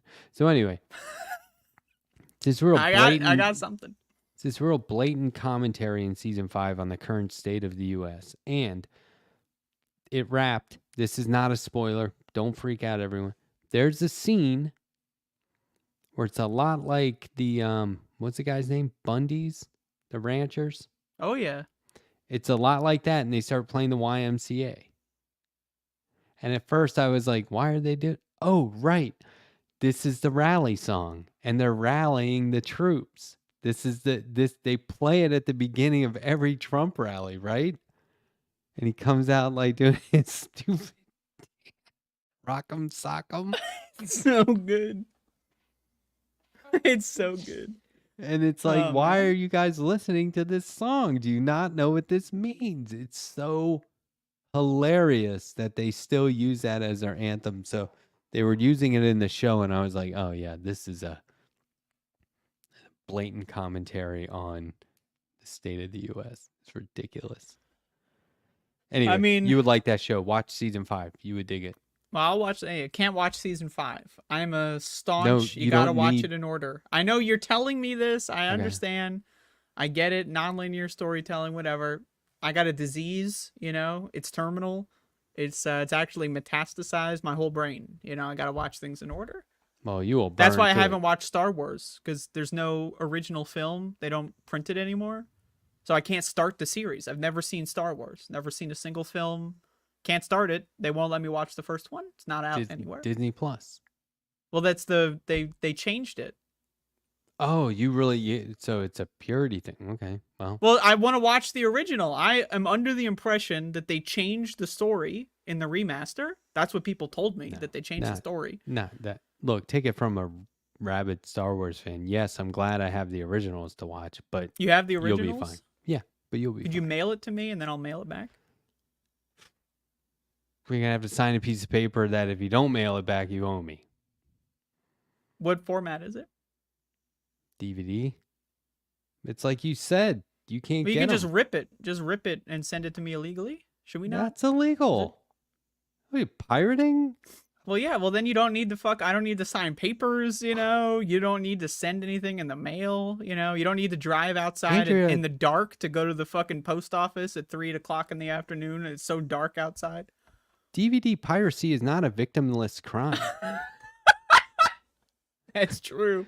Disney, Watching all these shitty movies is really causing me some head injuries, so I consider myself a victim. Disney deserves all the profits that they get from that stuff. Come on. Well, how about I send Disney $5, put a little note on the dollar bill that says this is for Star Wars, and then we can just go ahead and you send it to me illegally. Yeah. I think you'd be safe if you just started watching the Star Wars. They didn't. Can't do it. Can't do it. Well, okay. I mean, they're making so much of this shit that it's going to get away from you. You'll have it's already away from me. there'll be so many years worth of having to sit there and watch it. Oh, If man, you're I'll a do all that in an completist afternoon. about it, just give it up. But Fargo, there's still a chance. Is there a Fargo season 6 on the way? I hope so, but they usually happen 2 or 3 years apart. So, season 1, there's a police officer in season 1. They're big on. There's a bunch of Coen Brothers Easter eggs throughout the series. So, there's a cop in season 1, female cop, who in season 2 is like a 5-year-old. And then her dad in season 1 is a retired cop that owns a diner. And in season 2, he's like the main character. He's a cop, the main character. So it's like a prequel. Otherwise, trust me, you don't need to watch them in order. No, I'm gonna. Go I ahead. have to. Start with the movie. Oh, yes. Steve Buscemi. You gotta love him. Oh, he's a funny guy. Yeah, the way they talk with the, oh yeah, oh don't you know, Is it oh from yeah, fucking? Is it North Dakota? yeah. So Fargo, North Dakota, but then the show is all through like Kansas City, Minnesota. It takes place everywhere. But yeah, they still call it Fargo, Can you believe there's Kansas City, right? But where is Kansas City? Remind me of where that is. Missouri. Fuck is this horse shit, man? They have corporations on the border right there that switch back and forth to avoid like taxes and stuff. That's nice. That's a good deal. Is it like the Yeah. building is on the line, so they just move the office, like they just switch offices, and now you're working in Missouri or whatever? Yep. That's pretty good. That's good. I like those places that are named on like there was one it's right on the border of Colorado and Kansas.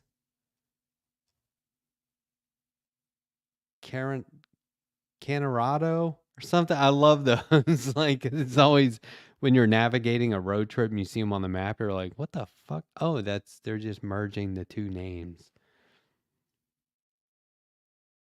Anyway, maybe it's not that special. It's not that special. I'm sorry to burst your bubble. Okay, well, I love the idea that Harvey K is probably like, where did Andrea live? Oh yeah, bunker. Where's that bunker? I mean, I would like to participate in the, let's all dox ourselves hour, but I've had so many run-ins with that going Coordinates. awry, so Coordinates. I'll Yeah. give some coordinates. Just some, there'll be coordinates.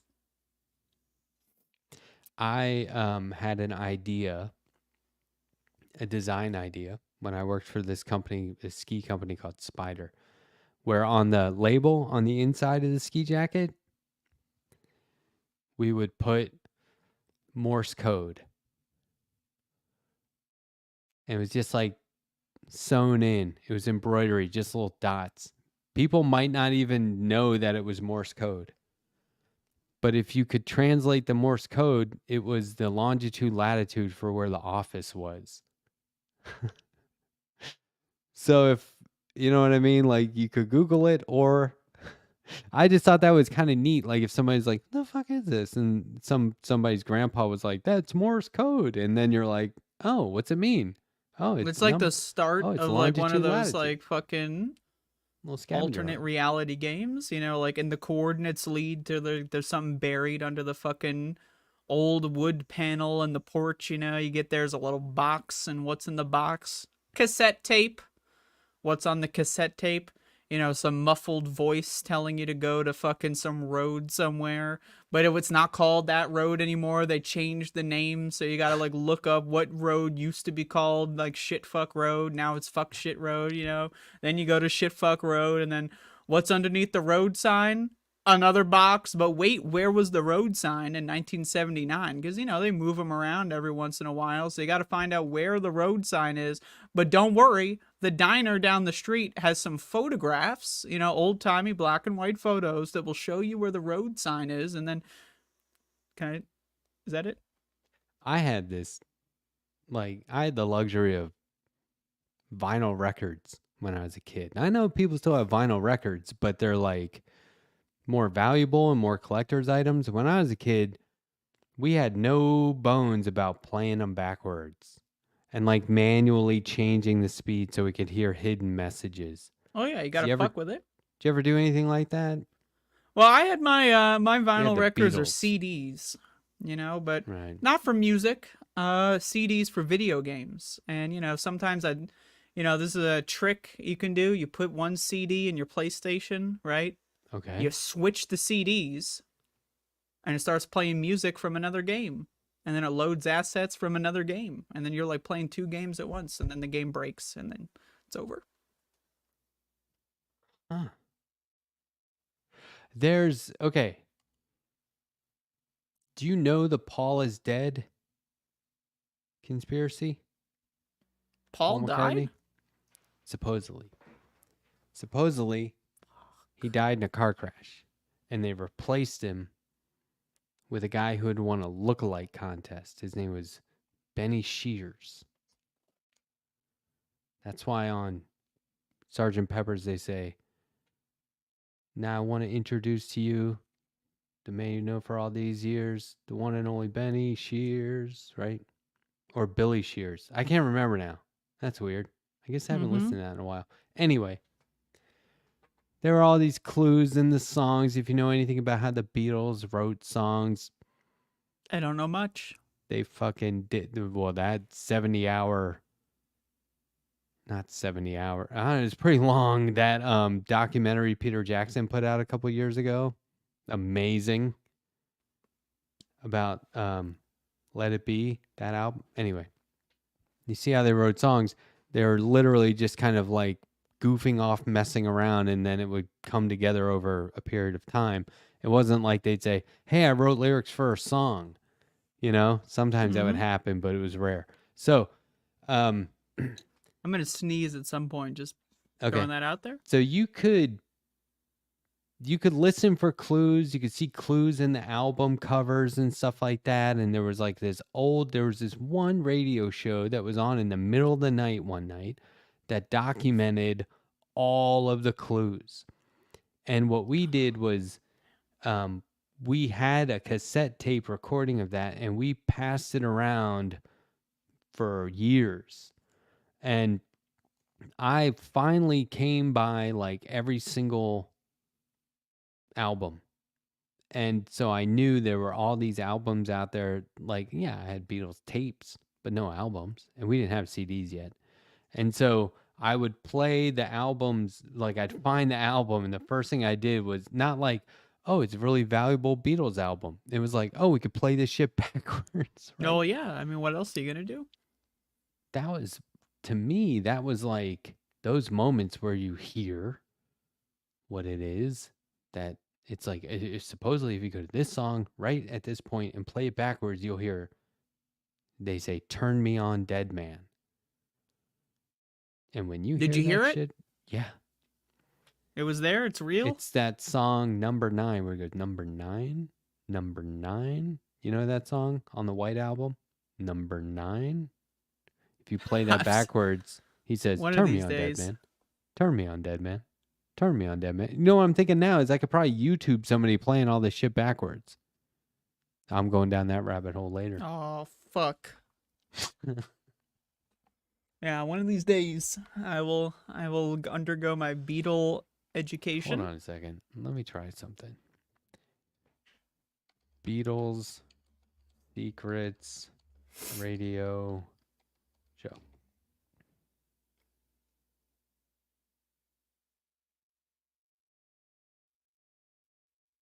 I don't know.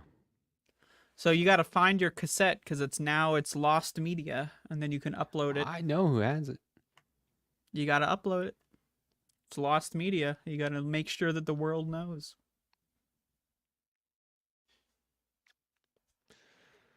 Yeah, but they said Paul McCartney was dead, and he's not. That's a shame, or not a shame. Why would they cover it up? It's such a weird thing, right? It is pretty funny though. And then put a bunch of clues on the albums. Why would they do that? It would be pretty cool if they did. I mean, that would be like if Left Past 10. If we had like if you secret swap me messages, out with somebody you know? who looked a lot like me and everyone's like, "That's not him." And you're like, "No, yeah, it is." And then you start to put clues out in all the episodes that I really died and was replaced. Like someone switches Why the would you monkey fucking do photo that? upside down, you know? What's that mean? No, it would be like I have, as of this one date, he had a lot less gray hair. But it was obvious he wasn't dyeing it. Well, But then there were all these dying clues is, where they is put... not necessarily out of the question here. There were all these clues where suddenly there was a bottle of Grecian formula in Andrea's background or something like that, you know?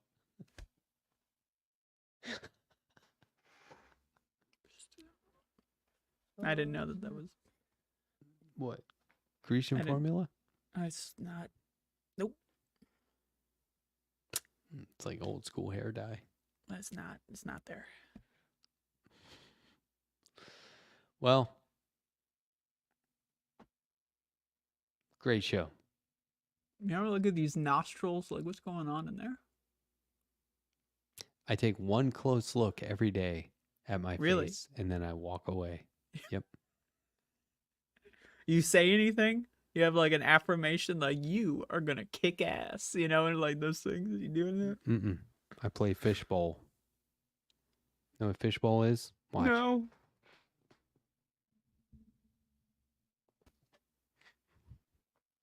It's fishbowl. No, yeah, I take one close look every day. Just like what's going on? How are the years adding up? You know how they tell you never to look in a mirror when you're on drugs? Oh, yeah. You ever look in a mirror though? You're not supposed to. Yeah. Some crazy shit.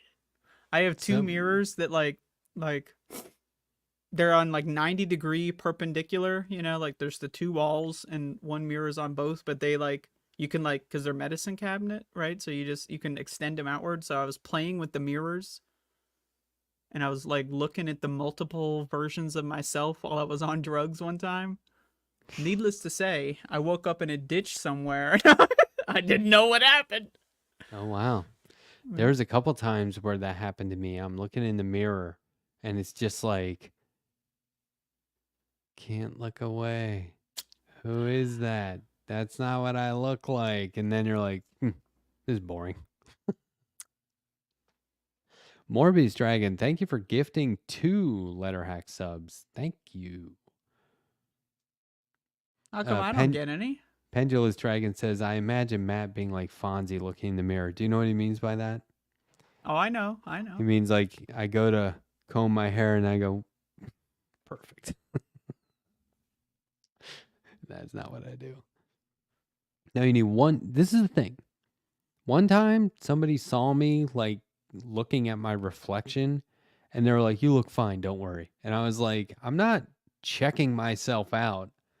If anything, I'm self-conscious and I'm looking at my reflection to make sure I don't look like a fucking idiot right now. So from there on, I Of was which, like, of course, you did, and that was a really big problem. I was overruled by the comment. So what I did from there on was like, I'm taking one close look every day, and then I'm not gonna worry. You ever I wanna forget? See... No, because I brush my teeth every day. You don't? Do you ever looking walk for- around your house brushing your teeth? You know? Well, I brush my teeth more than once a day. I'm looking for receding hairline.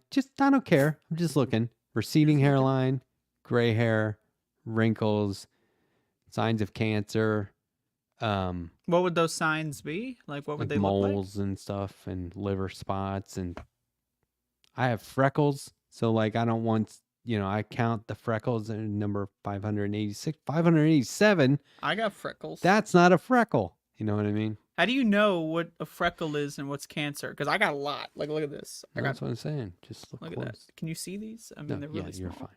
You're fine. Am I fine? How do you know?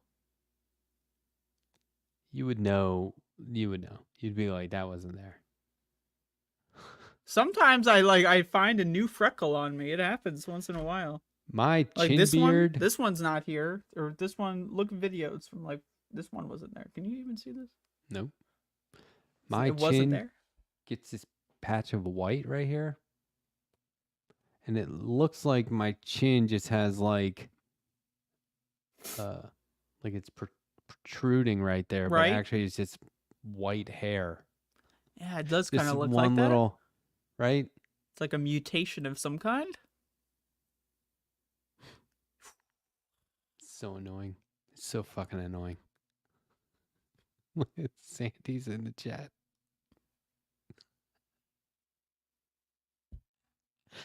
This is the thing. I heard this one time from an Italian man, not just Italian heritage. This guy was from Italy. And he said, we were talking about men's fashion. As Traditional men's fashion. And he said, Italians have it right. And I was like, what do you mean? He goes, we get dressed, we make sure it looks good, we forget all about it. And I was like, what do you mean? He's like, I just don't think about it for the rest of the day. I just make sure the outfit's right and I go do my thing. And I was like, oh, so just you're not constantly, because you see a lot of guys who are constantly walking around like, do I look okay? Is this still how it was when I left the house? They don't give a fuck. Yeah, they Apparently, know they look according to him. good. He also Oh man, we said got a super chat here. he also said traditional Italian fashion for men was you have basically like a few pieces of clothing that are interchangeable. So you wear your suit with a shirt and tie, then you just wear it with a shirt, then you just wear it with a t-shirt, then it's just a t-shirt and the pants, no jacket. You know what I mean? Yeah, you just gotta mix it up. But it's like one outfit. I am in. I'm on. Omega Star, $1.99 super chat. Just played War on Christmas 2. Jolly good fun. Oh, I see what you did there. That's amazing. Imagine playing Nice. War on Christmas in fucking March, though. You know. Yeah, what's, take your tree down, dude. what's going on there? Thank you for playing. I got some new stuff coming down the. Is it the pike or the pipe? Coming down the pipe? Or is it coming down the pike? Pike. Pike? Yeah. It's pike? Pipe? It's not coming down the pipe.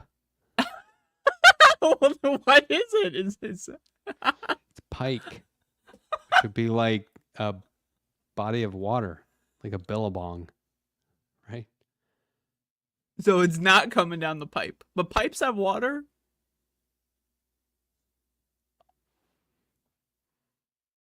Or gas. Okay, I'm not gonna put that on the screen or read it. The anti-corporatist. Buy one of those boxes to poop in. Don't mind if I do. Woo. Random colonoscopy at 39. When I saw colonoscopy, I thought it said cacophony, but That's your favorite. You see cacophonies everywhere you look. okay, guys. It's 12:42. I've been on air for 4 hours, 38 minutes, and 27 seconds. So Is that it? That's all you got? Think Can't even make it to the big five, you know? Everyone's confirming that it's pike, by the way. It's pipe? So it's Pike. not P-I-K-E. PIC? You know, when you think about it, a C is almost a P. You just add a No, line it's not. and then K- well, but like you add a line You're to talking the about the C, symbol. The symbol then- is different and then- from well- culture and country to country. It's the sound. well the sound,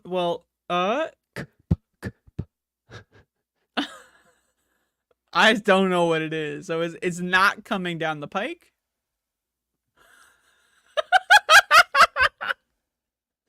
Just to confirm. Pike is short for turnpike. There it Oh, is. trust me, I know. Well, no That one says is it's coming down the turnpike. No Right. one says that. too long. Too many clicks. Like using a Right. PC.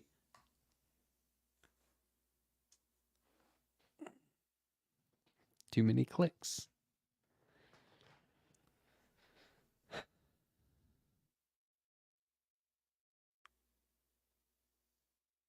Yeah, sorry.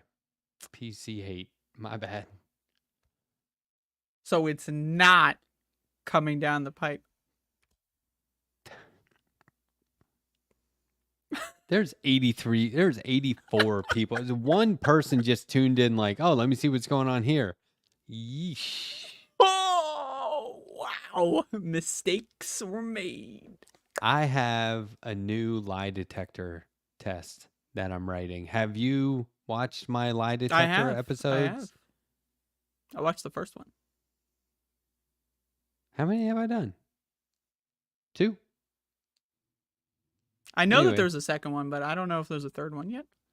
It's in the works. Right now, I'm like, My problem right now is I have too many truths. Oh, you It's gotta supposed to balance be- it out. You gotta make up some good stuff. I was thinking about doing a fifth option for the vote at the end. Like, they're all true. Would that complicate things in a weird way, or would that make it fun? If it was like, normally it's like 3 out of the 4 stories are true and 1 is a lie.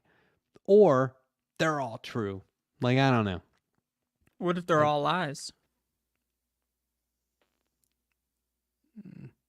I don't think I'm that creative to come up with lies that sound true. That's like I the could come up with 5 challenge. lies.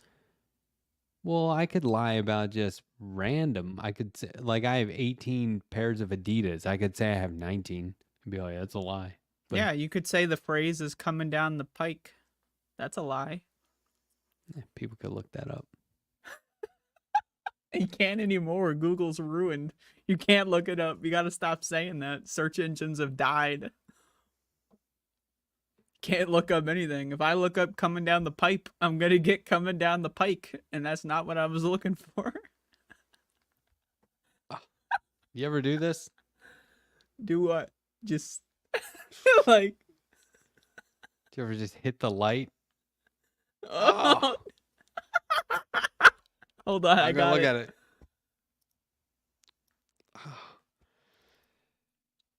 Damn. Wait. Hold on, check this out. We're Mine going is full. really bright.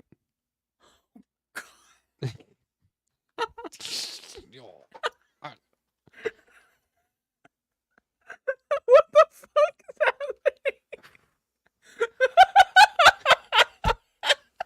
Morbius Dragon just said, Matt, shine the light on yourself. I bet you'll go for another 4 hours. I don't think so. Not seeing anything. Eh, Jesus Christ. that's really challenging. Oh man. That's a bright light, right? Like, who needs a selfie stick like that, or a selfie? What do they call it? Selfie ring light? What are you asking me for?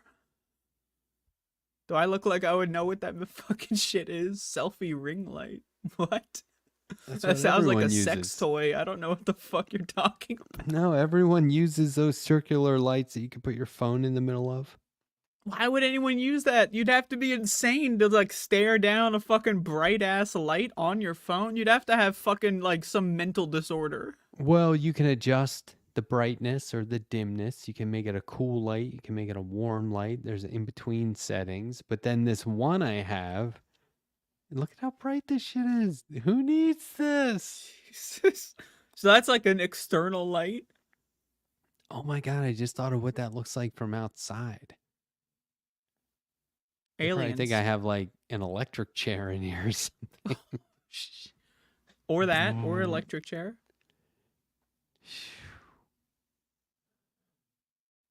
Anyway, now we have 73 people watching, so that worked.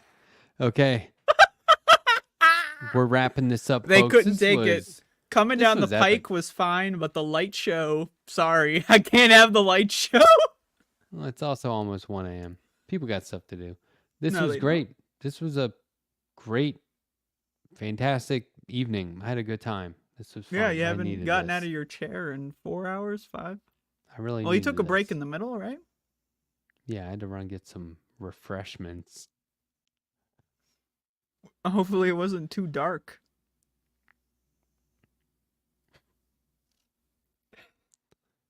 Really, do you know how like lame it is to give somebody shit for liking daylight savings hour? Do you know what I'm saying? No, I clearly do not know how lame it is. We As save you can- electricity because it's lighter later. I don't get it. You're using the same electricity at different times. No. No, you're not. Why not? Ponzi coin, great name, says 1 more hour, please. Hey, you know what? It's gonna Yeah. cost you. Yeah, like if that was a super chat, maybe, but it would have to be pretty hefty. Hey, all I'm saying Give Letterhack $100, Oh. anything could happen. Real quick, you don't have ads turned on for this, do you, on your channel? I don't think so. Is that Because- official? Are we officializing? I think so, yeah. I think from now on, the live show for Left Past 10 will not be monetized. We will only turn ads on after we go off air. So if you're watching the VOD or the replay, whatever you want to call it, then there will be ads. But when you watch live, Left Past 10 will not have ads. I think we've all agreed. So At least ads by YouTube. We will advertise our own shows. yeah. It's just not going to cut to PragerU right in the middle. I'm gonna advertise Seltzer. Kroger I think brand. about all the money. Oh, Adrian Vixen's here. I think about all the money that was spent on those ads. Donald Trump and Joe Biden are bad for the country. We Oh, need another choice. I saw that shit. Like, I'm watching like 12 shows a day. I would see like 30, 40 of those commercials a day. I was getting flyers in the mail. You gotta get ad block on, man. Come on. Well, it's not that big of a deal, but I'm seeing like just non-stop. And I was like, you guys know Nikki Haley is not gonna win. That's basically what those ads. Well, I they mean, were- it's all just a money laundering scheme. They just want to they make these fake poorly made commercials just to pay their fucking nephew's cousin to fucking pretend to work, and then they get $100,000 for 7 minutes of work to do. It's probably AI generated at this point. Who even knows how much actual is that a real voiceover? Are those real clips? Who even knows?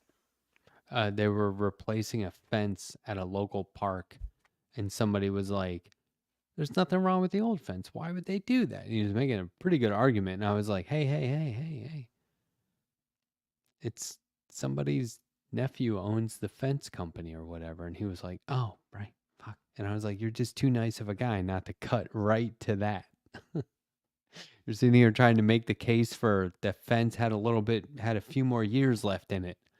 That's not Yeah. what this is about. He was going on offense. I was like, this is big fence. This is big chain link. Fuck. The How many chain link goddamn chain industrial links do they complex. need? It's a chain Those link holes could be industrial bigger, complex. You don't need that many. Oh no, all kinds of rodent environment will get through there. Because they're not just digging underneath or climbing on top. You want them to dig because that's that much more effort, and they get lazy and they're like, I don't feel like digging today. But if they could just jump through the fence, they would do it nonstop. I am not a professional. None of what I just said about varmint should be taken verbatim. Or yeah, fences. I think I for need to that go matter. get my fucking or whoever's nephew's uncle or whatever to go. The guy who owns the fence company. We got to bring them on. Big Chain Link. Who a representative of Big Chain Link? Fuck. But it's they're pro-union. They're in favor of linking the chains. That's pretty clever. Should we end on that note? I guess I blew it. You fucked it up. Say something else clever.